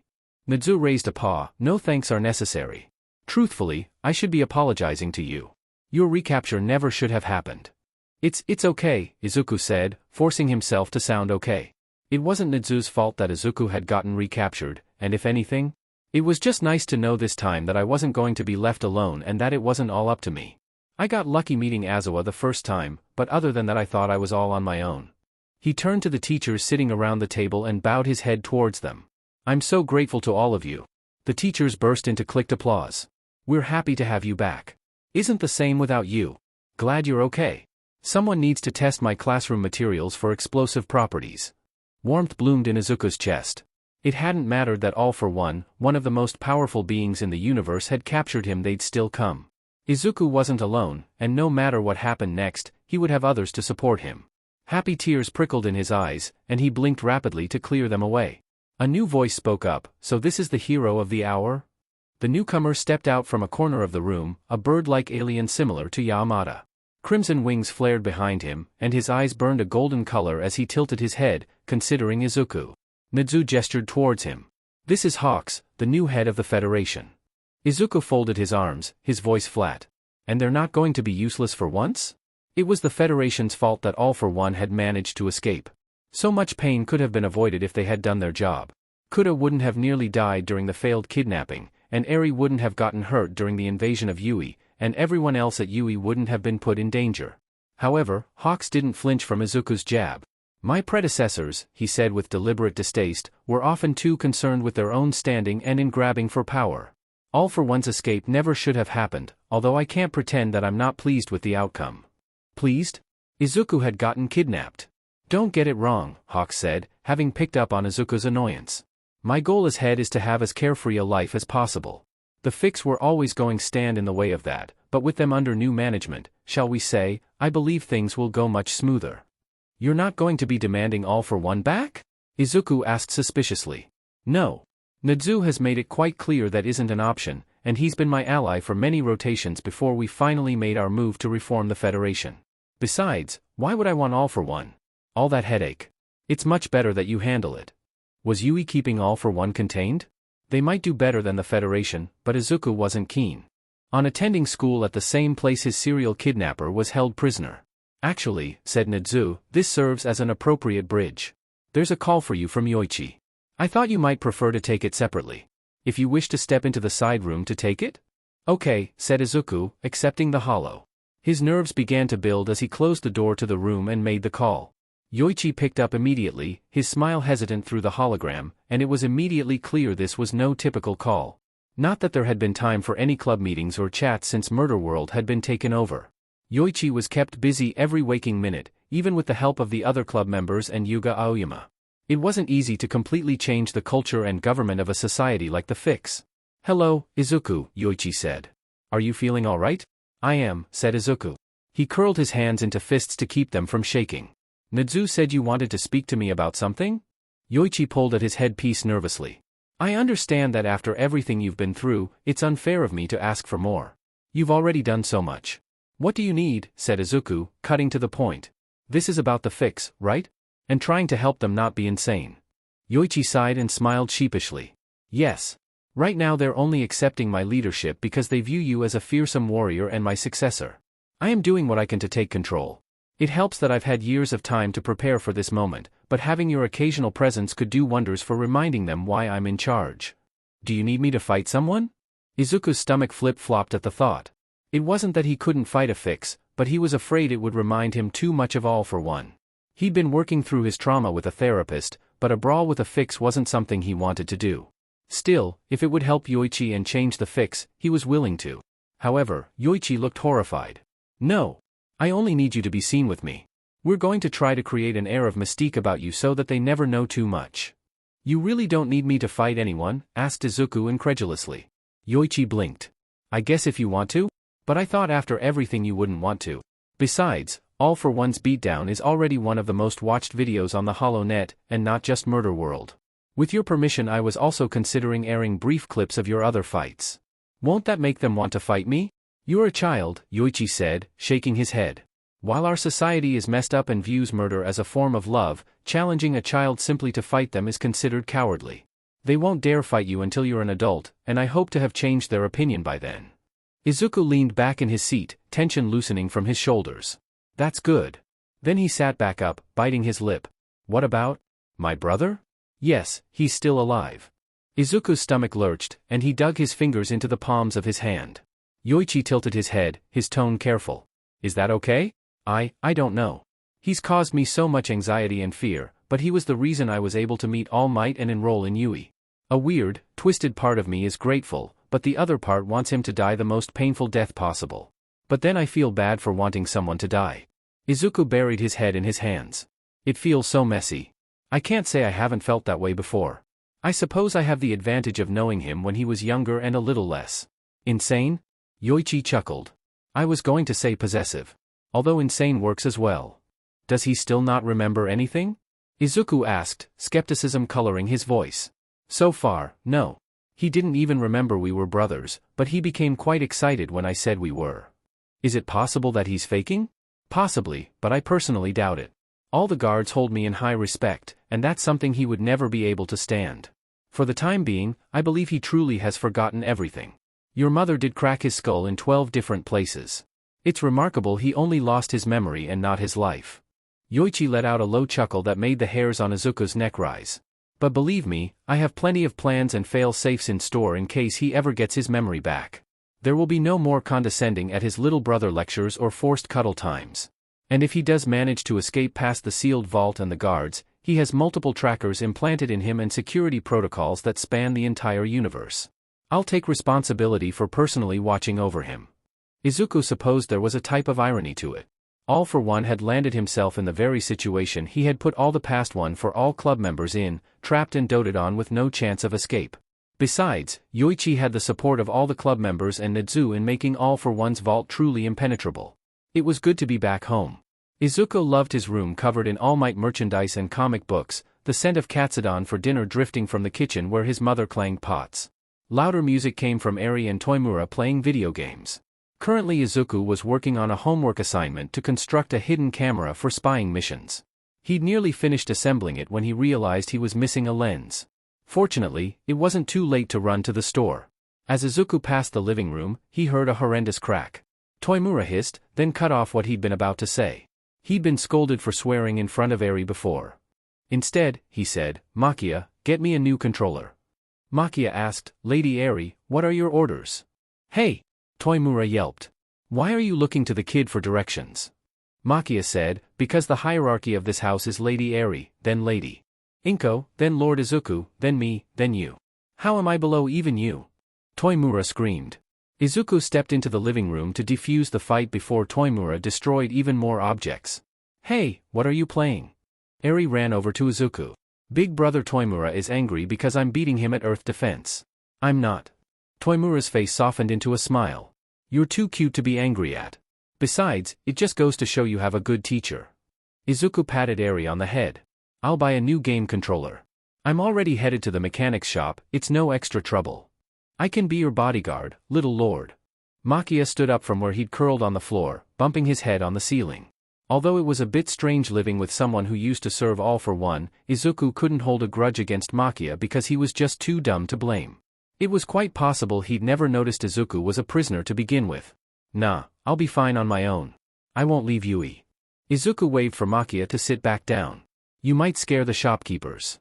Only after Izuku had left did he remember that he might scare the shopkeepers too. Yuuei was so accepting, it was easy for Izuku to forget about the rest of the galaxy's prejudices against humans. He wouldn't have worried about meeting the residents. However, Yuuei had a street of open-air tables located near the docking bay, run by shopkeepers who traveled over on a daily basis. Those people weren't quite as used to the unusual. The mechanics store had a glittering purple tent and a flashing sign. The shopkeeper looked up from his hollow. He had bright blue skin, a dozen arms, and 24 hooved legs. His eyes widened, and Izuku braced himself for rejection. His shoulders hunched over. Instead, the shopkeeper said, "You're the kid who defeated All for One. I saw you once before. You were buying food at a space station where I used to work. Then someone noticed you were human, and everyone panicked and evacuated." To Izuku's shock, the shopkeeper lowered his head to the table. "I'm extremely sorry. I shouldn't have been scared of you back then, and I wish I hadn't run off with everyone else. It's horrible, what happened to you?" Izuku gaped. The shopkeeper looked up. "Is this not how humans apologize? I saw it in one of Gentle Criminal's videos." "You're right, it's just, you don't need to go so far." Izuku waved his hands. "It wasn't your fault. You're not the person who captured me. Even so, I wish I'd helped you," the shopkeeper said. "If something like that ever happened to a human again, I'll definitely step in to help. You can have anything you want from my shop, for free. Your money is no good here for the rest of your life." "Thank you, that means a lot," Izuku said. His posture straightened. It did mean a lot. If Izuku had helped the galaxy become a bit braver and kinder and more accepting of humans, then that felt even more heroic than defeating All for One. Oh, make time. Inko, I'm going to need you to carry around a tracker every time you leave the house. Izuku, Mom, is this really necessary? Inko, all things considered, after the number of times you've gotten kidnapped, you're lucky I'm letting you leave the house. Eri, I'm giving Makia and Arepa clothes with each other sent to get them used to each other before I try to put them in the same room. Izuku, what a good idea.